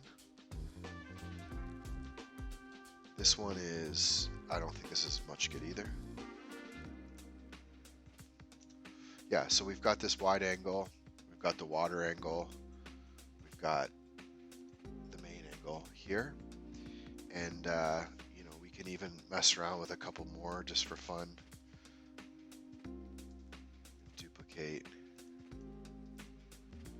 Duplicate this one, go here, and then say, let's go back.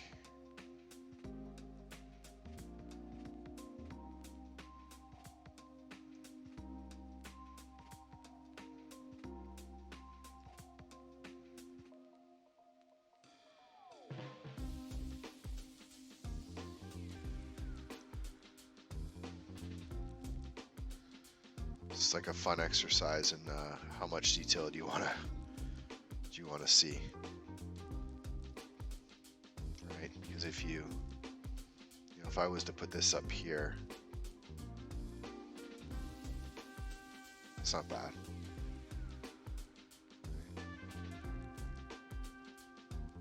How about that?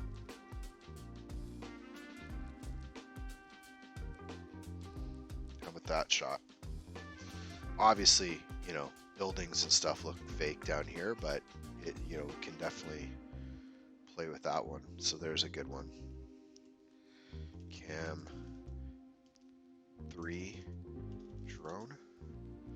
So now we got water, drone, wide, which this one was really just meant to show the patio.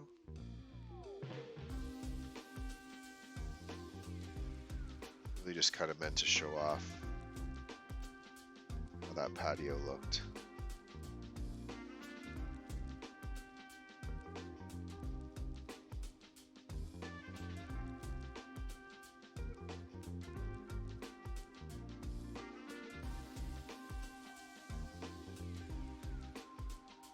How about that? Can't go too far because start getting that reflection. There we go. So there's another one.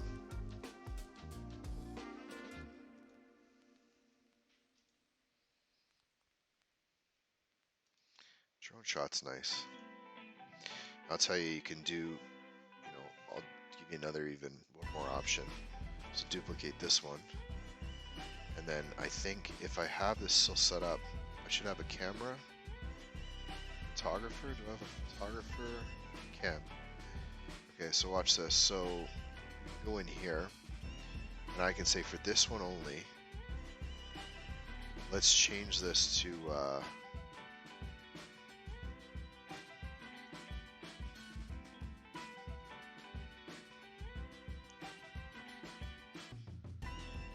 where is it?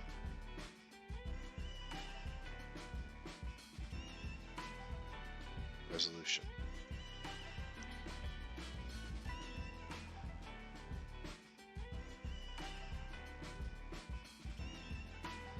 So it's like a typical Instagram photo.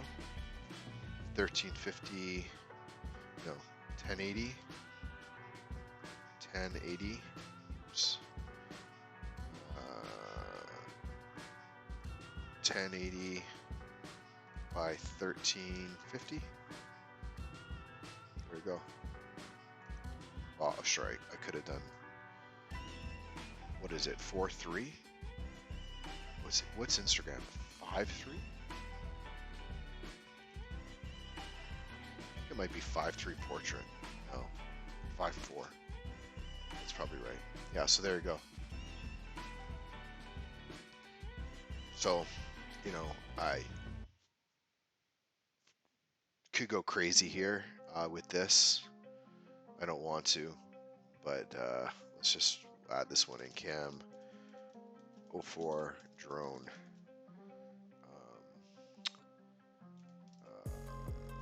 Portrait. Yeah, so it's really fun when you get going with view layers. What's really neat about this is, for example, the atmosphere right now.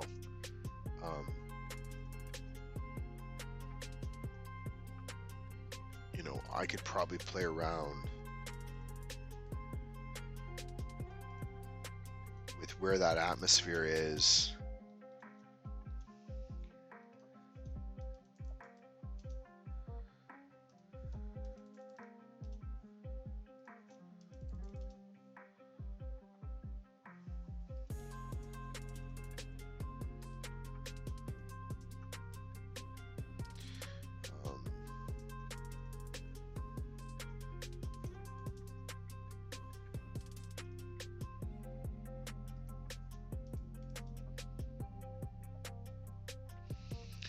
just thinking like I could drop, I could put the emission up on this, and I could bring the entire thing lower. Although I don't think it's selectable. So yeah, I could bring the whole thing lower to have the inversion and just reproduce this shot right here. Some clouds down the road. So let's bring this back and not screw it up. I'm going to take another break, get myself some lunch. But yeah, there's a good way. Just fix this up a bit with the rotation. Oh, sorry. This is now, I think I duplicated these two. Either way, it's just the rotation of where it's looking. So just bring it over like that. But I think the main thing here is that I think that, oh, it's got all these. I thought I only did the resolution for this one, which is, so now I've got to override all these, just like a 16:9 landscape, right? And then like this one's already good. This one's fine. I thought there was a way to do this. I guess not. Oh well. I know there's a way somewhere to say that this particular camera is going to be shot in portrait or landscape, but there you go. So, there's our wide shot on the patio. There's our main shot that I'm focused on. There's the drone shot. And here's the water shot. All within the same scene. So, again, the reason why to take all this time to bring the terrain data in, make it all somewhat accurate, is that it really does open up like the possibilities in terms of what you want to do with the render location and everything. Even something like this, like saying like, what would this look like with a 200 millimeter lens? Let's go and let's duplicate this one, and let's call this one water zoom. Let's put this to 200, and then let's rotate it, right? 150.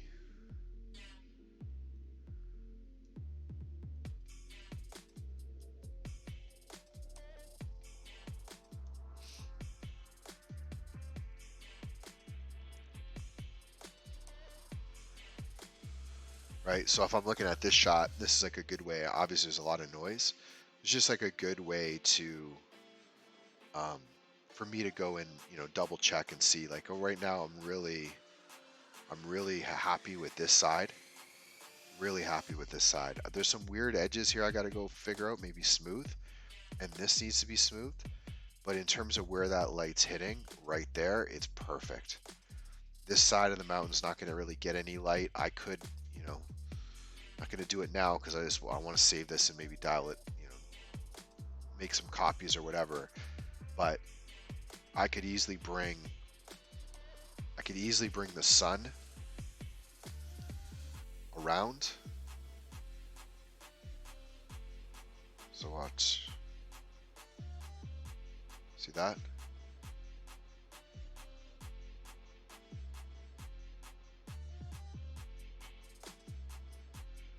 So it was like here, and actually bring it to this side. Now watch, we bring it back. See it coming around, and eventually, see that? The reason, to me, this is such a big deal to do this way is the fact that once you get it right, you can actually watch how that light pretty close to replicates this. Yes, there's, this could be fixed up so it's a little more accurate. This ridge is pretty good, right? This ridge is pretty good. This ridge is, it's so accurate. Even this little bump, this, photo render. it's so good with the real terrain that, you know, you can take that light and you can literally move it across. You want to talk about an animation.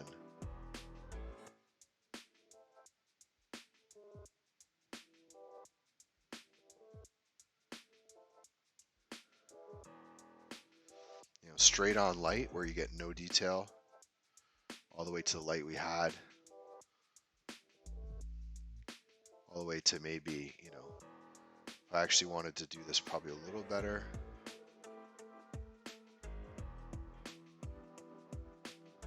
Maybe I could grab a corner like that. And then I could also bring down the intensity. So it's like, what do you want? You know, you can have less detail over here, but have these extra ridges show up. Or keep it all on this side.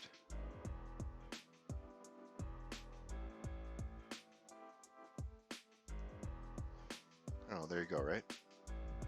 And then obviously we go right back to our drone shot, our patio shot. Hey, that looks pretty good. Looks pretty good. So here's where we're at. Still got some stuff to do to that parking lot, that road. Add some of our bushes and stuff back in. Fix what's going on here with the lighting. Sort of messing everything up a bit. And yeah, we'll keep working. I'm gonna run this for most of the day today. We're at 4 hours, almost 5 hours now. It's marathon. See how far we can get. So I'll put this on break. Go grab some lunch, and I'll be back here soon. See ya.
All right, back. back. Okay, let's close this. So here's where we're at. Starting to come together.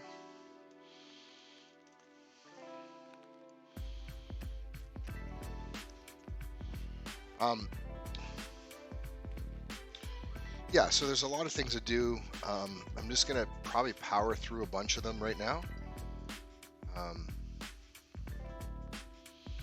Bring this preview up. Reference photos. Most of the stuff right now is, just cleaning up kind of this garden area. Some point I'm going to have to add, probably some lines to the parking lot, but it's starting to look a little better.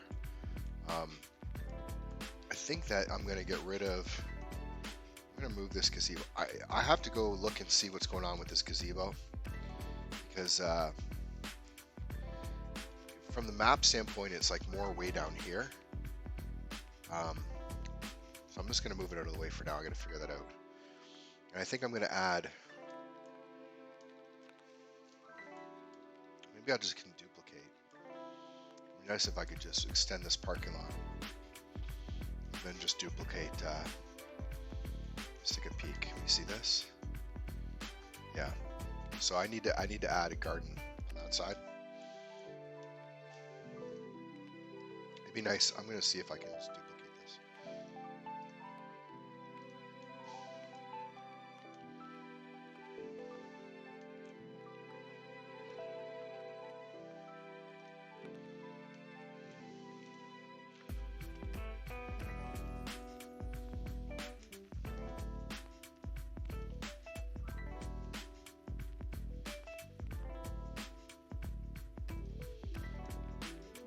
Just because everything's already set up, so I can probably just,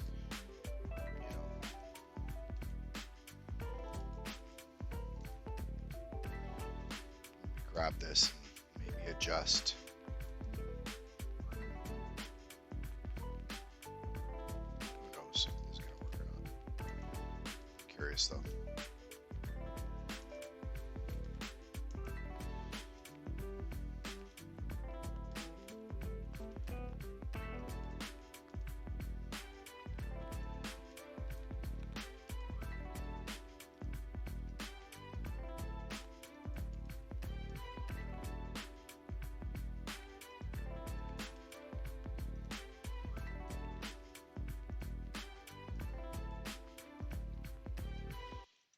Screwed up that whole thing. Did we? Maybe not. All we really should have to do now is just kind of bring this in, turn off this proportional editing or bring it right down. Yeah, I mean,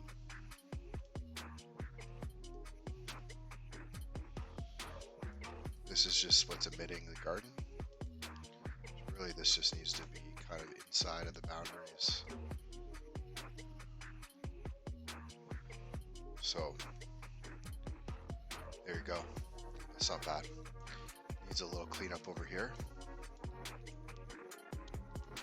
We can fix that. So, what's going on? Oh, okay. So this should be pretty straightforward. So we're just going to close this loop. And then we're going to bring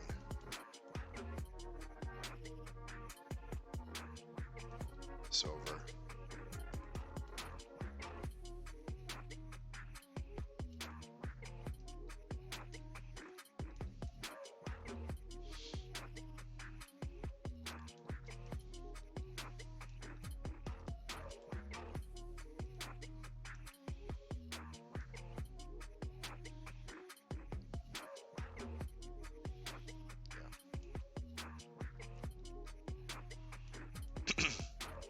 It's pretty neat with with geometry nodes.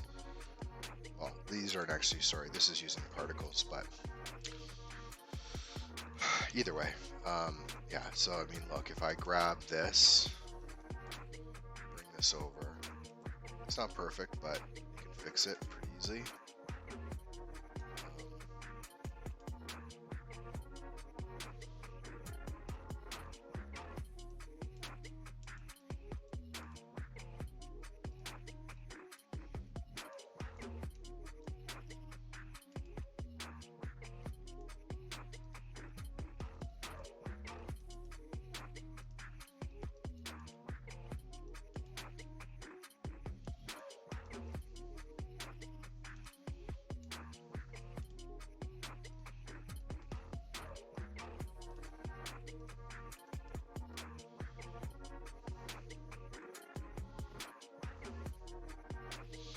Not too bad.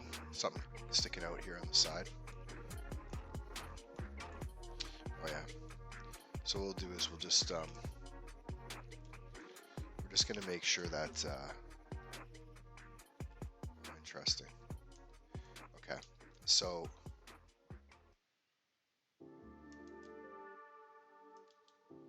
yeah. So I'll just, what's going on here is this really all of this can be deleted, and then I'll bring the inside line up. We'll just clean this up so this looks pretty solid.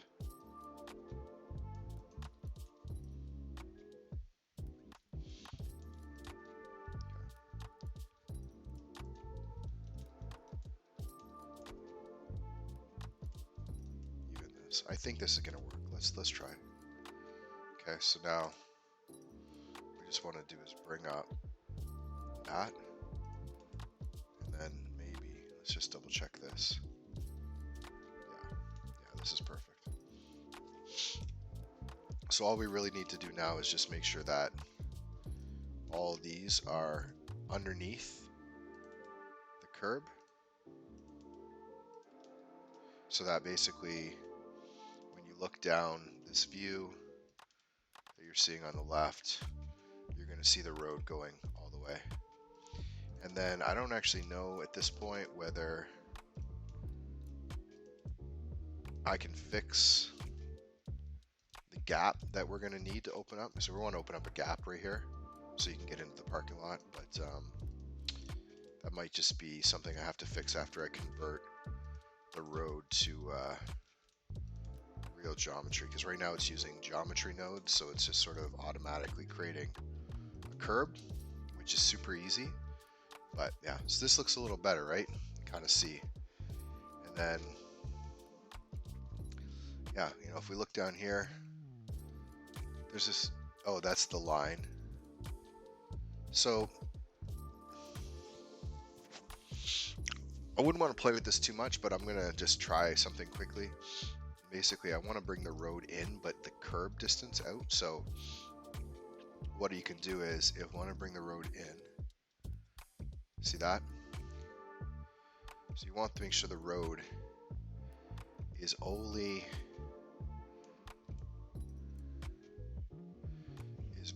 just barely touching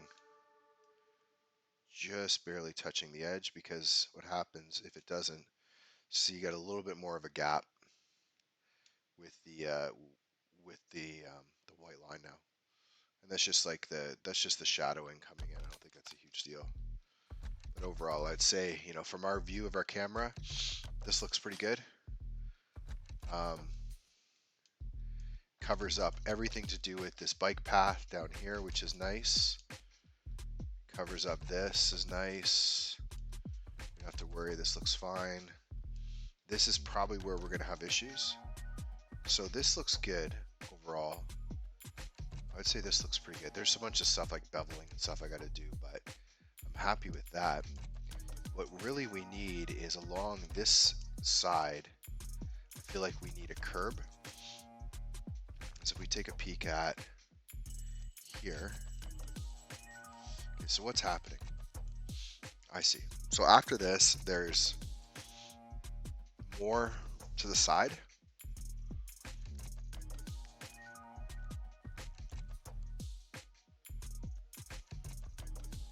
Okay, I think this is gonna be fairly straightforward to do. So we've got this rail, and I've already kind of shown this already, but let's check it again. By the way, we've tried this as well, and this is not even that bad to have that grass kind of scattered on the side, but it's not how it actually looks. So let's do it this way. So what we do is we take this rail, I think this is the main rail, but I think we probably can pick the third one. Yeah, so take this third one, and we'll duplicate it, and we'll call this geo, I don't know, side for now. It's probably good enough, okay? And then all we'll do with this one is we're gonna bring the height of this down. So So see, it's like basically it should be 0, I think. Let me just see.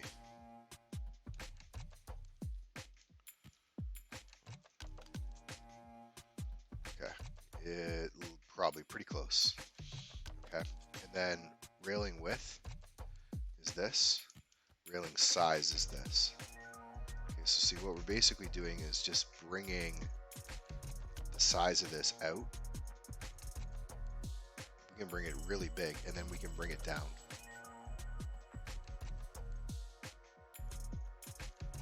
And then we can do is we can bring it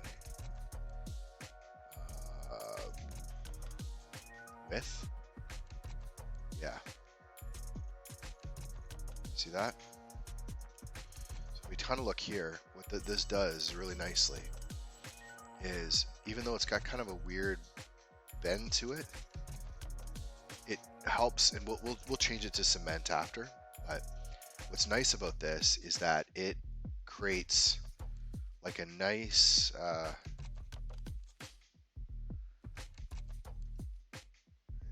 even bigger.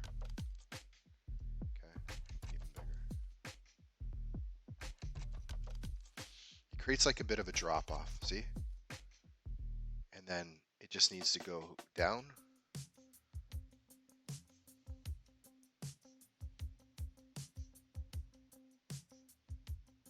You'll see in a second. And then see this rail material? We're going to change this to path. Okay, so now we got at least here is something that is sort of like a, let's see what's going on. Okay, what is that?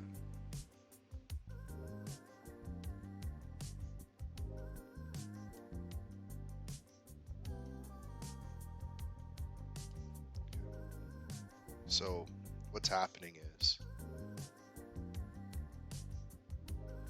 let's see just how this looks if it's just up against this edge. May not look that bad. So there's a little bit below. Okay. Interesting. So see that? So if we bring it down below, even though there's a little bit of a gap there, if we bring it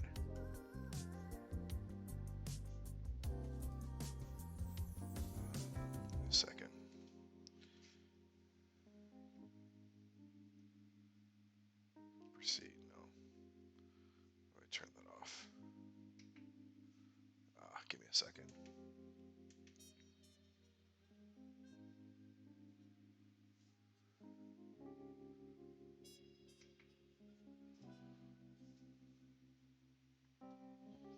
Okay. Yeah, so basically all I was doing is bringing the height of that rail side so it just is below. See if it's above, we want it to be just below the yellow line, the white line. See that? Just like that. So now we've got a little bit of a side, you know. We could fix this after. It's a little bit kind of got a curvature to it, which is not perfect, but at least it's a bit of a side part to the road. Just want to see what it does on this side. Oh, it's only on the right. It's only on the left side, so it's not causing any issues. We could probably figure out how to put this on both sides, but I think it might interfere. It might not.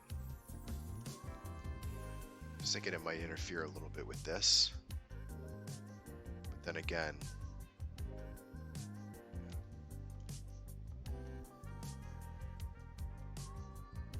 It looks good. So one thing I got rid of is the grass here. So let's bring this back. Okay. So taking a look at this, what we actually want to do here is we want to make sure this is its own emitter, which it is. I'm just going to bring this back.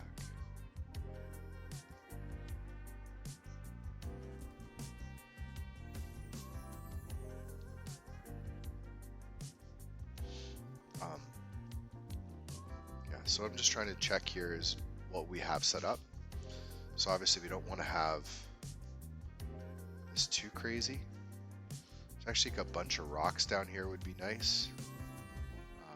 Actually, let's try something. Let's get rid of this for a second. So let's get rid of that. What we're going to do is I'm going to go back to this road. I'm just going to test.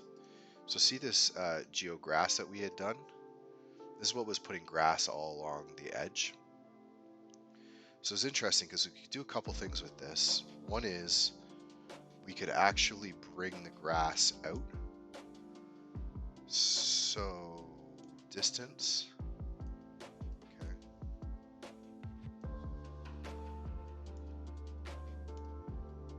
So see this.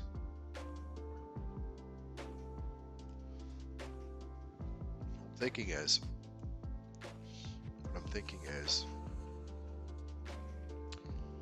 I was thinking of switching the grass to only the left side, which we already know how to do. So if we go into geo curves to rocks, so we go into the geometry node and we go to make sure we're on curves to rocks. Okay. So let's just rename. So we're going to call this curves to grass left. We're going to just make sure that this is not being used anywhere else. Okay, so this is curve to grass left. And then this is geo grass. Okay. So what we're doing here is we're going to go in and we're basically killing the right side of this. So we found this before. Just remember where it is.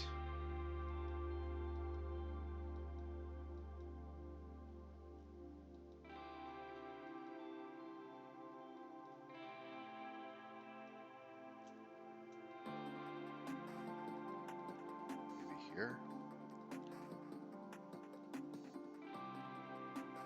It might be these ones.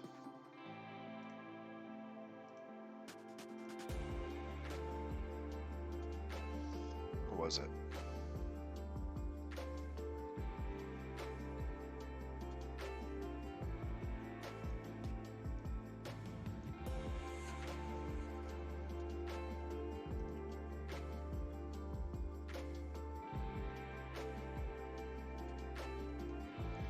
Okay. So what I was trying to do is I'm trying to figure out how to remove the left side. And I did this for the rail. So if we look at the rail, and we go to curves to railing, I think curves to railing 2. I pulled out one of the sides.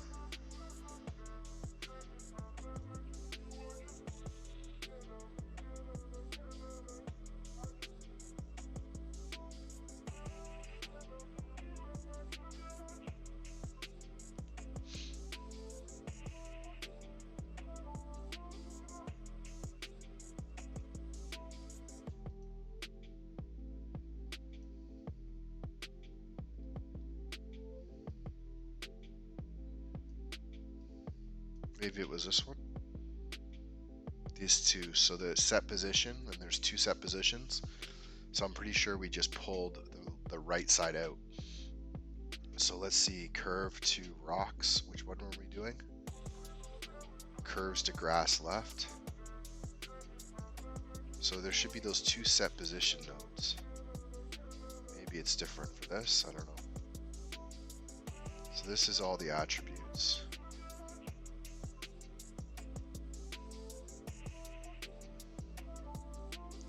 It might be different because it's not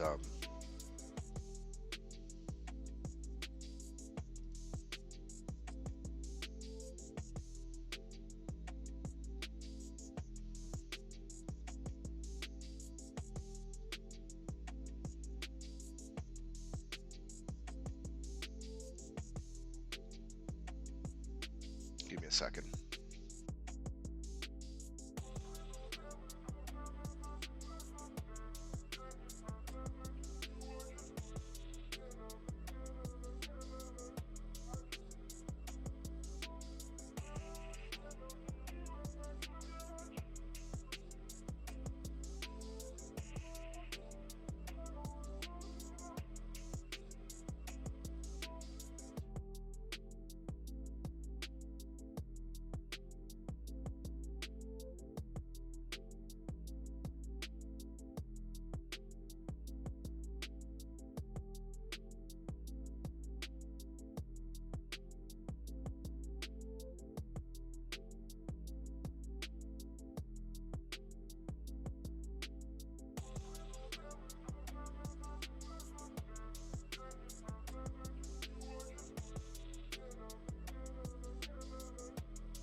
in here somewhere.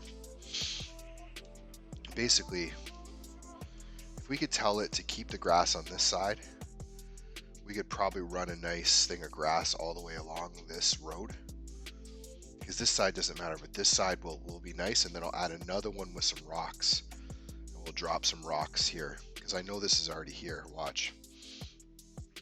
This grass, I think we already changed it.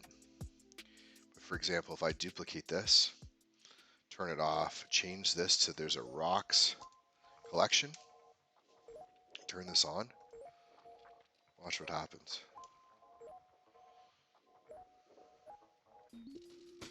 See this?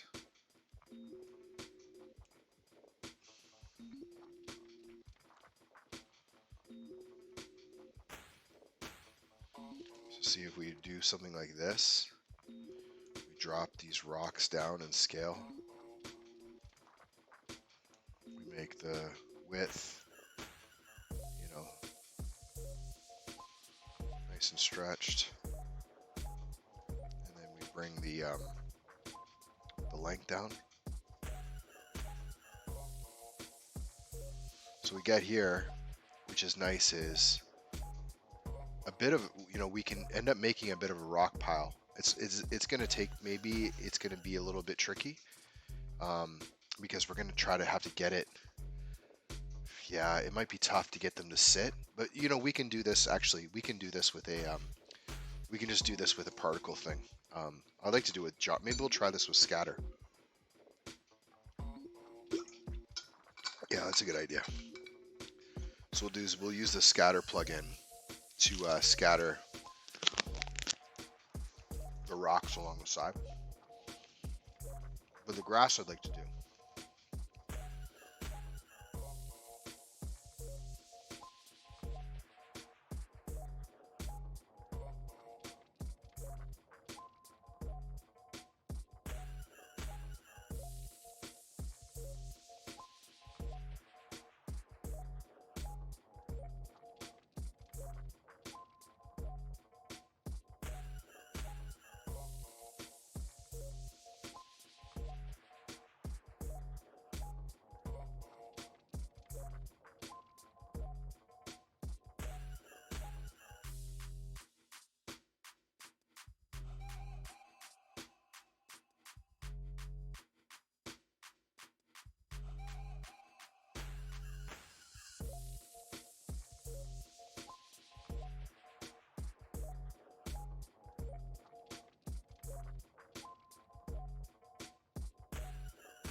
Okay, we got it. So what was happening is, this was basically, this multiply nodes were basically what was separating it across. So if we mute one of these nodes, which is this one here, yeah, if we mute this node,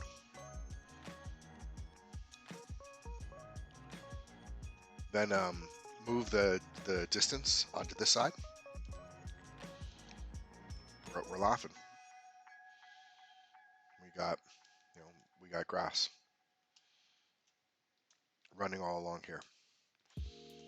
So now all we got to do is just change the min distance so that it's actually sitting on the side. I just realized something though. We lost our, I think we lost our platform. We lost our rail. Why would that be? this, does it come back? No. So somewhere we lost the rail, which was this one. Okay, I see why. So I think this was using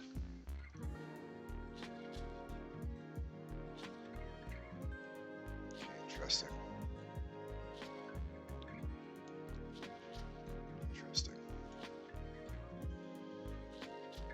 So,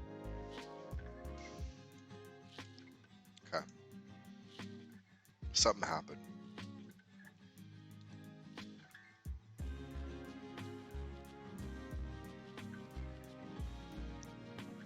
This is the road. This rail's fine. This rail's fine. This rail's fine. This has disappeared. We don't use the light.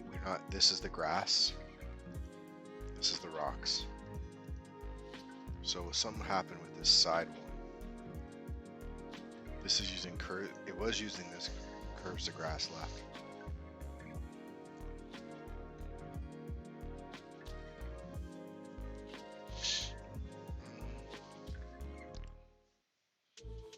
No, this one.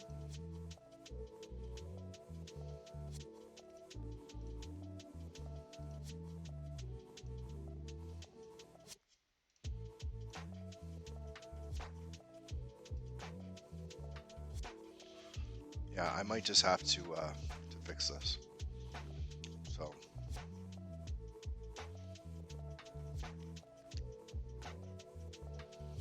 Okay. So one of the things I just noticed is you got to be really careful with this stuff, right? Because you're using these geometry nodes and each one is its own, like they're duplicated. It's really important that you just have to be careful not to end up erasing something. So over here, I'm going to say that this side is what we need, and we know we're going to use a railing, but we're going to make sure it's its own thing. So we're going to call this curves to railing left only, because that's the only modification we need to make. So curves to railing left only. We know for this one, for example, that we just need to mute this one. Oh, that doesn't do it. Maybe get rid of it. Yeah, there we go. Okay. So now we know that this is fine. It shouldn't affect anything else. I don't know why it's being shown to use twice.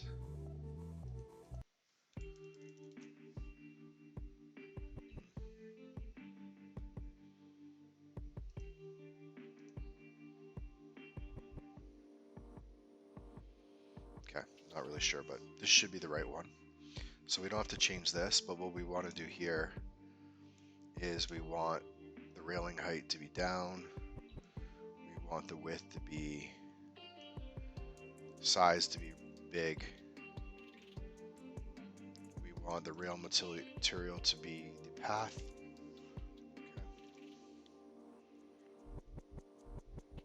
And we want the railing height to be here. We want the width to be against, and then this is just a quickly double check.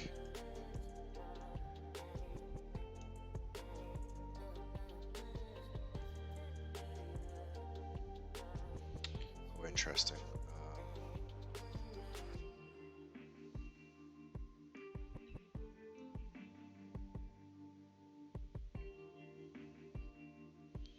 So this is not actually that bad. So what this is kind of doing here is, we'll see how this looks. So basically what this is doing is it's curved at the top, which might be again a geometry node thing. We can find out what is the rail, like what is it using for the railing, because you can see it's pretty rounded and it's actually kind of got a bit of a curve to it. So we could probably figure that out. Yeah, it's probably doing a bunch of stuff here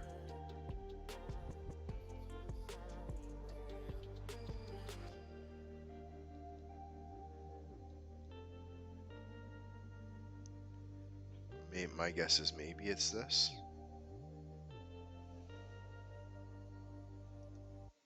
Yeah.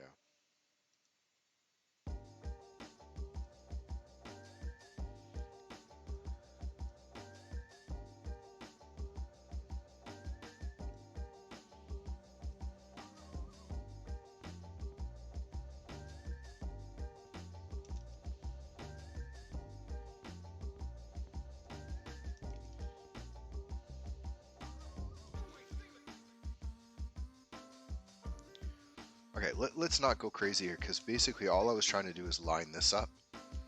And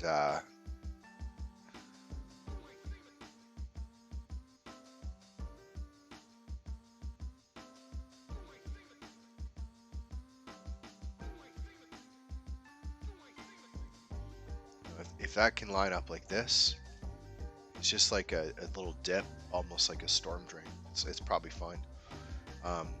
Okay, and then let's go back to this one, which is our grass. And we need this one to use curves to grass left.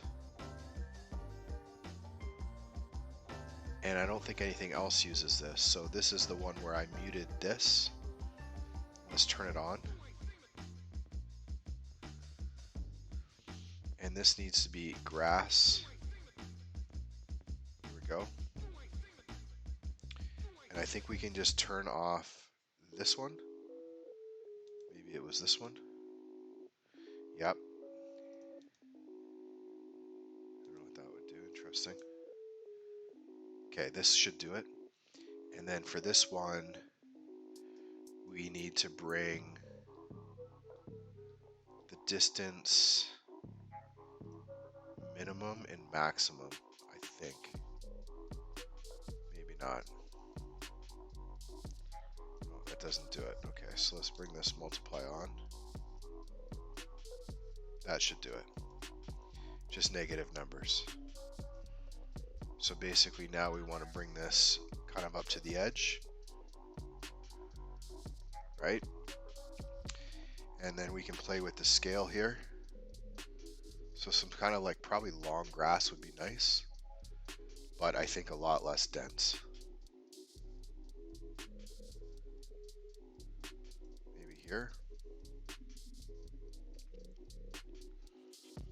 Right.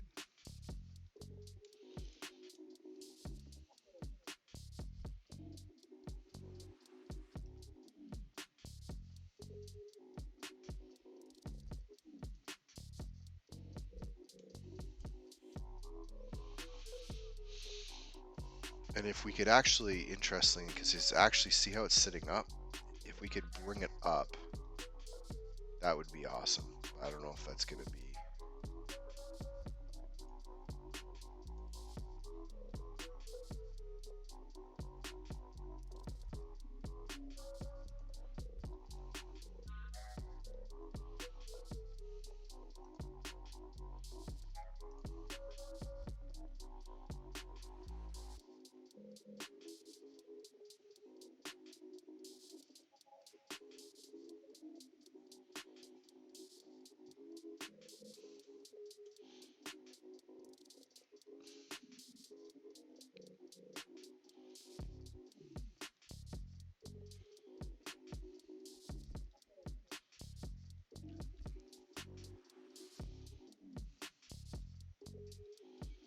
I'm not sure.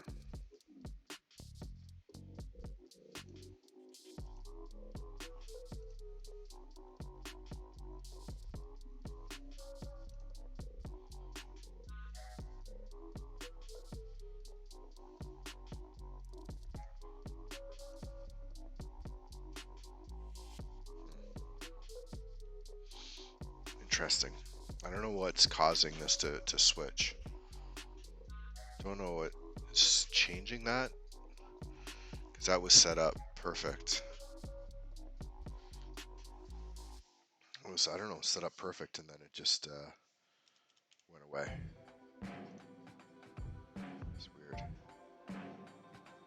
Weird. Makes me a bit nervous, but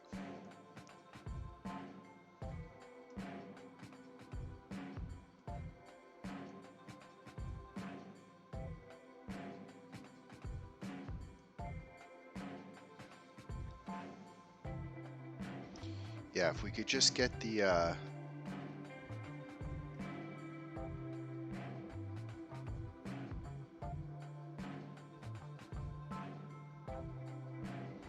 think honestly, if we could just drop it a bit, if we could just drop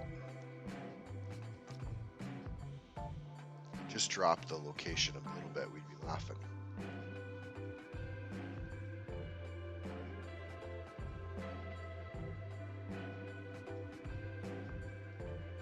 That was the rotation, right?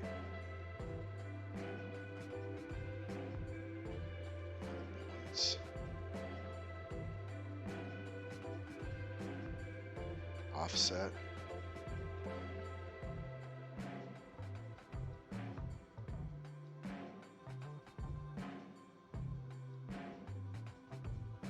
Yeah.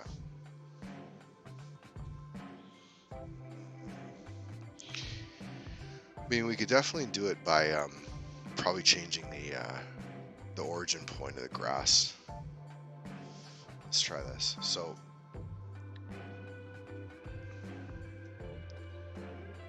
we've got we're using this grass dry, which I think is good. So what I want to do is I want to duplicate this collection. Okay, and I want to bring this out for now. Okay, so we do its own thing.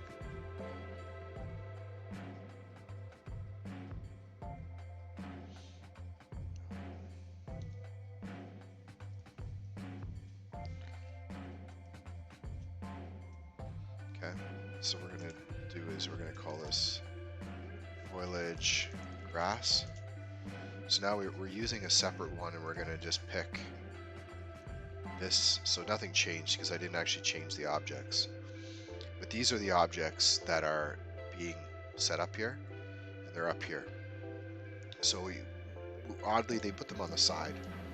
I know there's some reason for that, but if I take the origins and I actually bring the origin this way,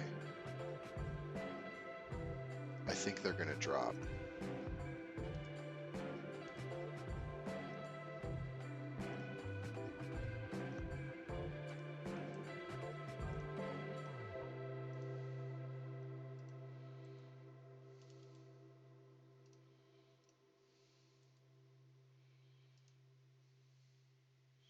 Pretty sure that worked. Pretty sure that worked. Did it? Yeah. So now they're basically, they might be below. They're pretty good. Pretty good. So now I think we can do is we can play with the scale. So now I think we can change the scale of these. So that. Maybe we can bring in that spread a little bit.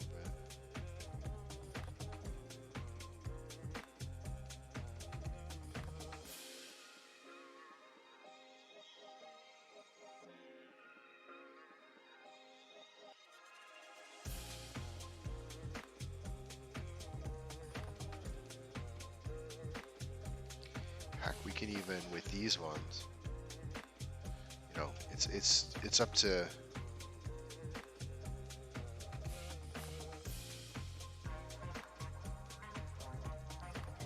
right.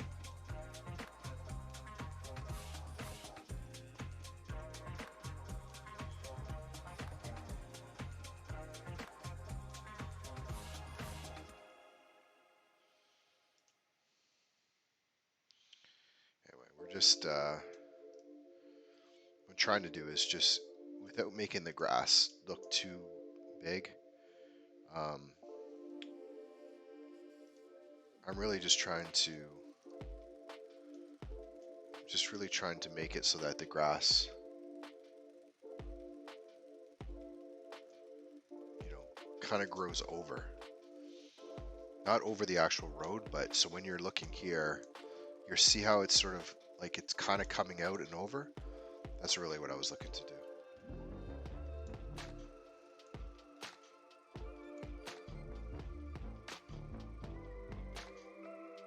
But you don't want to go too crazy. It's not too bad.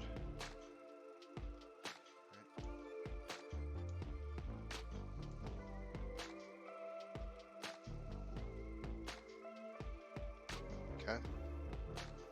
Now,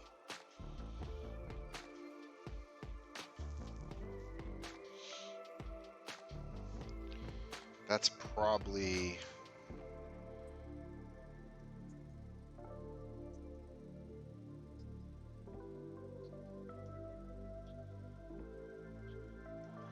just bring these two together a little bit.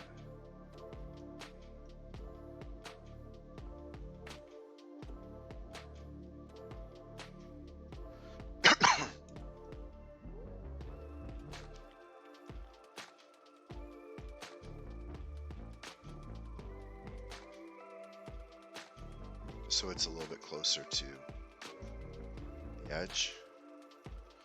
I really was thinking I might do the rocks. I think the rocks are going to look a lot better at this spot, obviously, than that water. And, you know, it should be a beach anyway. I could paint it as, you know, if you actually look at what it is, here, I can show you. I remember this from being there, but this part is rock. But you don't actually see this part. But if you go back out to our view, and I think if we bring our dude, like, this was like here, maybe here. Yeah, so if we bring our little dude down here, how do we do that? Should be able to get that sphere. Let's go back. There's our little, yeah, so watch. See?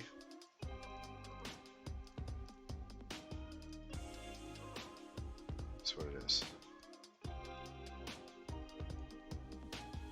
So we've kind of got this part, although, you know, there's no texture here. We would obviously have to work on this if we wanted it in the shot, but we don't. This could be an Unreal Engine project. But you can see the rocks start about here. So, oh,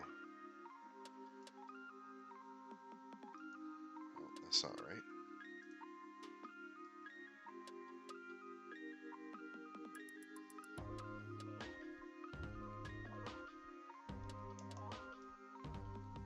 Just looking for, where did those street views go? That's weird.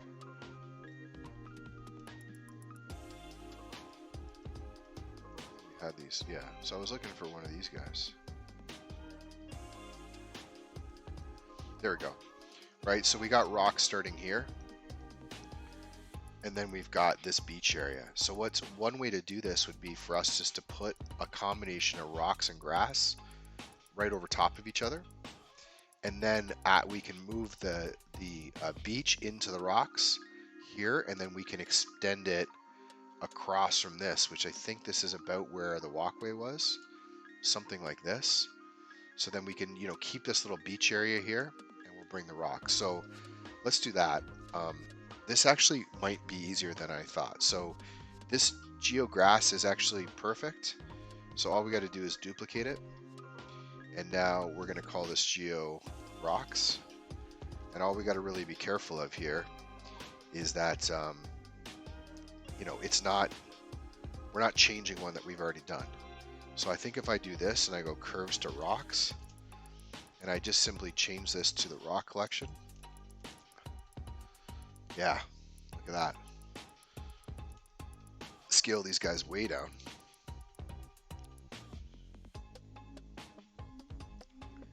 Change them over. Right? We just need to get them down. And yeah, I mean, play with the min maxes. Again, we're gonna have to drop these, which is another issue, but we can do that easy. I don't know if there'll be that many rocks to deal with. Actually, let's do that now. So these are using the rock collection. is going to be up here somewhere. Okay, so we need to grab this. We need to duplicate it. It's probably this one. Rock collection here. Bring this out. Okay, so this is this one. It might only have the one rock. Did it only have one rock? Yeah, it only has one rock in it. So we can fill this up with our own. Okay. So let's do this. Let's call this geo foliage. So this is all the geometry node stuff, right? So this was the grass. Geo grass. Okay. And this is geo rocks. And then we just put these both in here. I mean, we could probably even do this with the same geometry node with just this full collection. But I think we want the control. So the geo rocks, geo grass is going to use geo grass. That's back to normal. And then the geo rocks is going to use geo rocks. Okay. And now we go into this rock. We figure out where the Z is.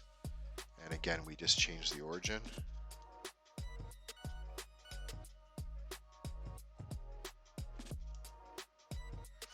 Yeah, it might be doing some rotation stuff to this.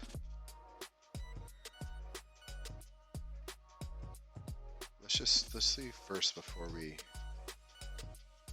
do anything. Let's just why do we got all these things? Let's just see how far they are off the ground.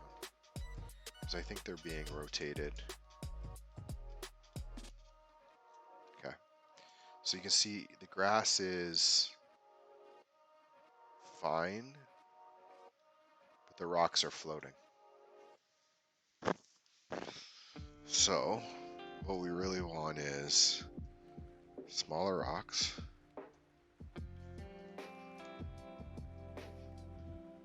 Right? Some nice rocks. We want good pile.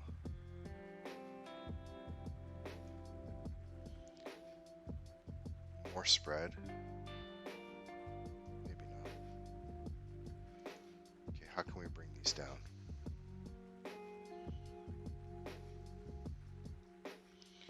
So we could change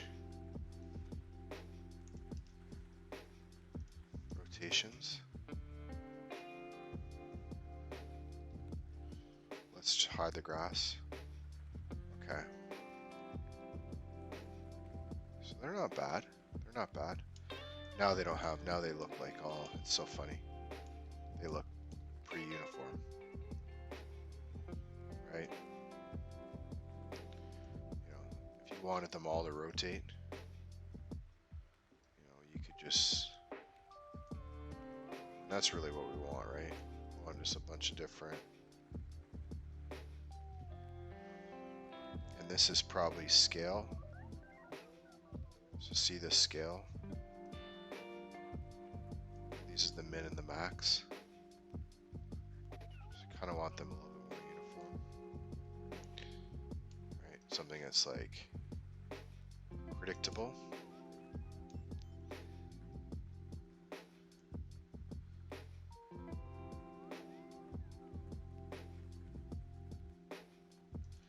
And I think really all the problem is that they're sitting up. So how do we get them to drop? The only way I can think of is that if we look at the rail, if we looked at the rail geometry node, we would know that there is a railing height. So wherever that is, wherever it's controlling that height, we need to have that.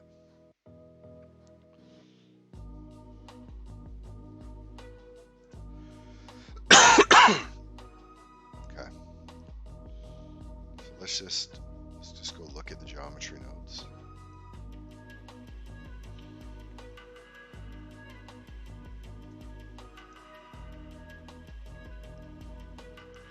Okay, so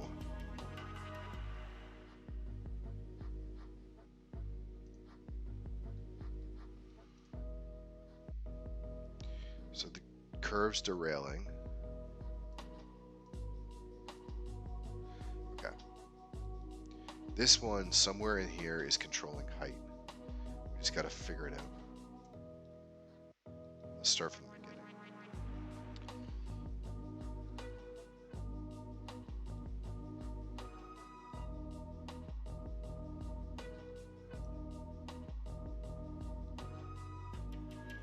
So this right here, see this height?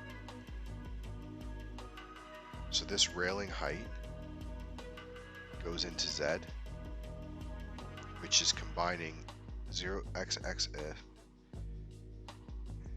and then the XYZ goes into the set position, which is the offset. The offset goes into these two positions, which sets the rail positions on each side, and then into join geometry here. And then this curve radius. Okay, so basically, I think if we create a group input, a combine XYZ, and we see if there's already a set position, this might work. Okay, so let's go back to the geo rocks. Is there a set position? Might not be. So here's our group input.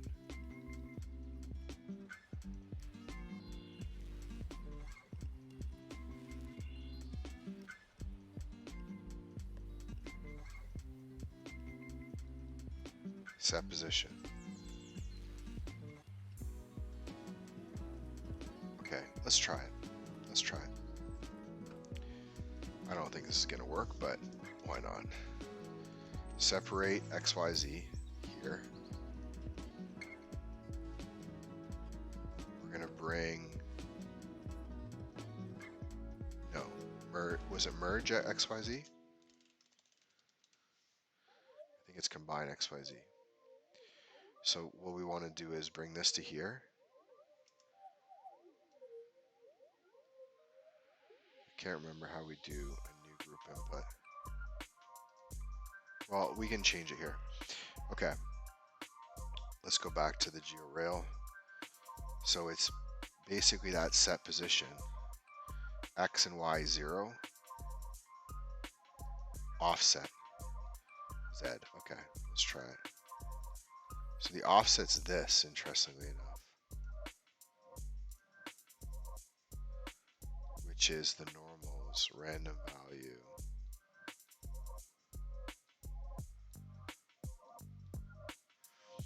I wonder if, let's save this.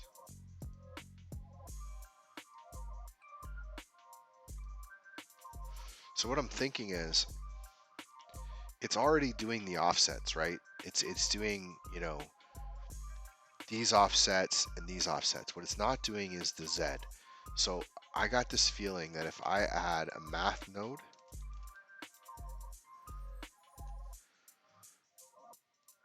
and I think if I add,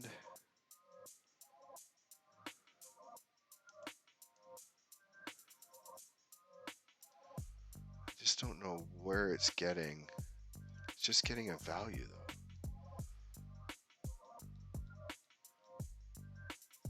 Let's try it. Just see what happens. We'll take the X and the Y coordinates from here.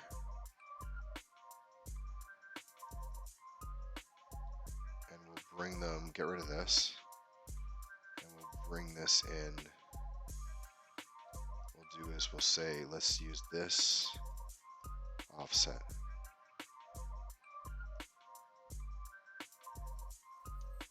Okay, we're at something. We got something. So we have now control over Z, but we lost our XY because these are not. So watch, separate XYZ. Okay, so now what we're going to do is we're going to take the value of this. Okay, so we're taking the value of this into the vector. We're taking x into x, y into y, z into, we don't want z. Okay? So now what it's doing is it's taking whatever value it had. So, okay, so basically the way this works is a vector is the xyz, right? Xyz value. So it was already passing an xyz value into this offset, and it was probably doing that from, you know, a bunch of math over here that's saying, hey, let's set the length, let's change this. But what we wanted is we wanted to add in a Z offset. Now I'm sure there's other ways we could have figured this out over here, but basically we're taking the data that was going to go into the offset, we're bringing it into a separate YZ, we're separating it out, X and Y and Z, putting the X and Y straight through so we're not touching that data, and then we're interjecting with this Z data. And now, honestly, all we need to do is if we could actually add, let's see if we can do it. What I want to do is just basically add this value.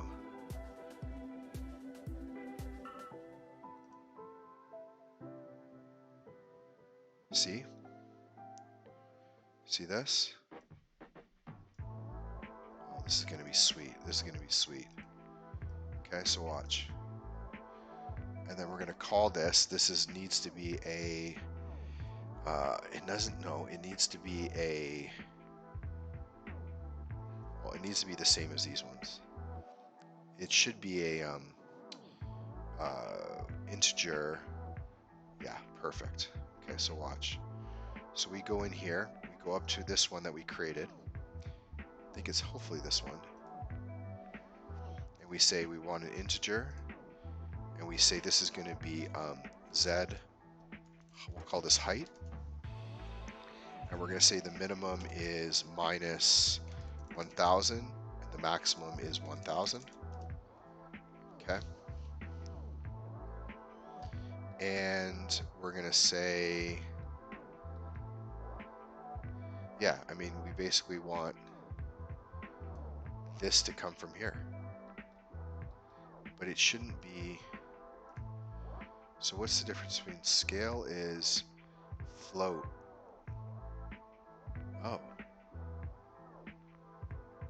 Oh, interesting.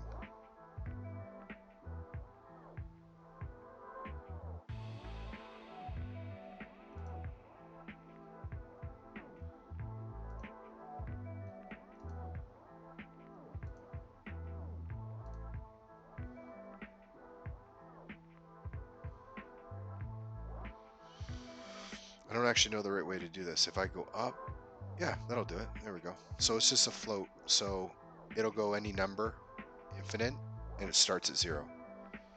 So we got it.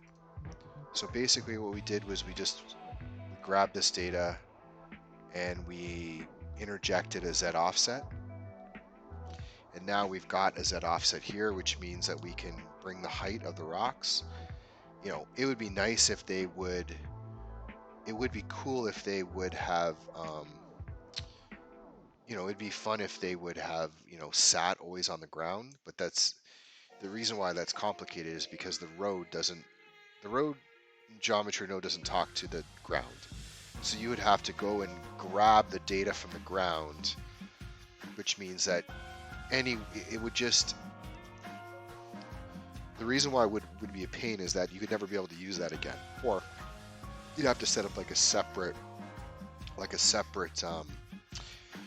option in the geometry node to say, hey, here's the ground that you're going to make sure you place. It's possible, but it's definitely not for me today. Okay, so now watch. Bring these in. That's the spread. Our scale is here. And our height is here. So as long as every rock's on the ground, it starts to look pretty good. Right? And, you know, and just for, yeah, it's really interesting. You can do, you know, for example, this is the random. So we could easily have gone in and actually changed this so that we could randomize, you know, this is the rotation.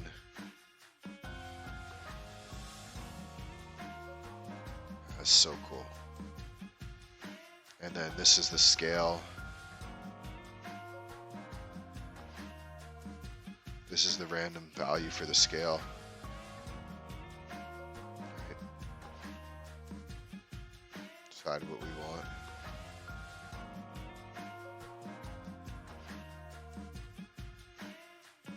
So we'll go to 0.9 to 0.6. And now we can bring the grass back and see how that looks.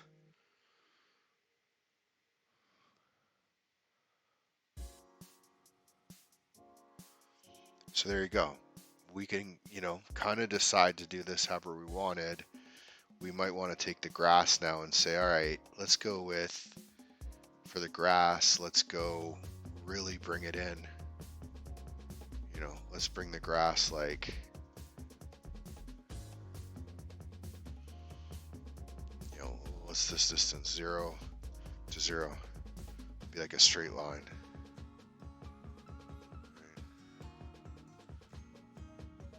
Scale.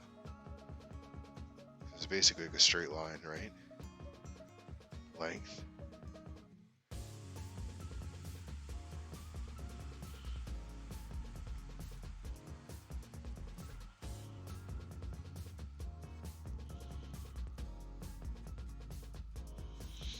So you know, you kind of we kind of have that effect where the grass is growing. You know, I'm sure this is not how it is, but see how you kind of got that grass going there? You know, what's interesting is I'm seeing grass all the way down here. So this is what is interesting to kind of figure out, because when you look at the view, so you get this, oh, so it's just like weeds, right? Oh, there you go. So it's actually just weeds. So just get a little bit of grass growing, which is harder to do. I mean, you can do it. But I think for the most part, this is gonna probably work. So I'll just stretch the length out. I'll bring the scale up. I wonder if there's a curves to grass. I wonder if in this curves to grass there's a scale. Or if there's a scale option. Yeah, so it's just doing the scale for X for all, right? So it's just, yeah, it's basically just doing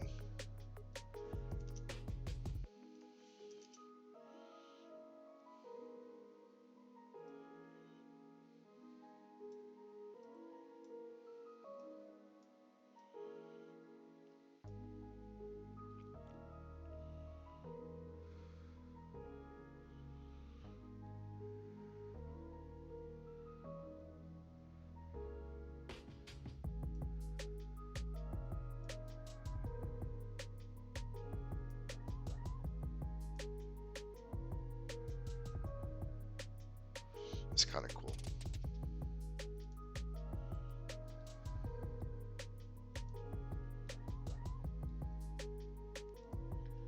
I don't know if this is all dry.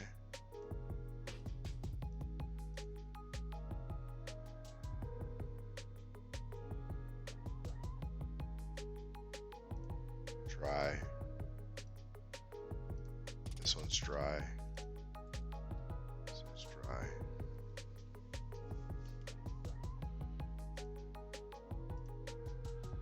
This is the spring. This one's also dry. So this one in here, one of these is this one's causing issues.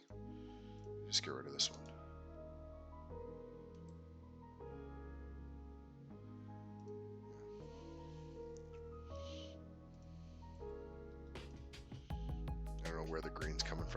honest.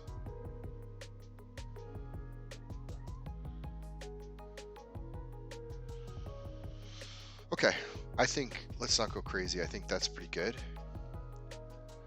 And then what I'm going to do now is,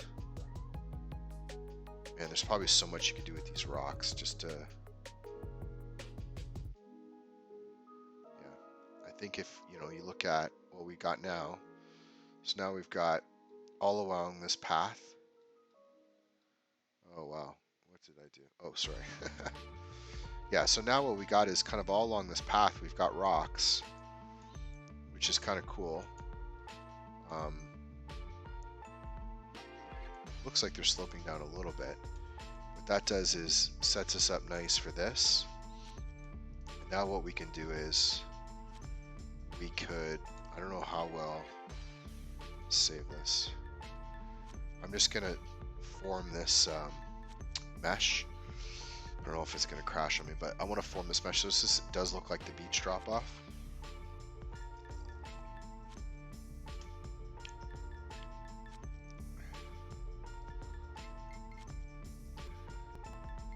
I don't know if it's gonna like it. So all I wanted to do here is this. So not a lot, but just enough that there's not really like a beach. It's just basically the rocks going into the water. And same with this. So if we look here, we say, well, where's that curve? It's this.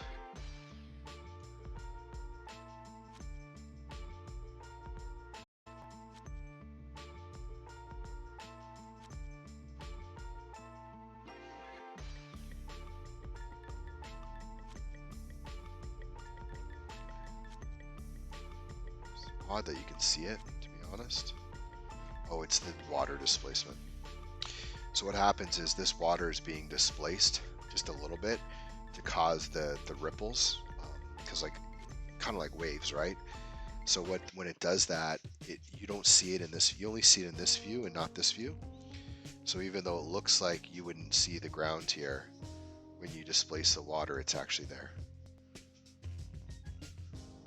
So what we have to do is kind of get the same angle and figure out where is that.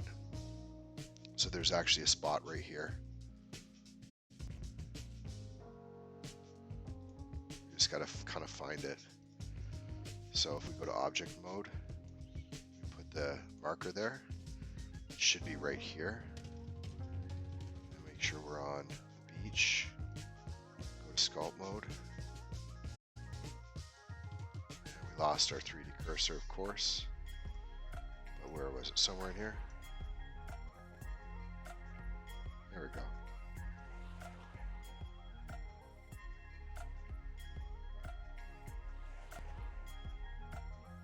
There we go. Making progress.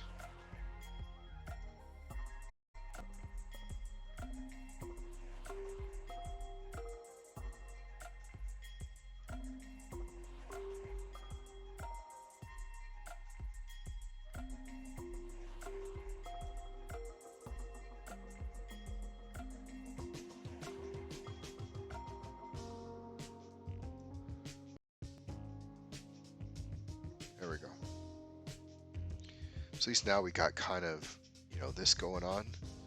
So we've got kind of this rock area, and then, you know, we can make this beach, though you can't really see it. It probably wasn't bigger than this. It's a cool shot right there. Yeah, the only thing probably worth doing here is just grabbing the smooth and just making sure that the shoreline is nice and smooth.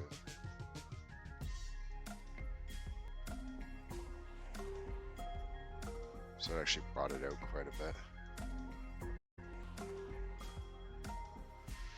Now there's a technique, again, which I've done. I could actually try to work into that, which is basically like, how do you get that short? Because it's a hard line, right? It's like water and then beach. So one of the things we could do, let's try something here. is I don't want to start texture painting. So one of the things we could do, okay, so we could either chop out this part of the landscape, but this is something I've been wanting to try for a while, which is just to take a plane and just bring it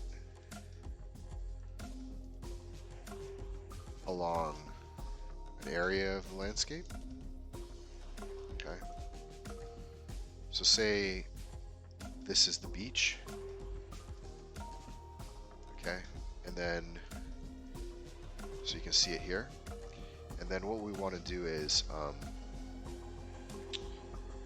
add a modifier, change this to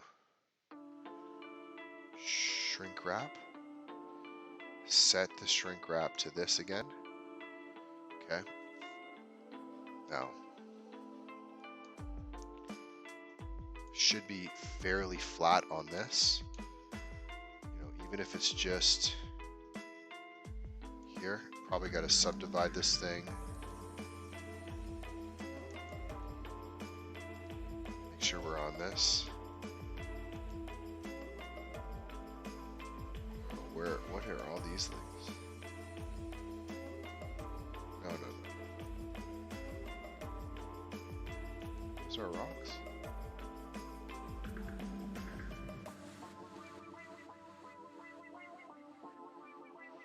That was odd. I don't actually know what happened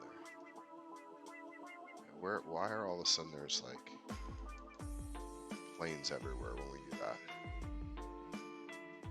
What is that? That's super odd. Oh. So what's happening was I was creating a plane inside of GeoGrass and it was scattering it. Just automatically because it was part of the node group. The group, it just wanted to scatter. Okay, so what we're doing is just, all I'm trying to do is make this plane about the same size as this beach. Then I'm going to add a shrink wrap again, set it to this.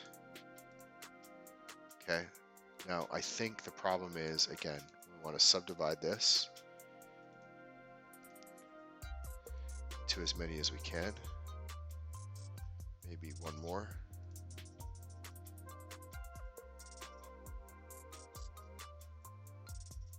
Sure, good enough. Okay, so now what we've got is essentially a mesh sitting just above, right?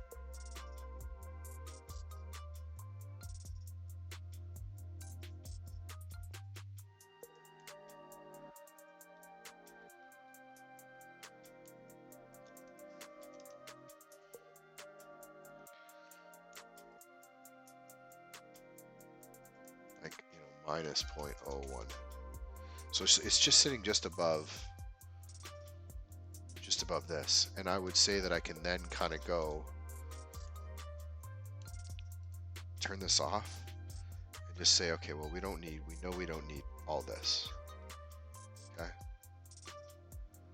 this is going to be underwater, and we know we don't need anything up here because this is going to be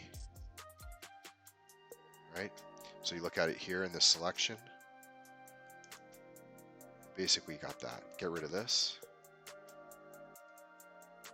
We're left with, should be left with,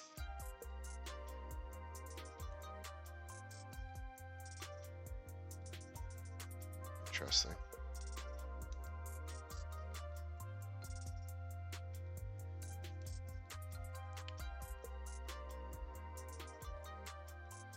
Maybe I should turn off that modifier first.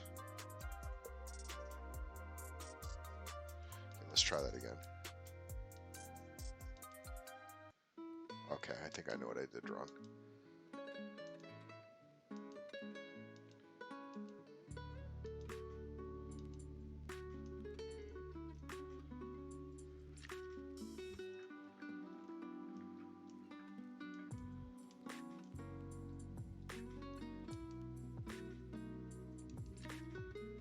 Oh, okay.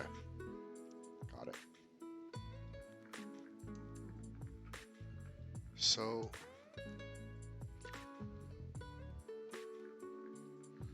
just trying to wrap my head around what's happening here. So if I hide the water, just some reason it's cutting off right here, which I don't quite understand. Why? Why is that? Planes here. Has subdivisions. Add modifier. Shrink wrap to here. This is what I wanted. If I change the offset, it instantly goes into crazy mode. Okay, let's leave it then. What if I do, maybe it's just that.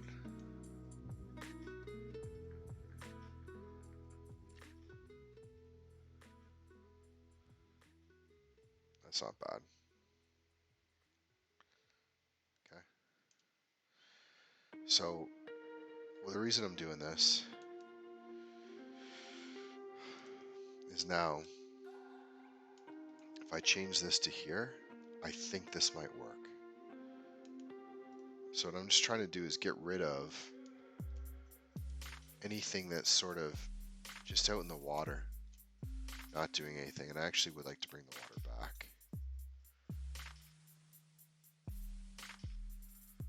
Water down, right? So it's just anything that's not, see how the water line's there? So just anything that's not adding. It's not actually matter, to be honest. Actually, you know what? It doesn't actually matter at all on this side. I'll still get rid of it. It doesn't matter. Just don't want to cut off anything that's... So we can cut off this. This is the side that matters more, because we don't want it to go up into any of the grass or terrain. Okay. Right. So it's not going to affect anything else. Okay. So what happens now is I don't know why that part. But let's just get rid of this for a second and see what happens. No, we don't want to do that. See, we didn't want to. Let's just leave. Let's just leave all this. Okay. Get rid of these. Okay. So now, fortunately, it is just above the water here. This is a bit of an interesting one because if I bring it down, it goes below the water.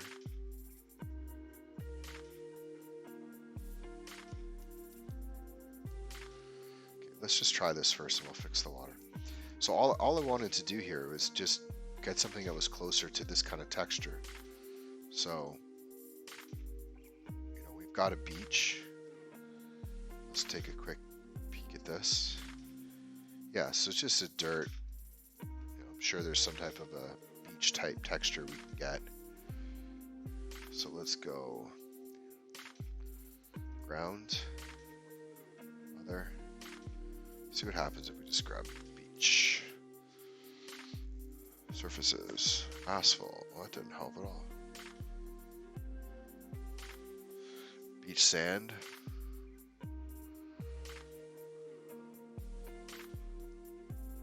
Probably this. Probably pretty good. Yeah.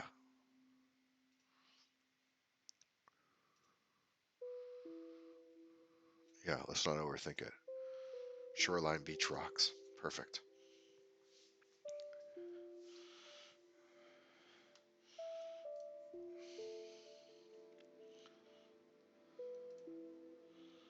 Okay.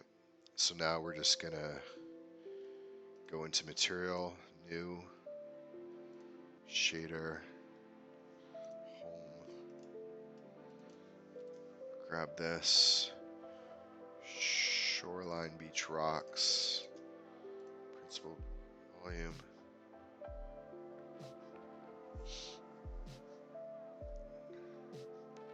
Didn't work at all because I need to select that.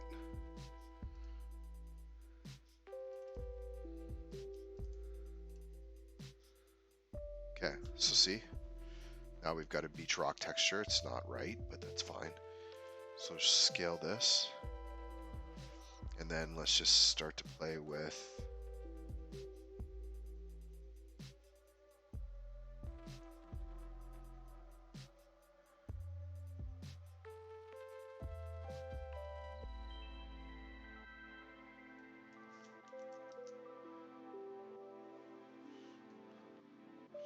seems stretched to me. I don't know if that's a reason for that.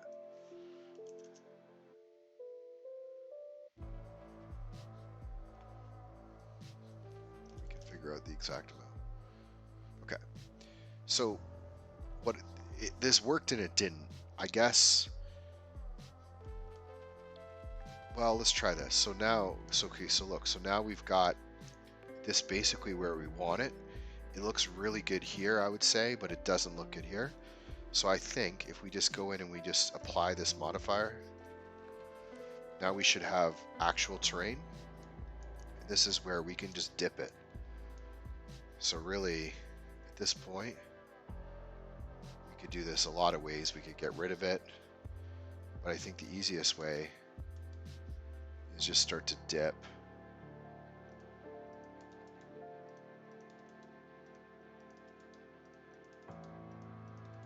It's almost like a beach, like a shore.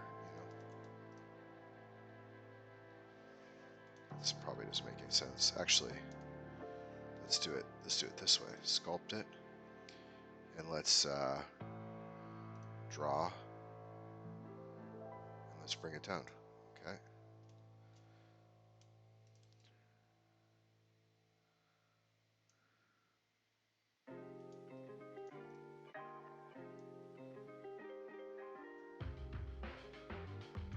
This camera's like probably way over here. I don't actually know why that would. Why is that doing that? It's the displacement issue again.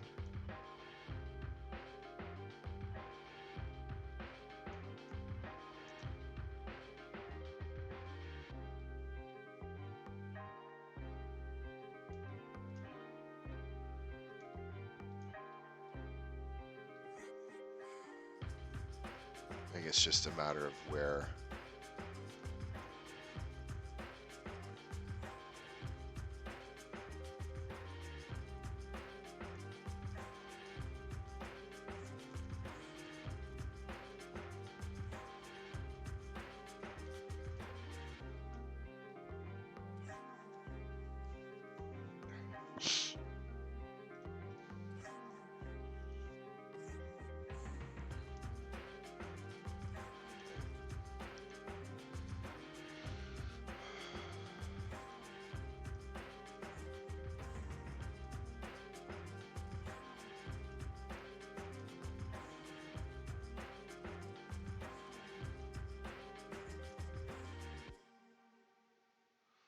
I don't actually know if this ends up being a smart idea or not.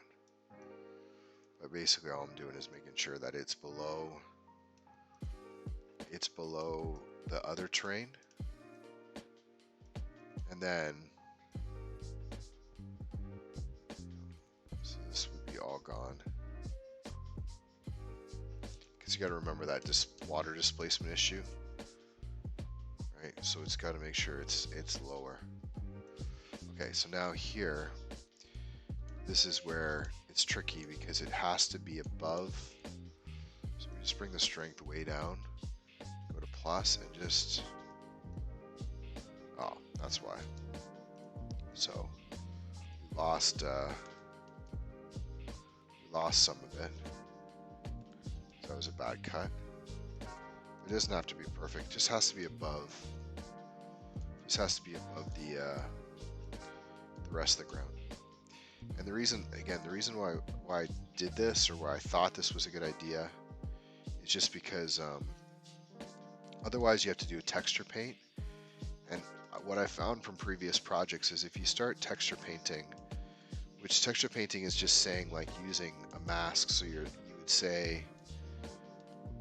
say like, okay, let's paint all this area white and all this area black. So it's the same thing we did for Mount Fuji. So we brought a mask in and we said this area here is going to be white. For snow, this area here is going to be black, which would then say would be the landscape. But it's a lot of processing. So if by just simply bringing in, I think by bringing in this this simple, I don't know what's going on now. Yeah, by bringing in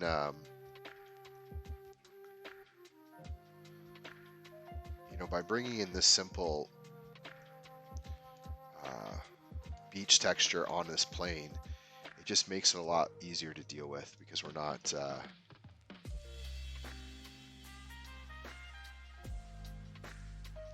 we're just not having to calculate that every time. Right or wrong, I feel like it's the right. I feel like it's the right move. I'm just fixing the fact that I cut too much of the terrain off. Yeah. So again, probably a mistake to do that.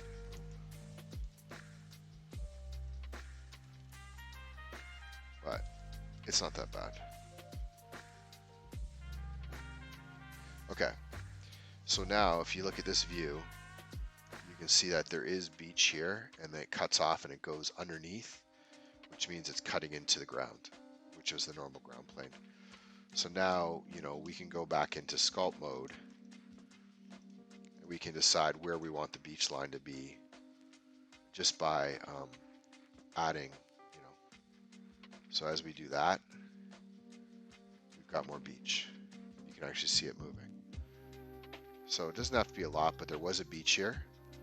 I just think it'd be nice to have a bit of beach area along this. You can just smooth it to even just be, sure. Although this is pretty smooth. Okay, so now back to object mode. Add the water back in.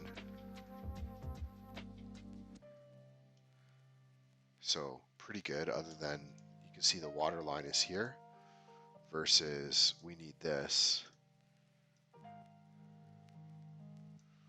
Bring the strength up.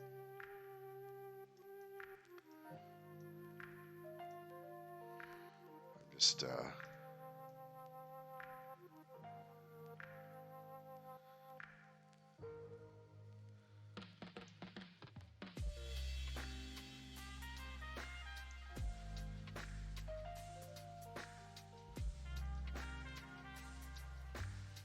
nothing crazy. I'm just making sure that the water's not.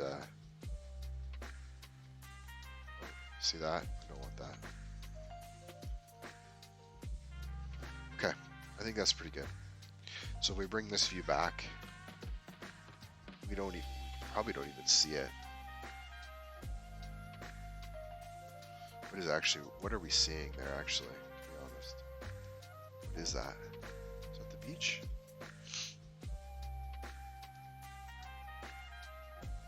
What is that? Is it still not showing?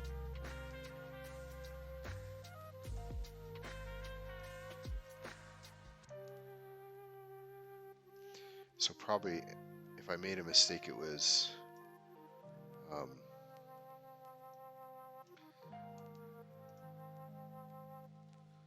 know.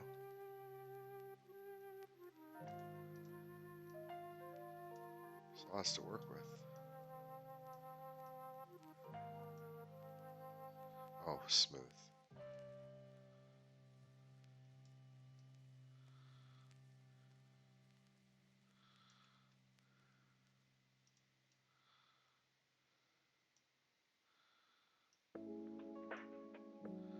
Again, notice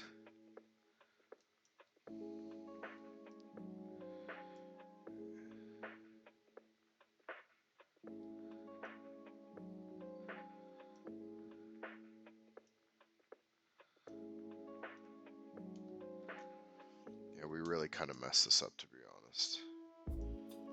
It'll be fixed, but the reason I say we messed it up a bit is that now we have to balance between making sure that the beach is covered, but also that look, the kind of how it goes out does not look right. So we really want to cut this as close to the shore with the, yeah, that's not bad. Something like that. And then this is just a weird situation with Blender where we really have to figure out, kind of want to figure out how to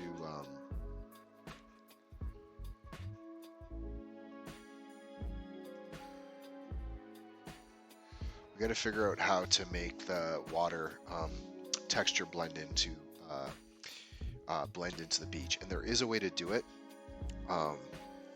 There definitely is a way to do it. I just have to think of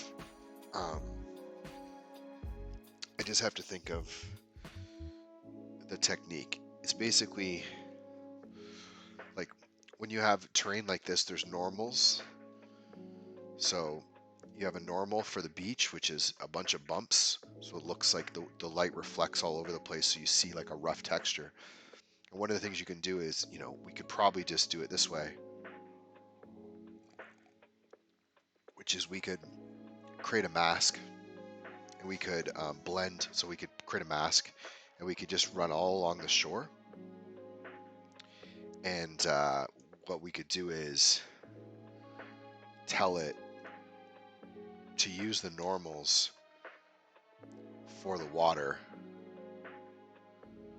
instead of the normals for the beach, and blend those. So what you end up getting is like a flat kind of glossy surface. But I feel like that's a very last thing I would want to be working on right now. But I will do it. Okay. So what do we got?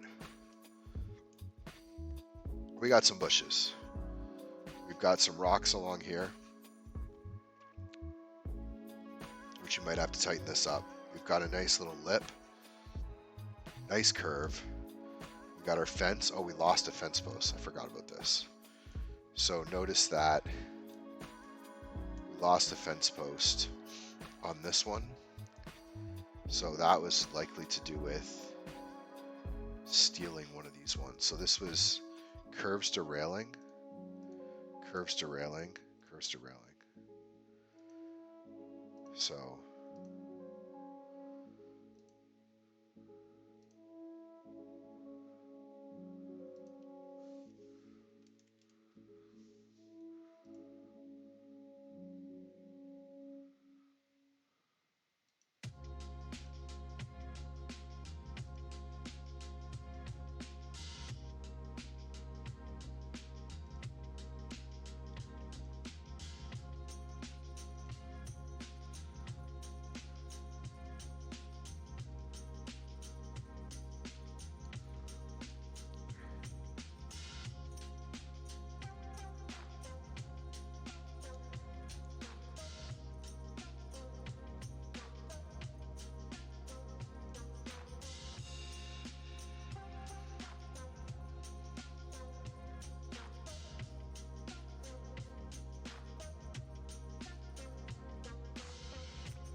So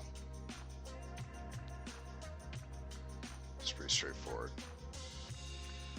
Just be sure, same width, this one, and size is right. We just need the height to go down, yeah, so it looks even. Okay, so we got our railing, we got our road. We've cut off some of this part here, so we don't have to stress too much, although we're going to need to put some stuff in here, although we don't have our bushes. So interesting with the grass. We're gonna have to fix that. I don't think that's gonna work. Okay, we're gonna figure this out because this should be gravel. So we'll figure that out. Okay, What is going on with this tree?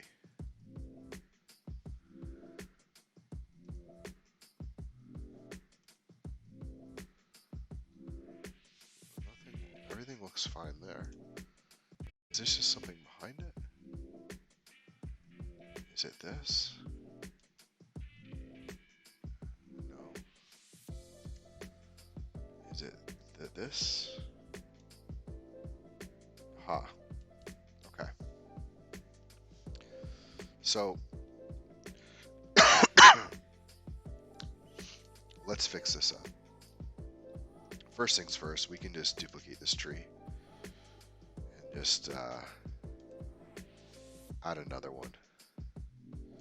Rotate it, drop it back here just to clean up. Well, let's see.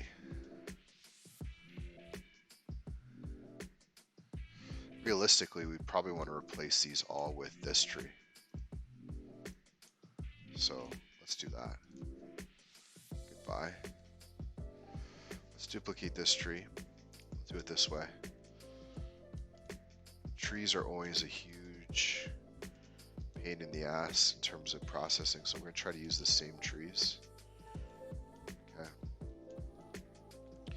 And then just duplicate, duplicate, duplicate, duplicate, maybe duplicate. Okay. Rotate these things.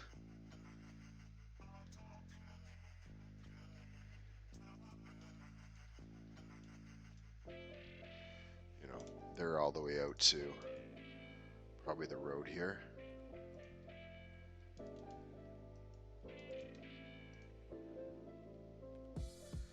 Right? There's one here.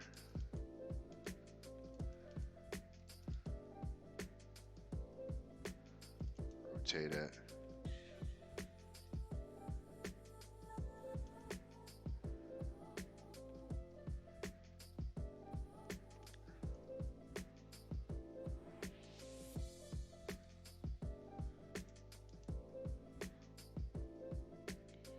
Kind of a smaller one back here. And then the rest are kind of off frame, but there's probably one there, one there. Maybe we'll add one more. Kind of in the middle. Okay. So we've got some trees there, which are not covering up a lot, but it's something. And what we need to do is take this building, and we need to, first of all, I think that's this one. Yeah. We need to move this building down. Okay. It's going to represent this house.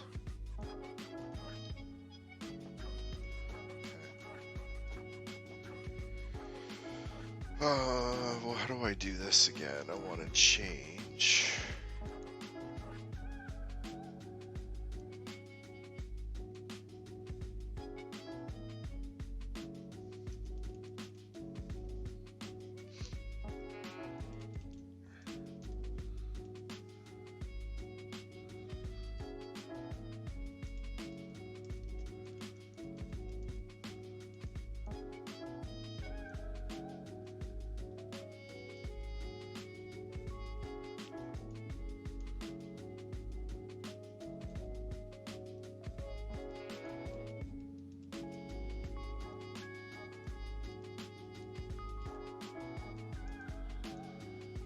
Dealing with this before, where the normals on this are all off. See, nice to fix it.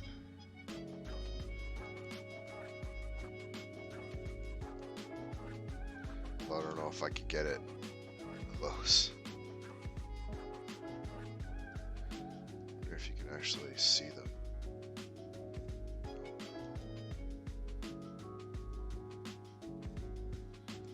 Suppose you can do it like this.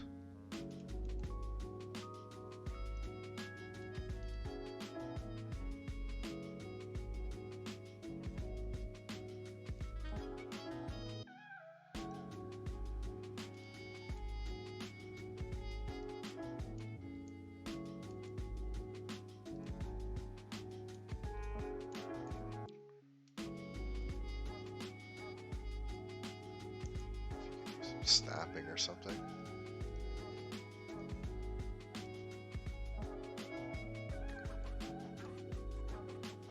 We got it close enough at least.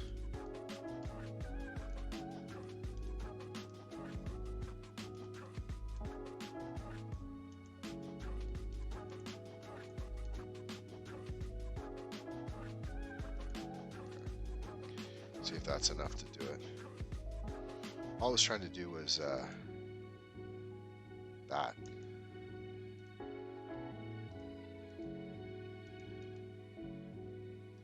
that's all I was trying to do. Okay.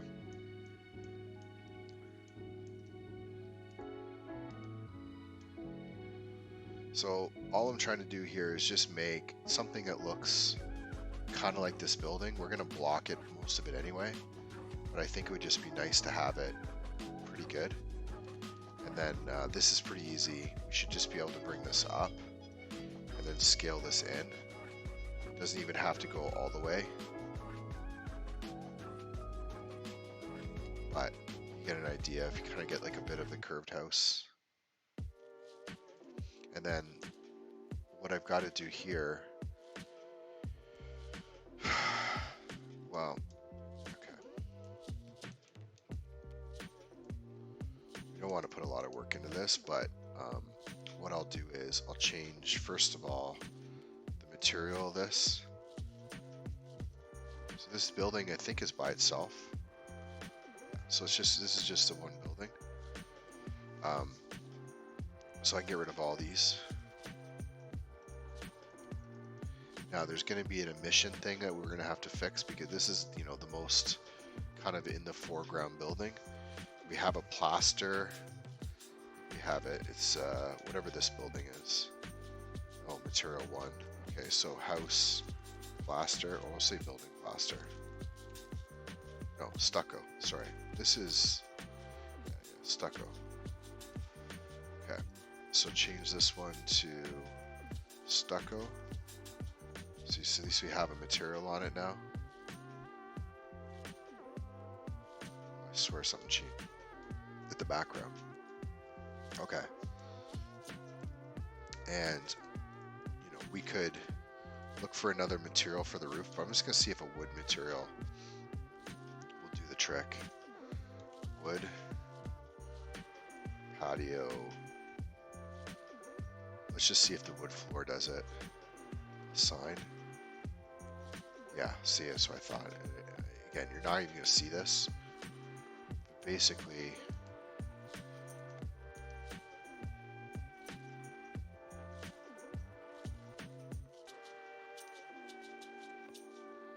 right, so at least we have something now. And I mean, want to go crazy.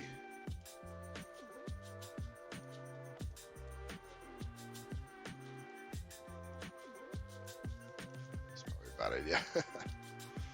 Oh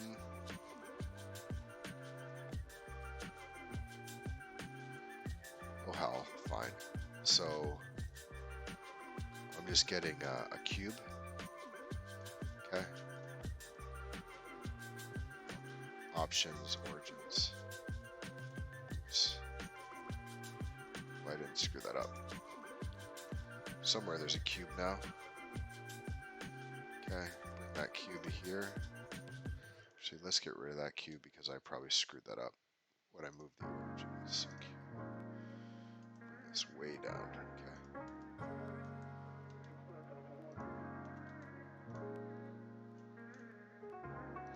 So all I'm doing here is I'm just gonna cut out some windows. Cut out a window over here. Be slightly on camera, right? Okay. And then I'll just duplicate this over here. And for this one, what is it? It's like a bunch of windows. So I don't know, we can go like, scale this down. Let's just go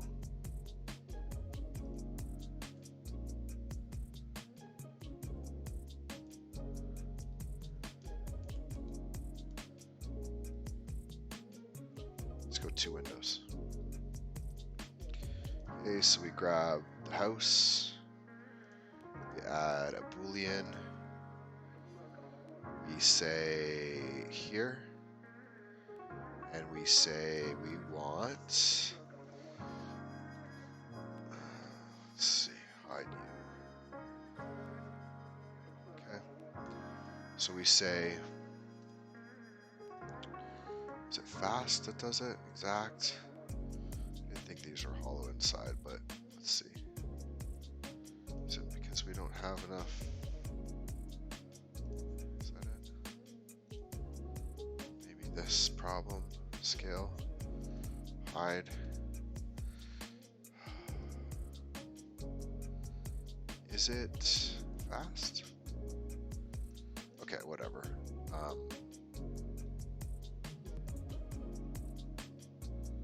Okay, that's fine. So what we'll do is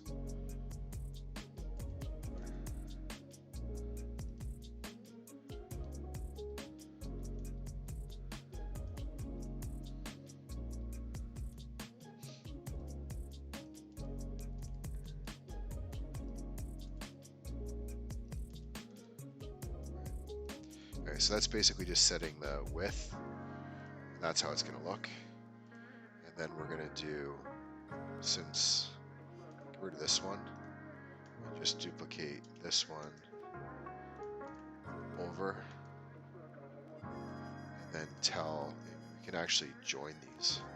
There we go. And then this is Cubo 1, so this should do the trick. Thought we combined them.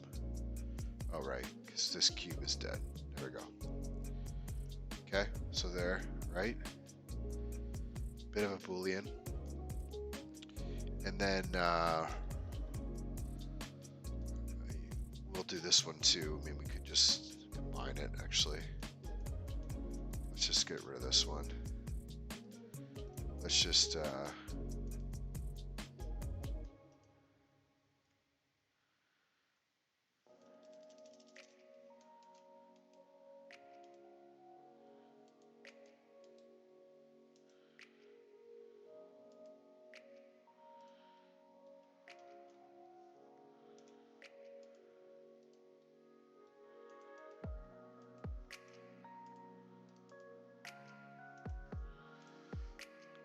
this is probably a bad idea.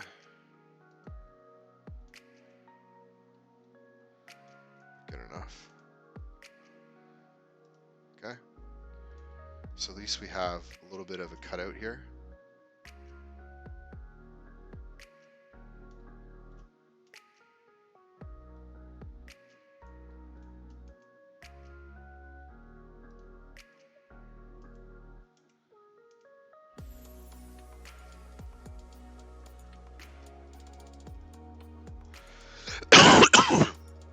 I don't know why I didn't make this.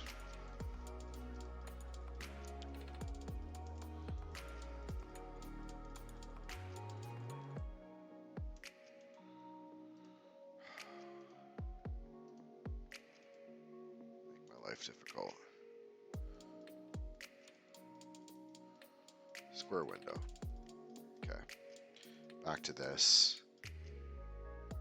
Add another boolean. Set this object. Hide both. There we go. Okay. So we've got this cutout, and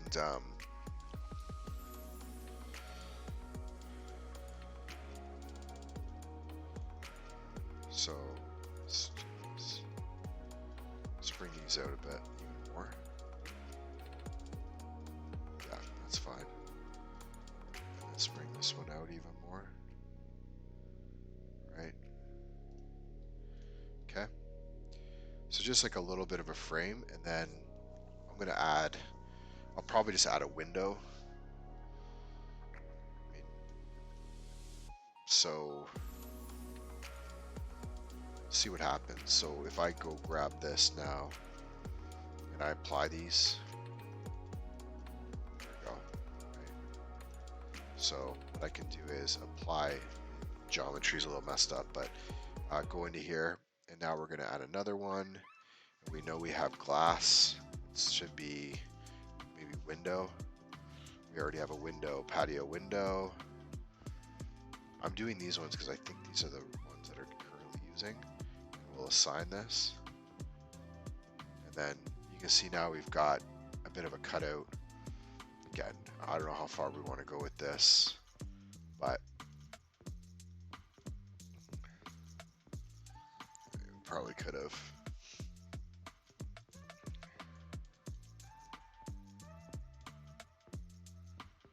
Bring this in, inset this.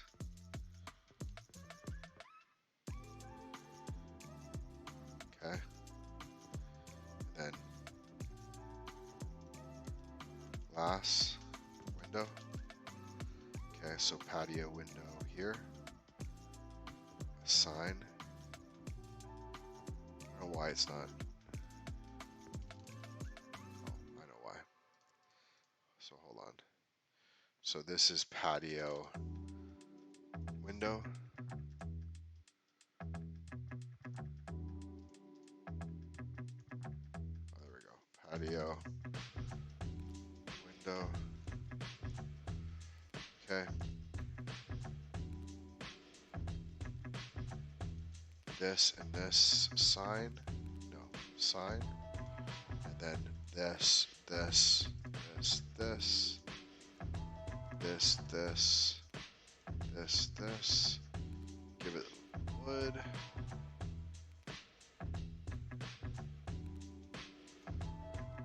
So look, at least we have a little wood frame here. And then on this side, same thing. You just go to this, take this one, assign this to window, assign. You can even do the inside of this one, why not?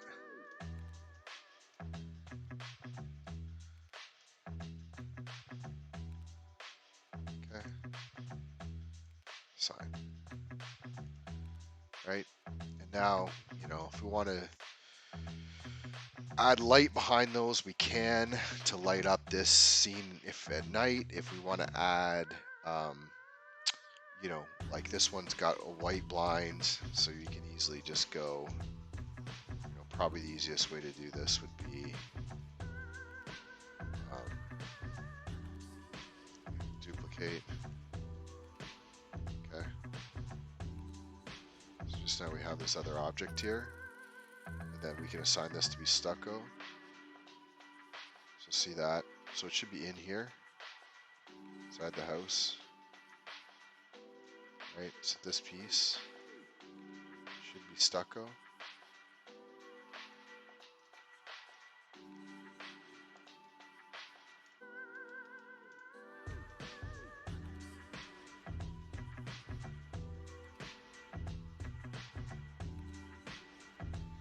Might have a lighting problem there. Yeah. Might just have a lighting problem.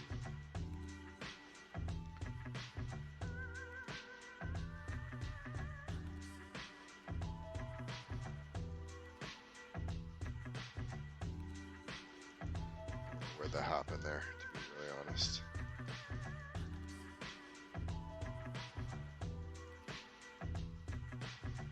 Better option than that.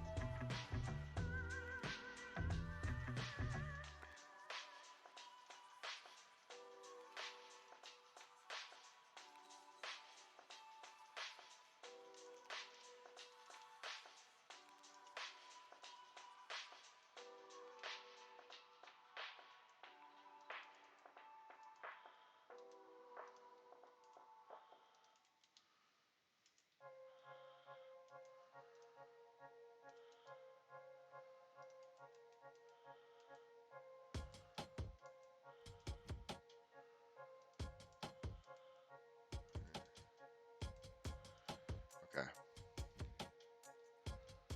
This is kind of getting stupid, to be honest, but let's just see how it looks before. So, stucco. So yeah, I think what's happening is these mirrors are, it's rough for light to pass through these mirrors right now.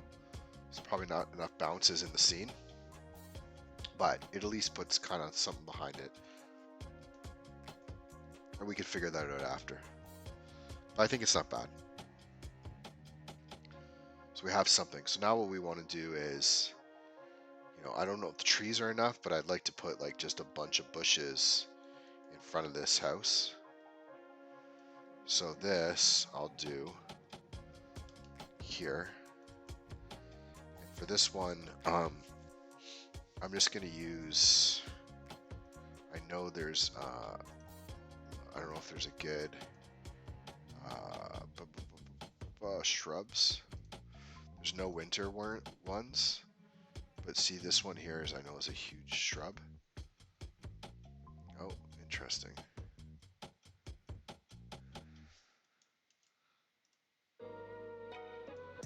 Let's go summer.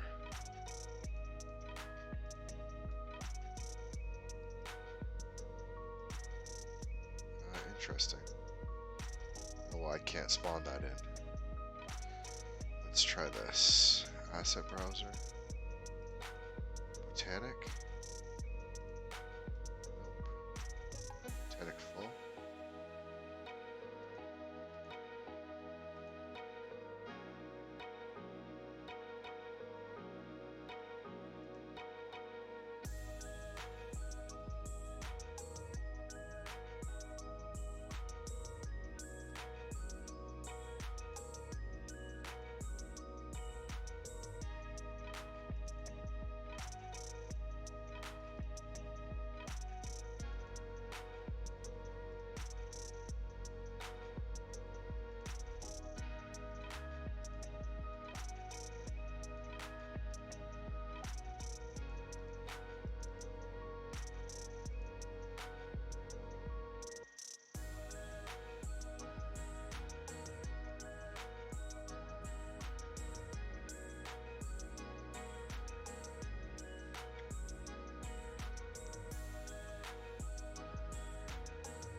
Oh, this was it. I could be wrong.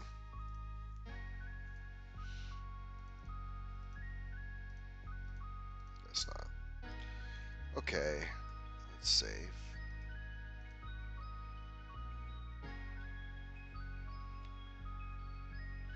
Just gonna close this and come back.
maybe it's where. Oh, that's probably why.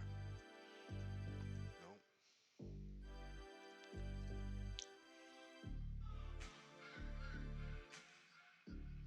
Weird.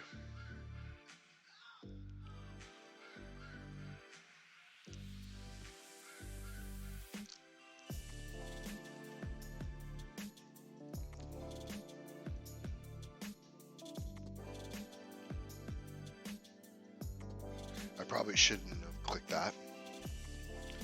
I shouldn't have clicked that.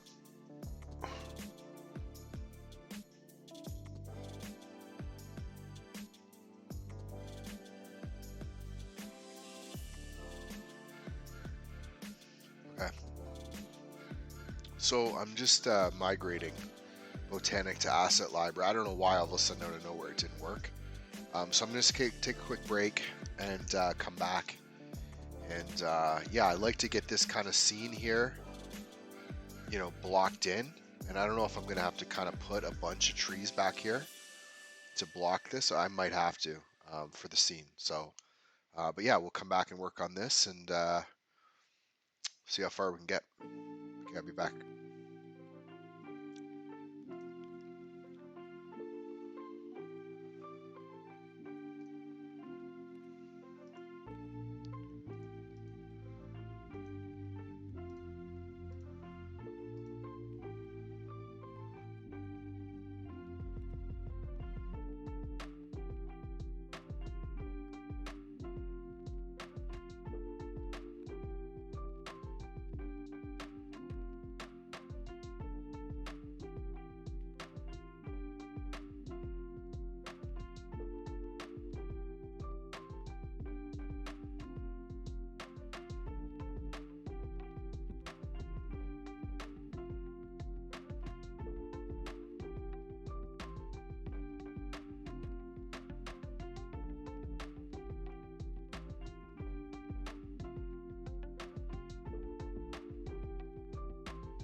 Okay.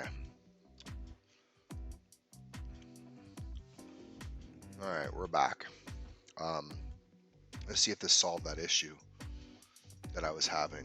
Um, for some reason, bringing in these assets, which is really annoying.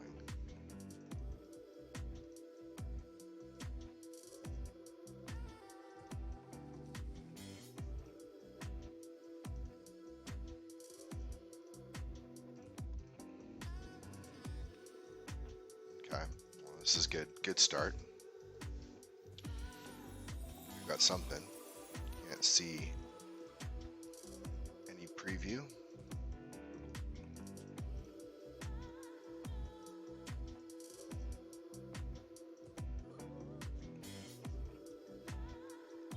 But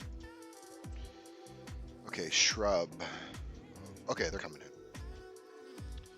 Okay, this is nice. So, see if this works. Nice. Size is off. Cool.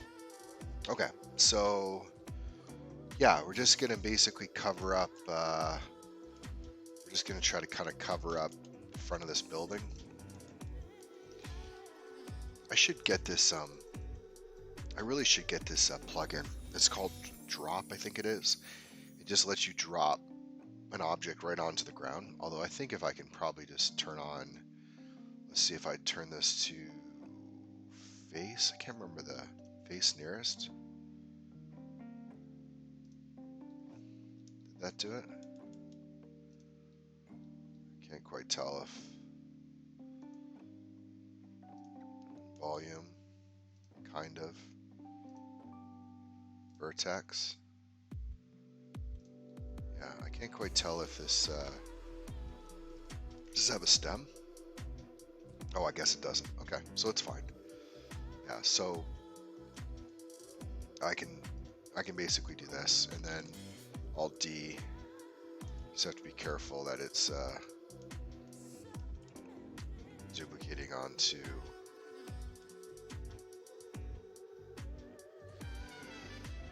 I don't know. Face project, is that it? Seems a little better. I don't know what the heck's going on here. Okay. Let's hide these trees. Let's just hide these trees.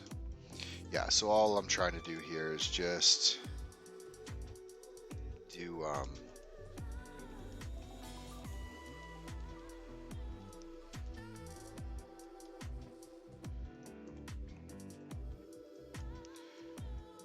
just trying to line some of these across.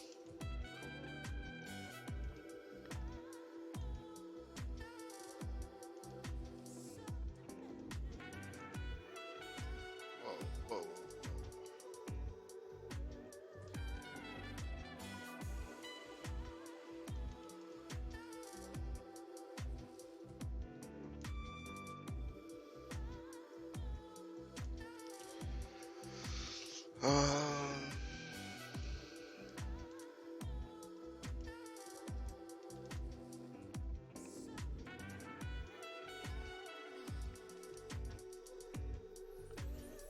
Okay.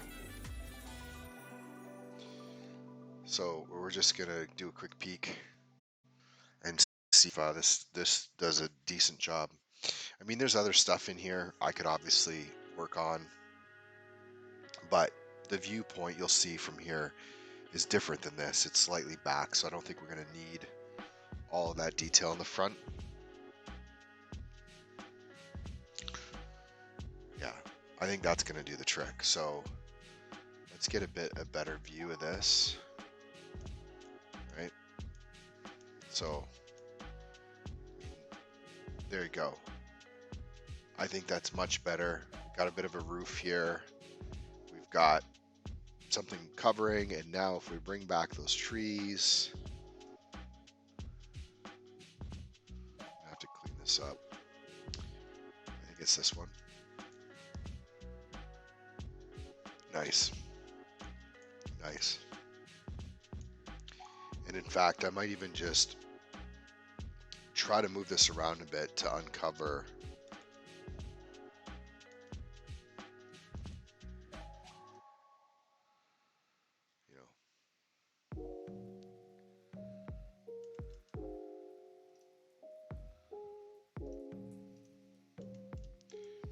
So I remember I changed these trees. Let's go 0.07. 0.075. Yeah. So 0.09. 0.06. Yeah. So basically, just trying to add a bit of different sizes to these things. There we go. And then rotating this so that, you know, the branches are not. That looks good. Same with this one. Let's get this one. I think the scale of these were way off.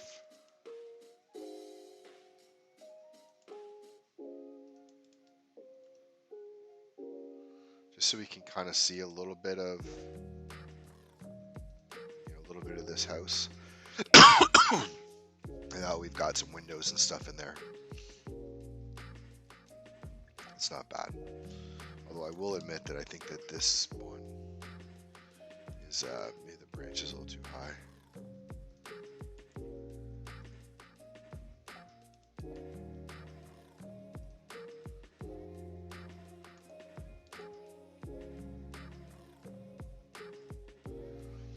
Good enough.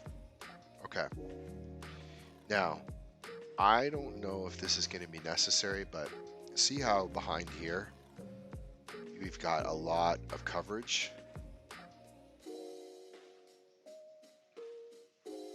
What's one of these trees? This might not be actually that bad because there's no leaves on it.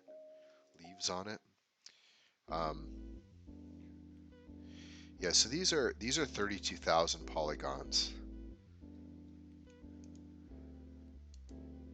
Which honestly, it probably doesn't need it, but yeah. So what I'm gonna do is I think they're gonna try to scatter these trees all through this area back here to cover up, to basically cover up this background. And I'm gonna do it. Obviously, hopefully this doesn't cause too many issues, but I'll show you this. Okay, let's do that same technique again, right? So let's grab a plane. Let's scale it up. Scale it in. Okay, and let's just bring it up so that it sort of covers. I'm gonna say we're gonna just cover like, probably don't even need that much. Like maybe this area here. Okay, we're gonna cover with trees. Same idea. I'm gonna go, so I'm gonna apply the scale. Okay, I'm gonna subdivide, and I think that's probably gonna be enough. Okay, and then I'm just gonna go in and add a modifier. I'm gonna do shrink wrap, and I'm gonna drop it on here, and there we go. Right, and this actually doesn't even matter. We're gonna make this invisible, I think, which might even be better. So now instead of having to sort of paint over this whole thing, I'll show you. So now all we got to do is go into foliage, and we just need to go to. I really like to do this with scatter, but I'd rather not use. Oh, let's try. Yeah, let's try it. Let's try it. Why not? Okay, look. So we set this as the object in geoscatter, and we just want to do a density scatter, I think. Manual scatter. Let's do a manual scatter. So the scatter object's going to be this tree. So we're just going to do this.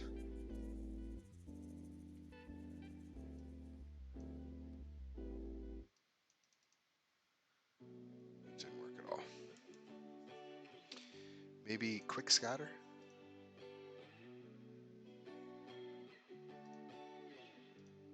Density scatter? Preset scatter? Well, let's do preset. Okay, so let's try this one. Okay, so scatter object. What happened?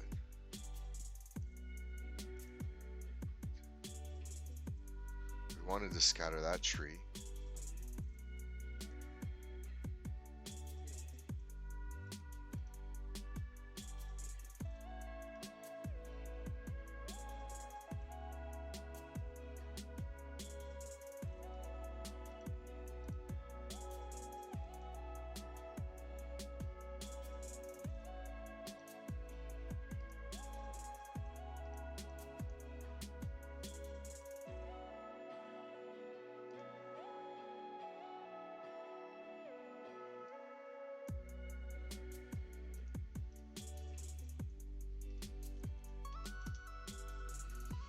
So I don't know why I did that.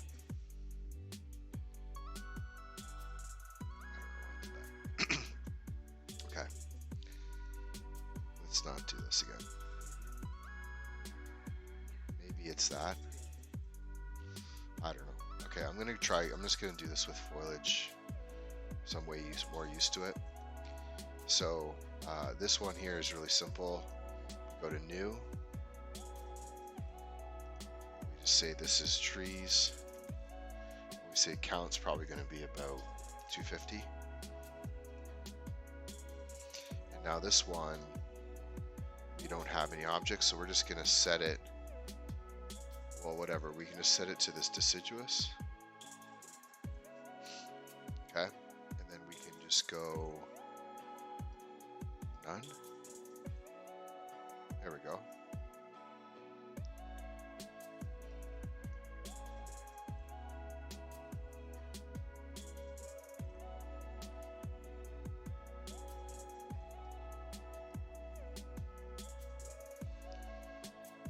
That's really all we're doing. We're just adding a bunch of trees in the background there.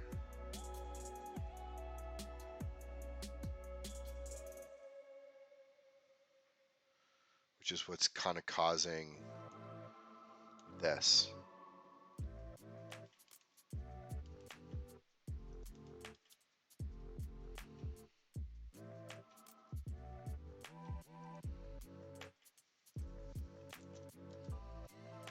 So see this at 10, right? And then what we just really want is just want a number that causes that there, really. Now we've got a little bit of this building here, which is fine. We can decide what to do with that. But, you know, at least we've got some trees, and we can, you know, we could, let's just see now if we go into our weight paint, and now we have, well, let's do this.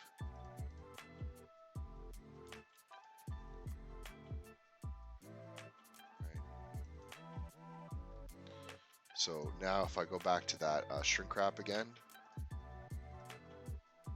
okay, right? What I wanted to see if I could hide that emitter.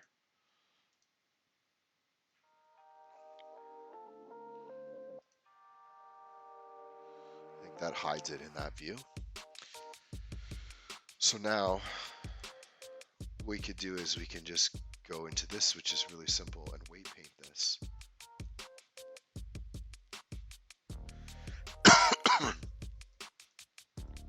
Oh, what a difference.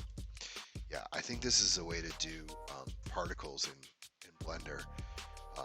Obviously, until I go to the full geo nodes, this might be the way to do it. Which is just, what I'm basically doing is just, you know, putting a shrink wrap modifier on this. And the reason why this is helpful is because this is much smoother. And now what I can do is I can say, well, I don't want these trees to be like on top of these buildings. And I know there's other better ways to do this. But now I can kind of just paint where I want the trees, which is back in here, right? A few over here. I can even go down and say, yeah, like, you know, put a couple trees in here, but I can keep them off of the buildings.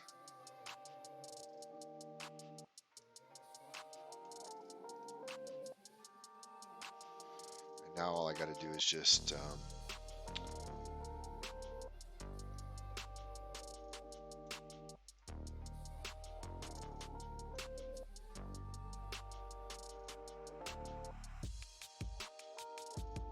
yeah, that's really it. And then, you know, for weight paint, if I see a tree that's over top of like a building like this, I can just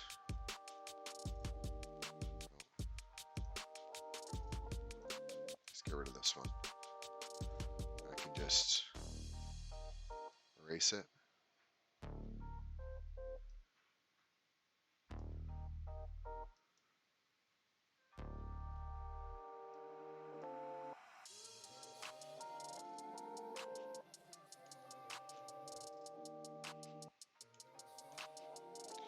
Wouldn't mind getting some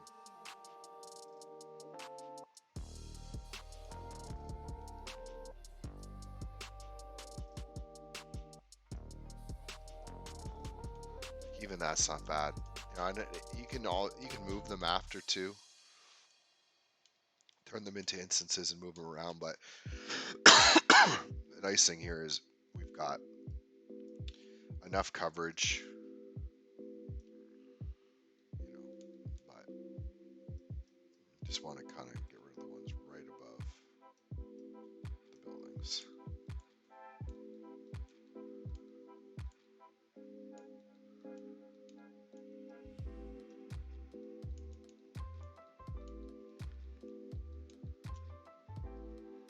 Okay, let's go with this for now. Okay, so now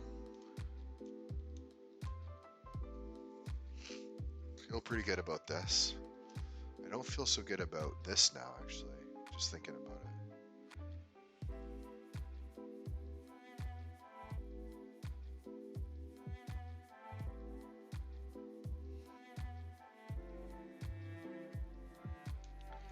It's a part of the problem with the camera location. So let's go back to our camera location again for fun.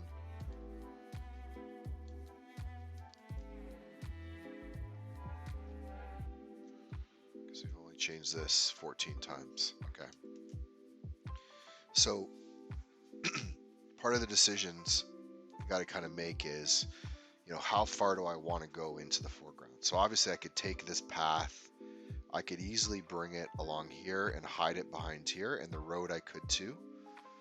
And we could fill in this, and we could actually probably bring these trees all the way down. It would probably look okay. But just to kind of, before we do that, start to kind of see what happens when we adjust the angles.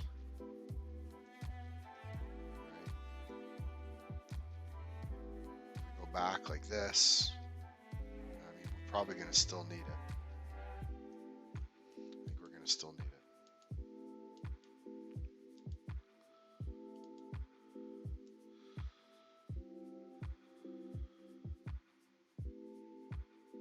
So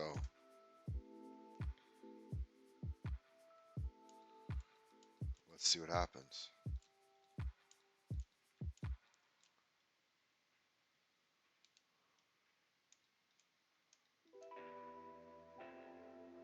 I gotta fix this too.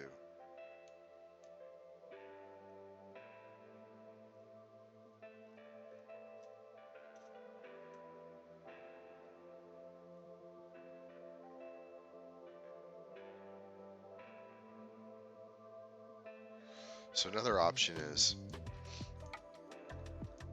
we could bring some fog over top of that. I know as soon as you bring in any kind of volumetrics,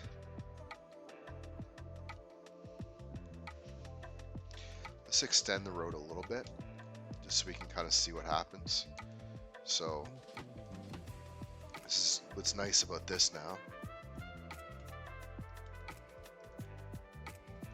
It's really all we got to do.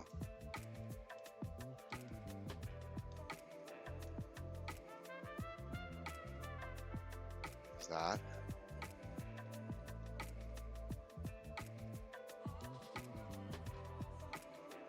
Road looks okay other than that hole up into the middle of the air. That's okay, we can fix that.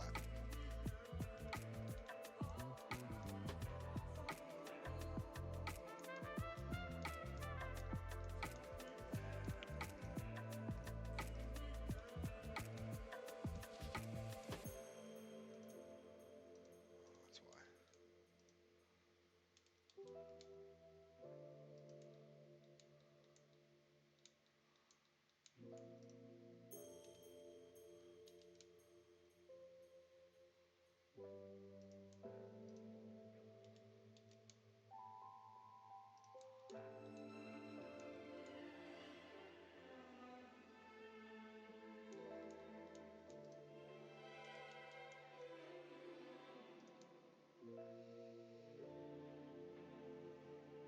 So now we have at least the road, it's kind of going up, but it's disappearing, and I think that really now we can just go in and sculpt a little bit here, and I would say we probably can just drop this and just see how that looks. So I'm just gonna bring this up.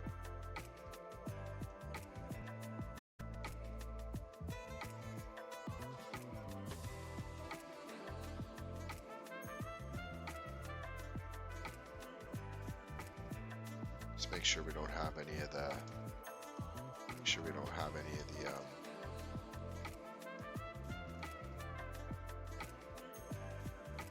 ground going over the road.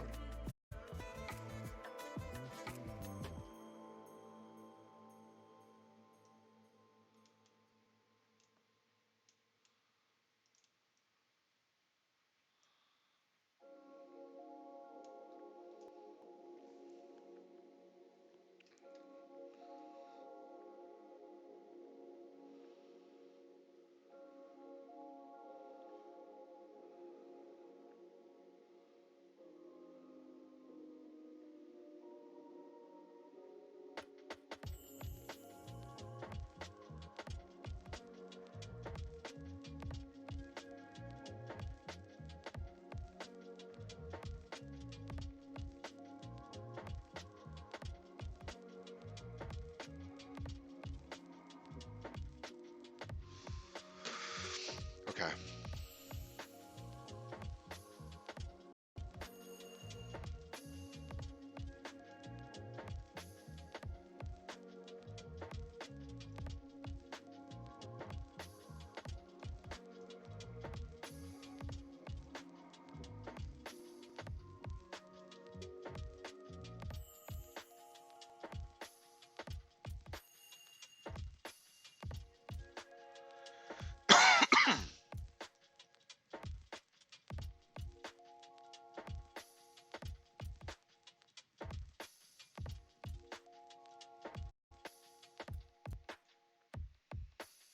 Okay.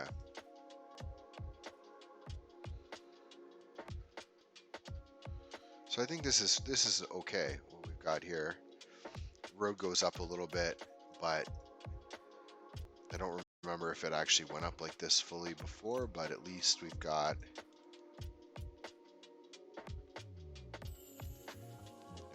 something that kind of looks like a road in the distance. And now we can do the same thing with this one.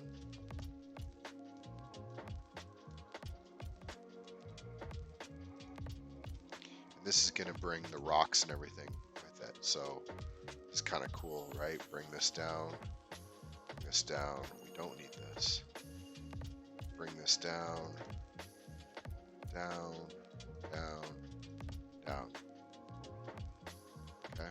And now this is going to be probably below. But all we got to do is bring this up. Right?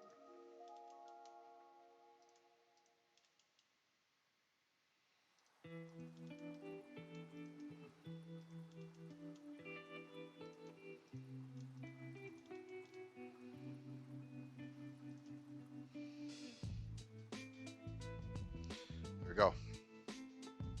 We've got a pathway.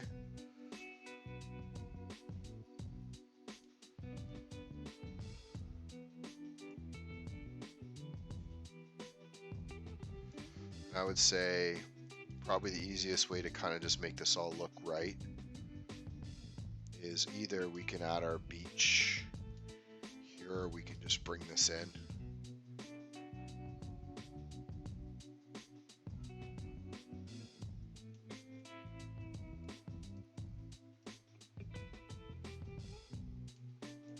Like I'd say this part here is just going to cause issues.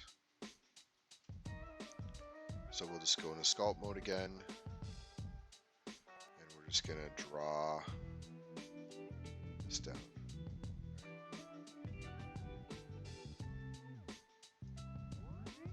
So this should update. See that? So I just don't have to worry about, I know this went all the way along the water. There was really no beach down here, and then now that starts to look, you can say, what is that little spot right there? See if we can get rid of that. So maybe just the tree. Yeah, it's probably just the tree. Maybe that.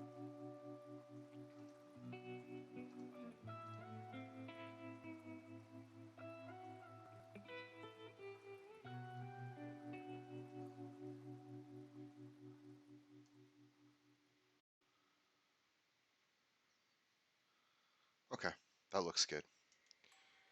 And we could put the rocks. Now, what happened to our rocks actually? Oh, we got rocks. We got rocks along the side. We could do our beach. And we could do this all the way down if we wanted. But I think maybe the answer to this is just to extend the rocks a bit, or just to cut the beach down.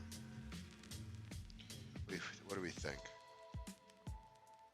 A bit more rocks? Let's see what we can do with the rocks. So if we go to the rocks,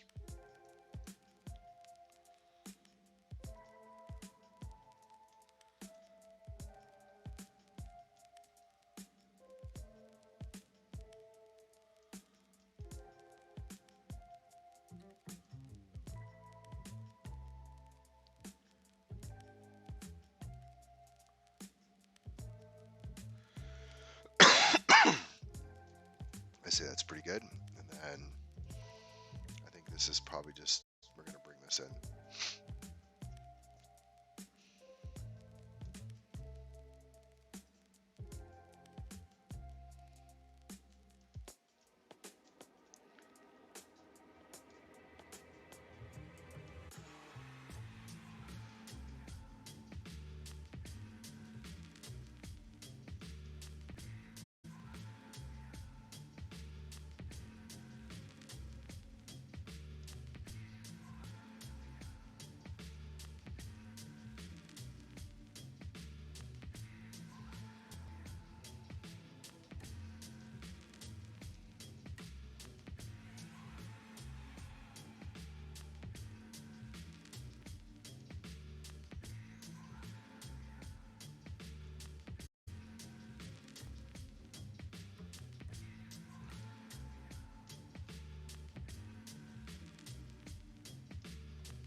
Reflection? What is that?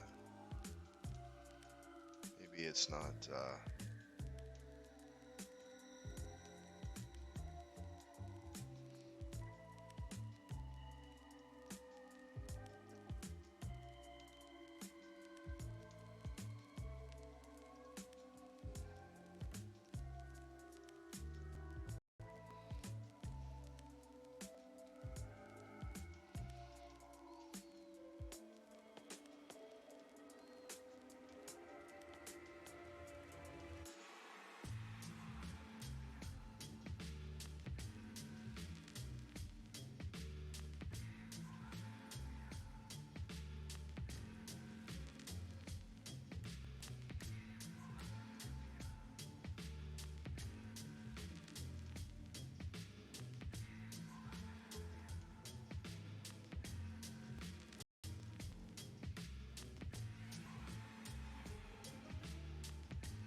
Losing my mind now.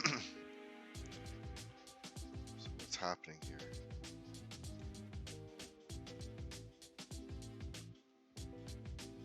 So it's over here. It's showing as ground.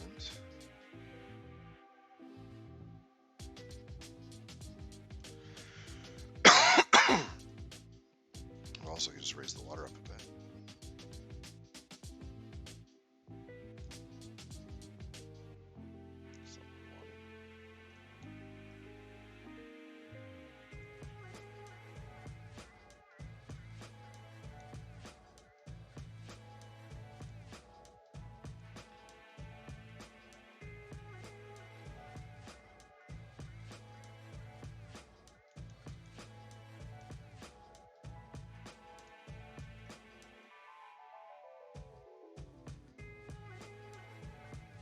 See, I think bringing that water up to the edge of the rocks really makes a difference.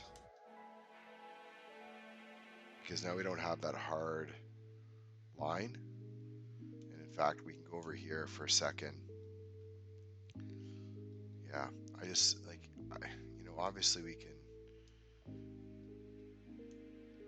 adjust this after, but it sure makes a difference. Sure makes a difference. And how does that affect this? So we still have this land right here. Okay. Super odd because you can see the water level is.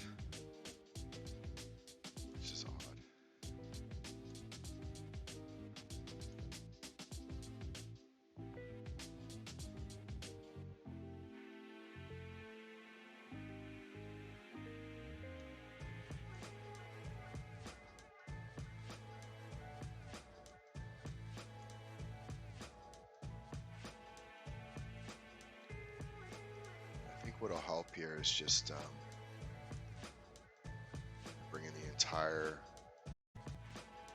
water level down in this whole area.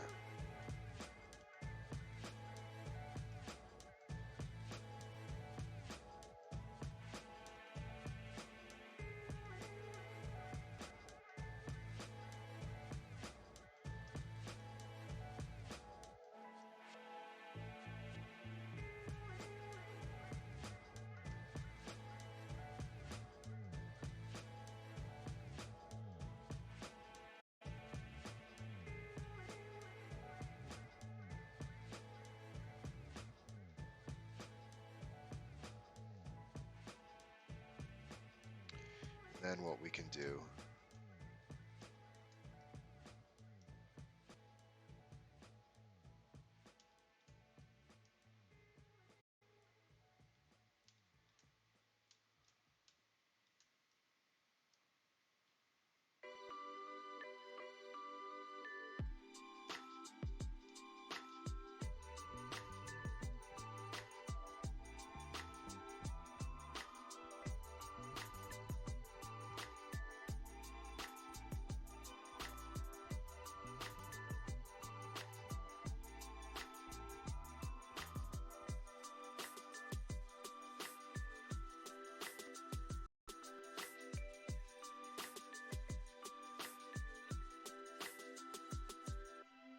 it's kind of a disaster, but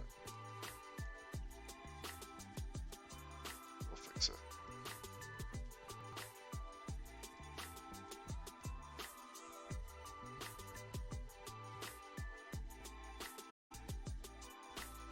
Okay, so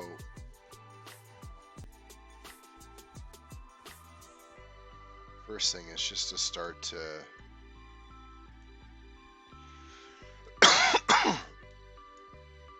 just want to start to bring down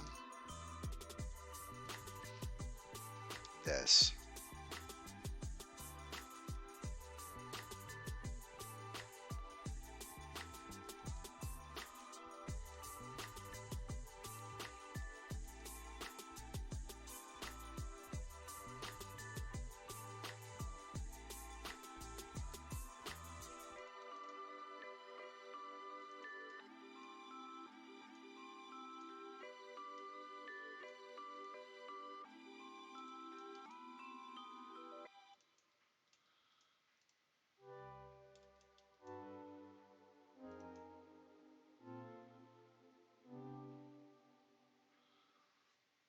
just don't love the look of this.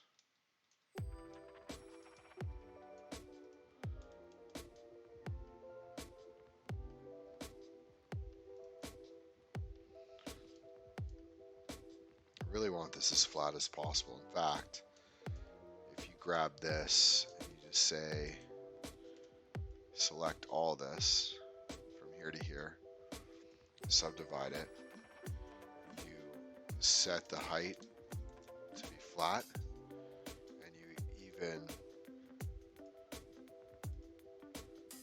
smooth the vertices.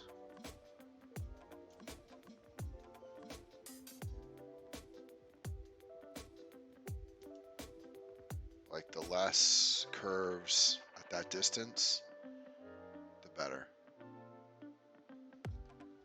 Okay.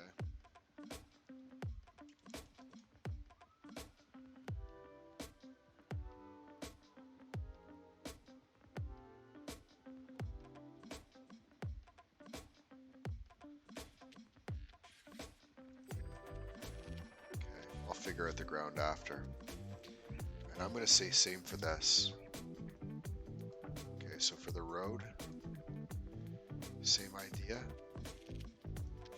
Okay. Add some more. Set to 0. Bring it down. I know it's going to disappear. And then just smooth that out completely.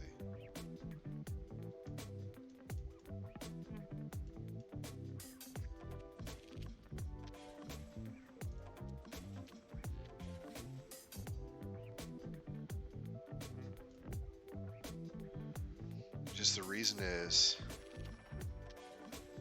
the flatter that road is, just the less it starts to look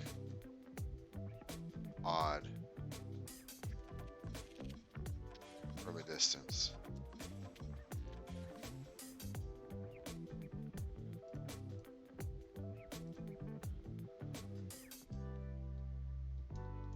And we can always bring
rather do that and then smooth this out.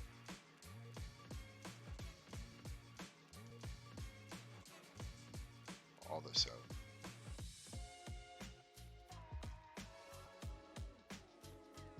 Right, we have less of an issue.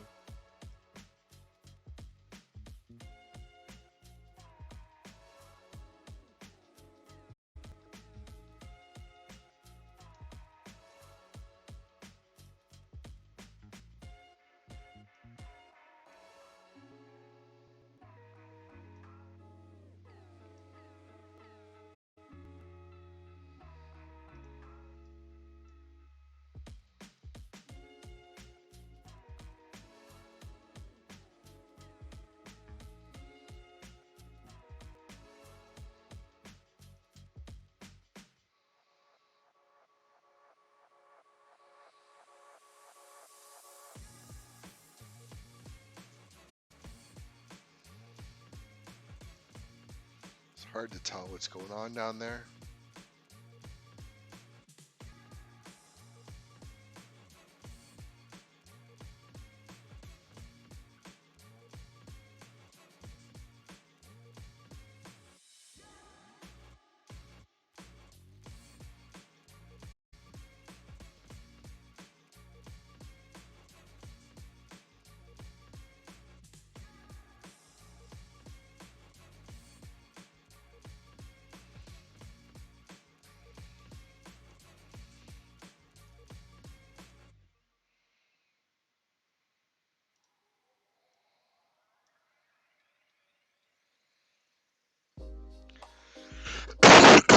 That's not what we wanted.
Yeah, so the cool part about this is the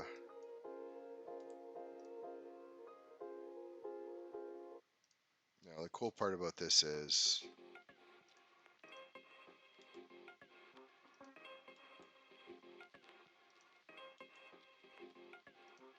we can just run this all the way along the shoreline.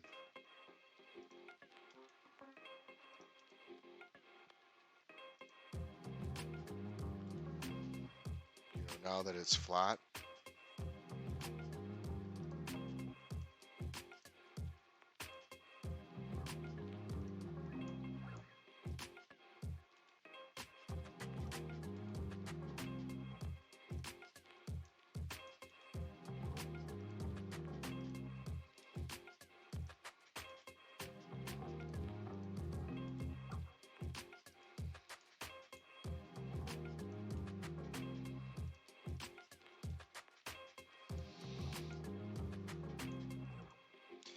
yeah, and I mean the reason why this is I think worth doing this, what I'm doing right now is because one, we've got this procedural thing going, so we've got the rocks, so this basically becomes the shoreline, which means that we don't have to ever worry about the textures being, you know, that kind of weirdness that happens when the textures of the water and the shore don't look great going together. So we sort of eliminate that problem. Also, this path did go all the way down. Literally went all the way down to, it went all the way down to, I might have went all the way around the lake, to be honest. I only drove to here. But, it's like one of those things where, I mean, I don't know from like a rendering if how much it's going to affect everything. But you'll see when we get around here, like as long as I put the height at the, right at the water, which I might have to adjust, you can even see it. It's coming across here, so it's going to add, it's going to add a level of, it's really going to add a level of detail on that side that might be really worth it. So if I go here,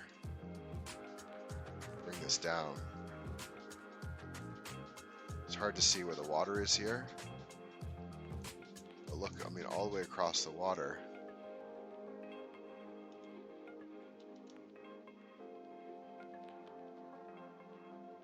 Right?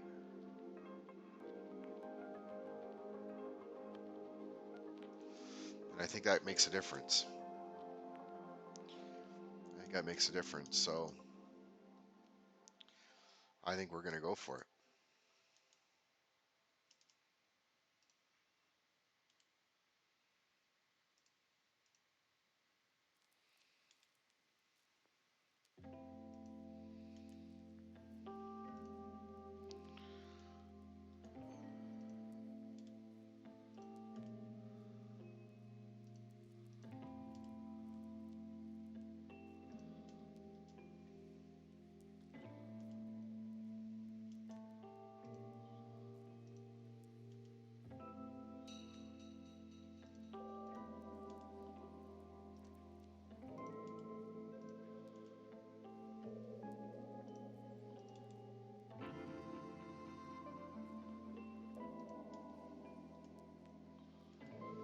I regret this.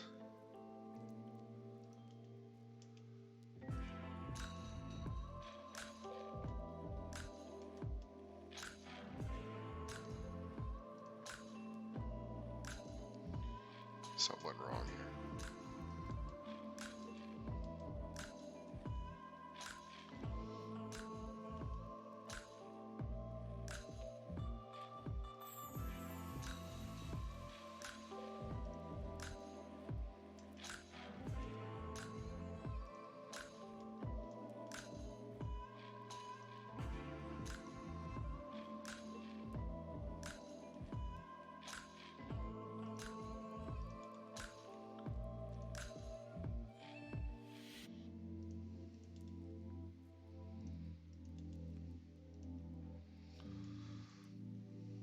I don't think I can go all the way around, but I think I'll go. To where the camera is. So if you look at the camera, go to object mode. Just hide all the other cameras for a second. So this is our primary camera. Right, so you can see that's the camera view to this line. So if I can make it to this line, I'll have like an actual nice shoreline on the other side, which will be pretty cool. And obviously, like as I get into these flat parts, it doesn't really matter.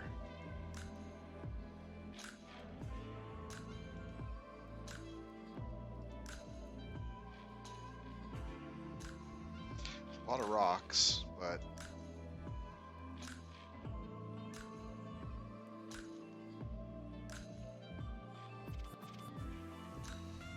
it's starting to lag a bit.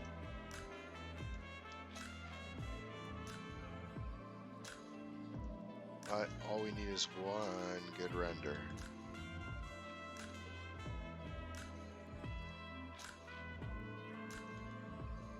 I kind of wonder what I did to my polygon count though.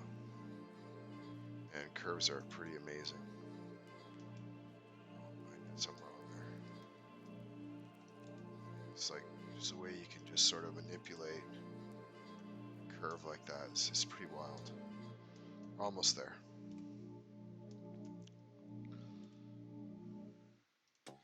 So imagine this, how cool this would be in Unreal Engine, right? With, if I had, if I do this all in Unreal Engine, which, might be a situation where I would want to do some type of road system or curves. I don't really know if that would be the right move, or just continuing to use, like, convert this to like nanite or something is the way. I don't really know. But you could imagine if you did this and you had, even if it was like a foggy day, so you didn't have perfect visibility, but you could see Mount Fuji maybe above the fog, and you could just sort of drive. You could ride your bike all the way around this in a VR or Unreal Edge. I did something really wrong here, I think. Yeah, I did. I think it may go all the way back to here.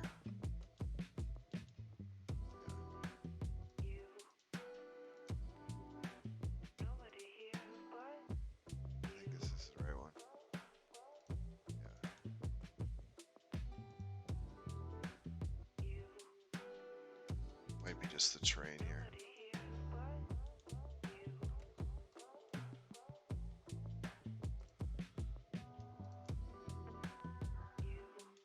Just might be where there's, displacement, or the map may drop. Something like that, it's fine.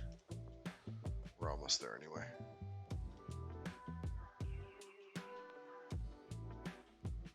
Okay. Let's grab one more here.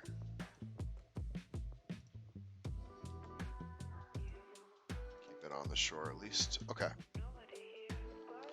So now, whether this is above or not, we've got something. And if we look across, you can see it. Isn't that cool? And if we turned off the atmosphere, look at that. There you go. That's wild. So what a difference, right? Now you got a little bit of a nicer, shoreline. We can obviously, double check this to say, is this spot here? Can we, double check this to see if this is the right height above the water?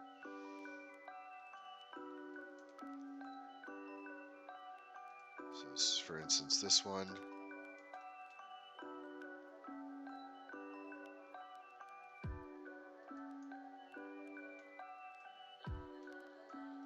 This one.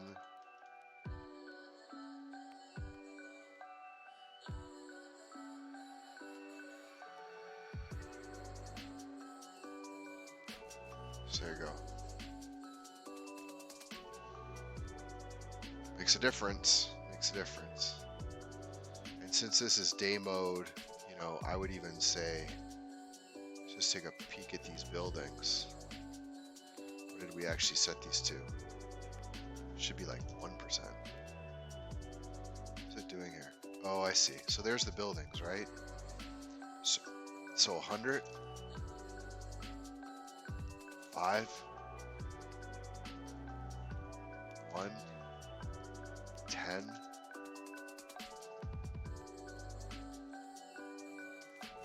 25. That's cool. Get a little bit of light. Just notice these textures look not the best from here.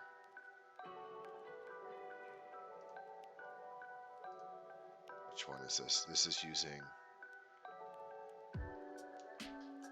same as this.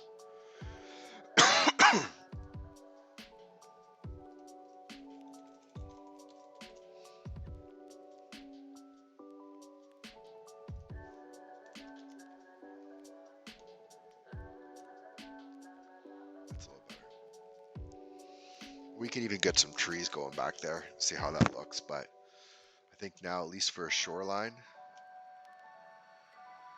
we got something. Reflection of those lights, got the path. I like it. Turn the atmosphere back on.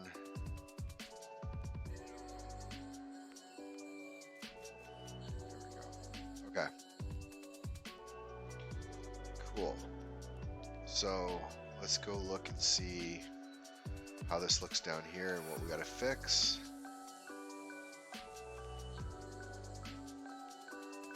So, a couple issues.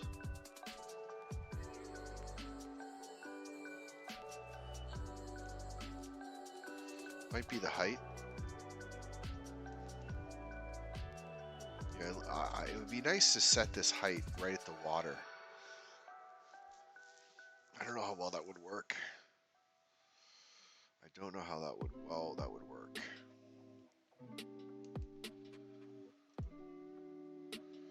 Height of the water is minus 82. Height of that, no, it's not gonna work.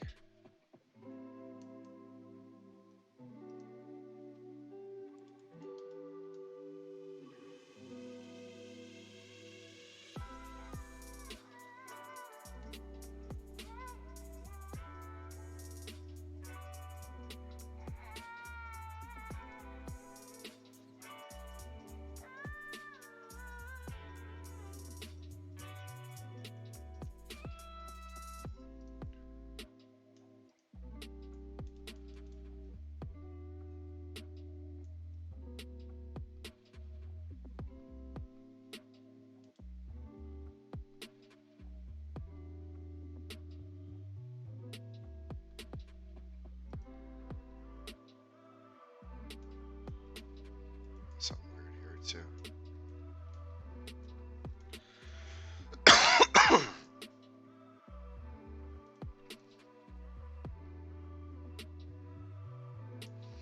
What's going on there?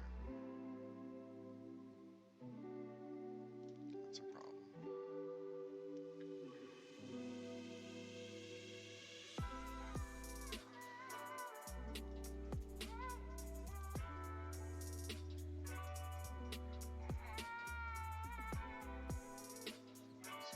Oh, jeez. Okay, this should be pretty easy to fix. We should just be able to delete. We can just delete that vertex. Yeah.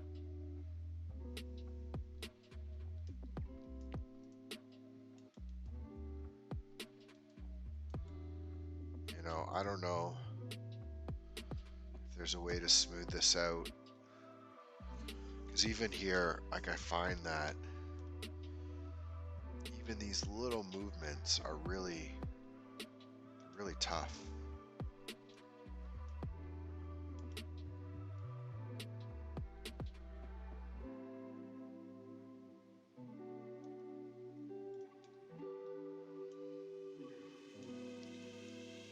So keep an eye on this on here. So this is the line. So I'm just smoothing that out again. Doesn't make a huge difference. See that though? It helps a bit.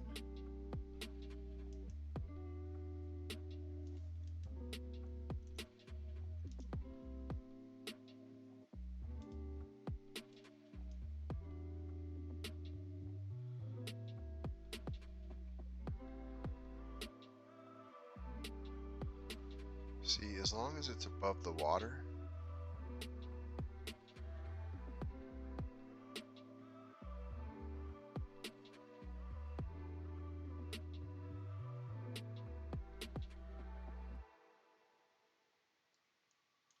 then we really should fix the land.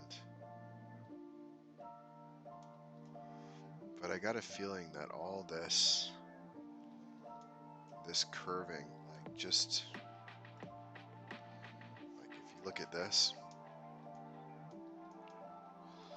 so this looks like nothing, but I think that having even a little bit of a curve is what really causes these issues. Like, where's that? Right, so where's that spot? Here.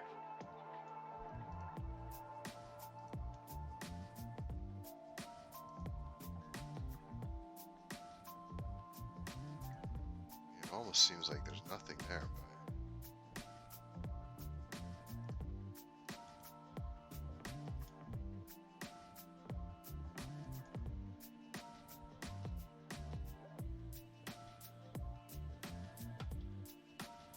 so we're having the grass on both sides would really help.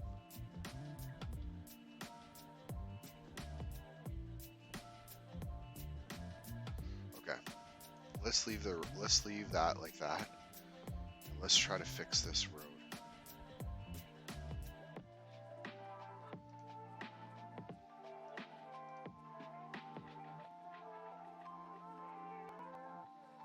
So a perfect example is like here. It's like it doesn't look like a big deal, but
you know, I wonder, just thinking out loud here, what would happen if we went here? What if we had added this curb on the right side? So remember we had this geo side,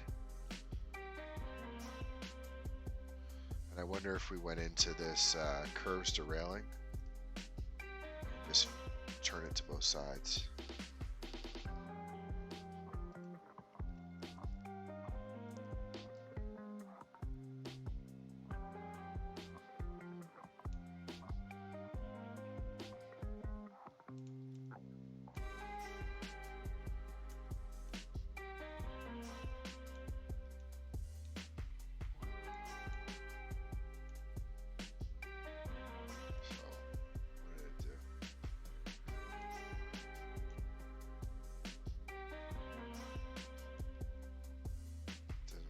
Does it?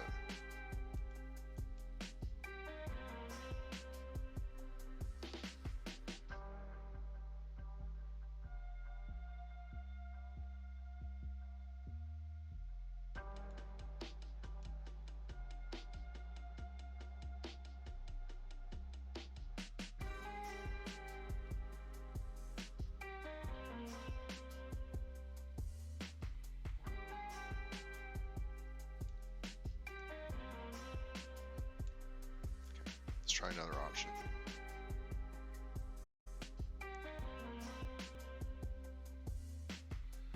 So another option is we go along here and we snap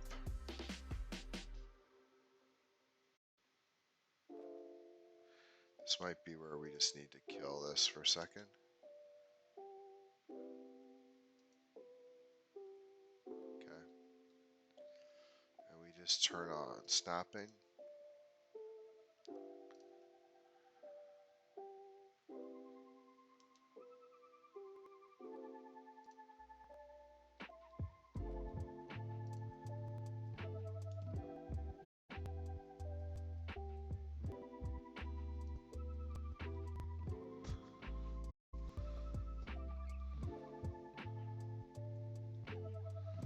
This might be a big problem, but so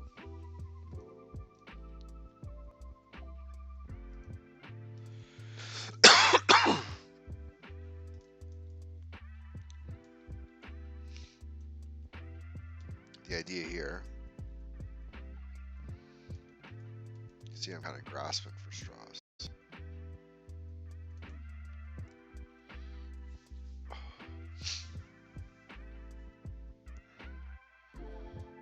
So I'm saying like the 3D cursor here.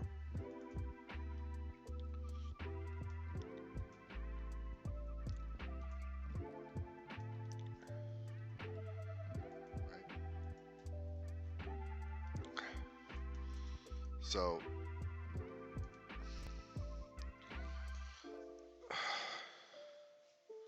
yeah, this is pretty good, and then it drops. I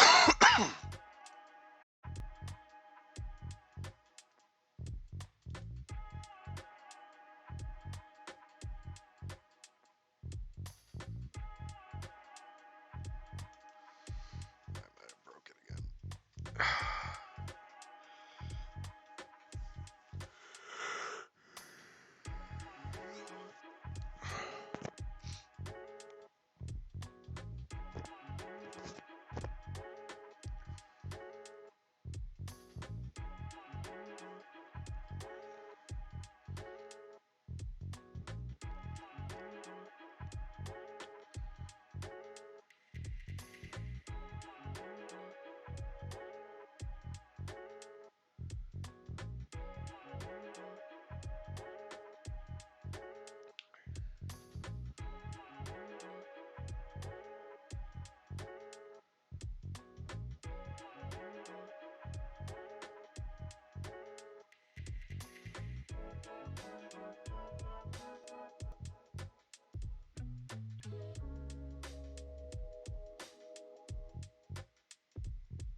Okay, did that come back?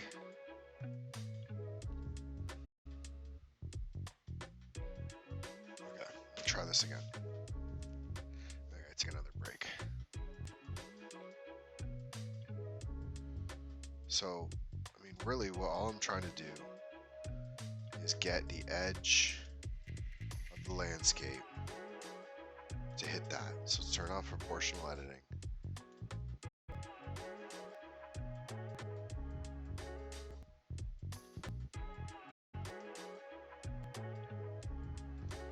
I want to snap it to the latest edge, right?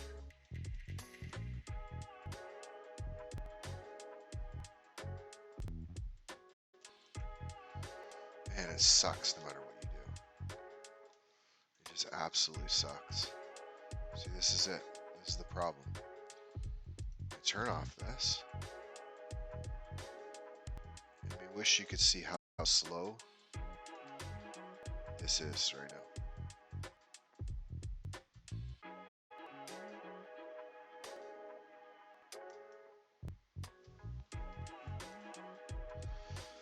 Yeah, I mean, I think part of the problem is that now we've got, 20 miles of road, and I just think this is really struggling.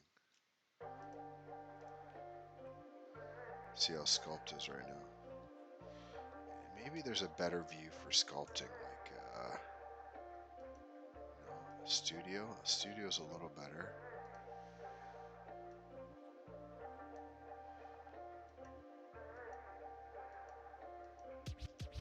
Random is definitely easier.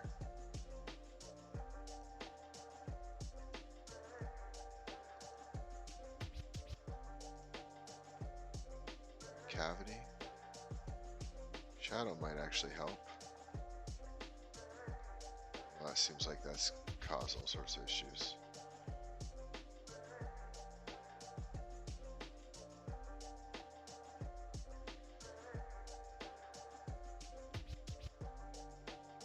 Okay. So like, look, just want to fill that gap. So I wish I could do is pick a height and just have it.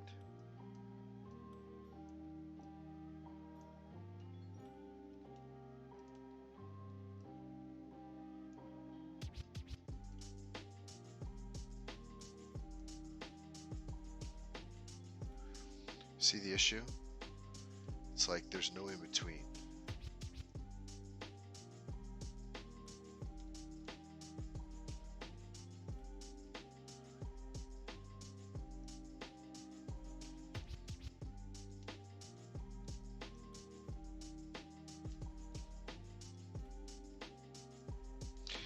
And you know, even with this, where on paper we're getting like a nice seam, you know, we could go all the way around here and get the ground over. The issue that I think I have is that even though that looks fine now, I think that it will look really bad from a distance. So you have to smooth it. And I think when you smooth it out, maybe hopefully that won't be that bad. So like, how would that be, right? It's not bad. Gaps, like there. You can't even see it. Look at that, man. X is this one.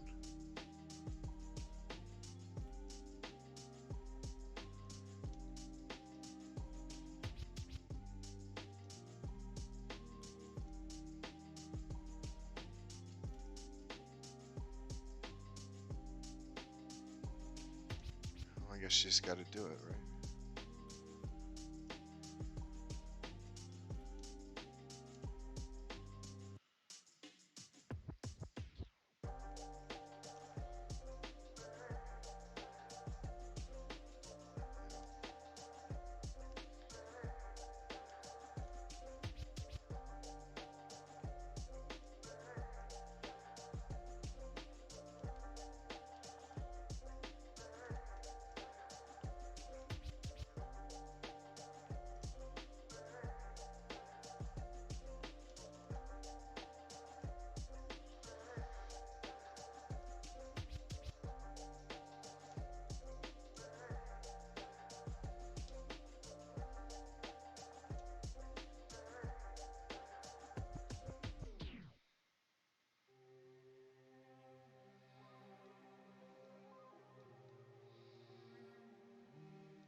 The only thing I can think of is just to go all the way along,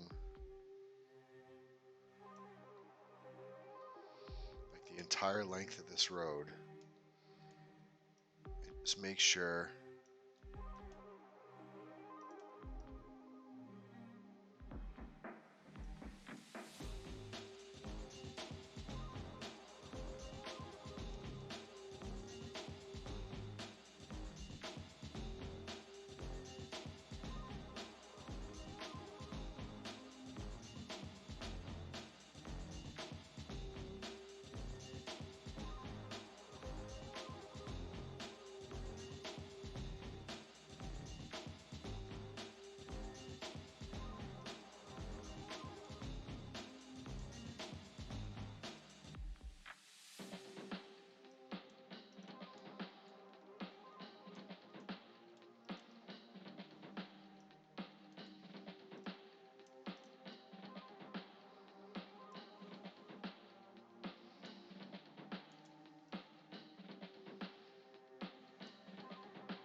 looks good.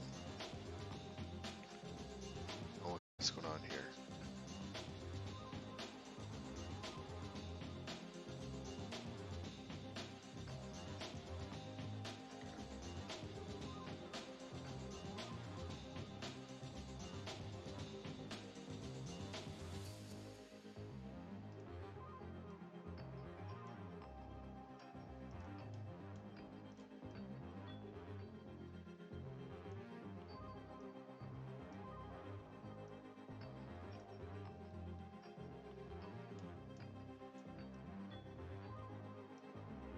It's not bad.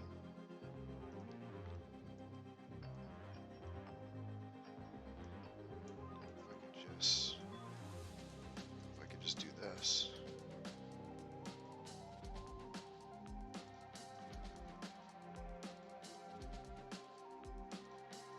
Very nice.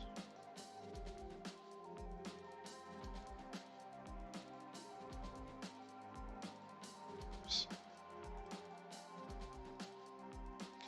Nice if I could see that 3D cursor though.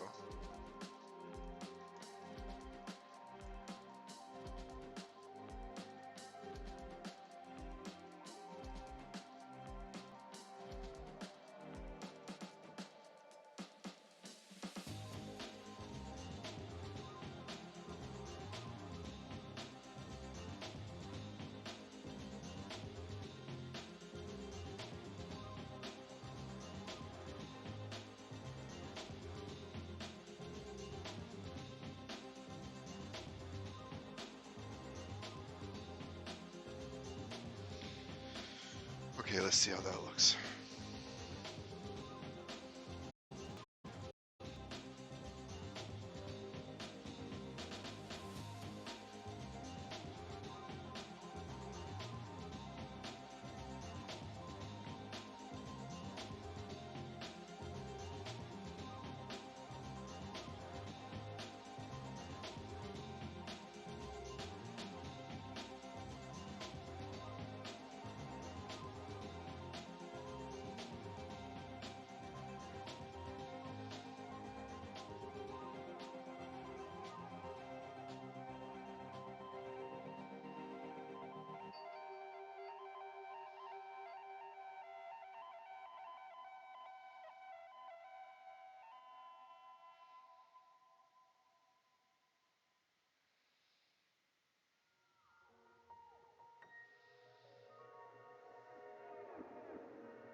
It's amazing, right? Like,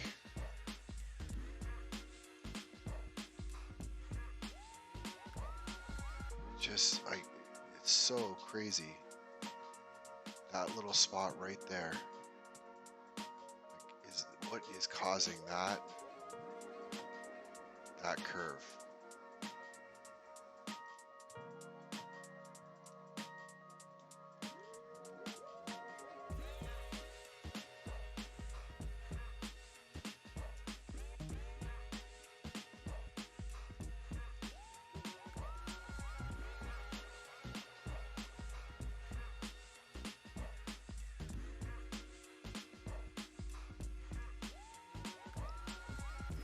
Really curious.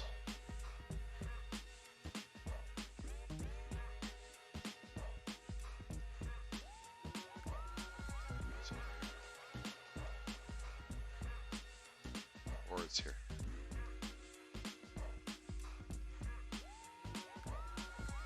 Is that simply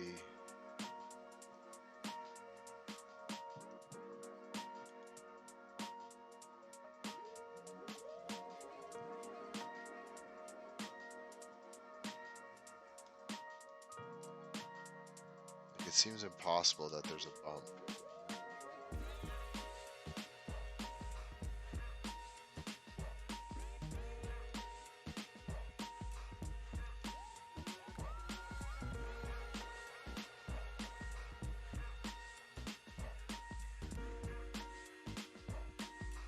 Somehow got worse.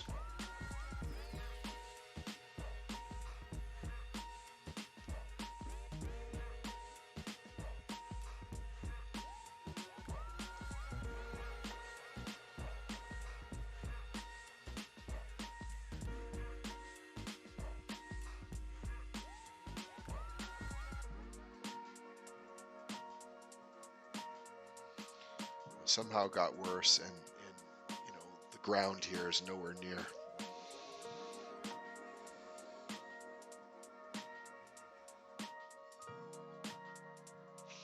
I gotta really think of something. I don't know what it is, because I've had this issue before, and you know, I've had this issue before, and I don't know the right solution. But you know, just the jaggedness of this.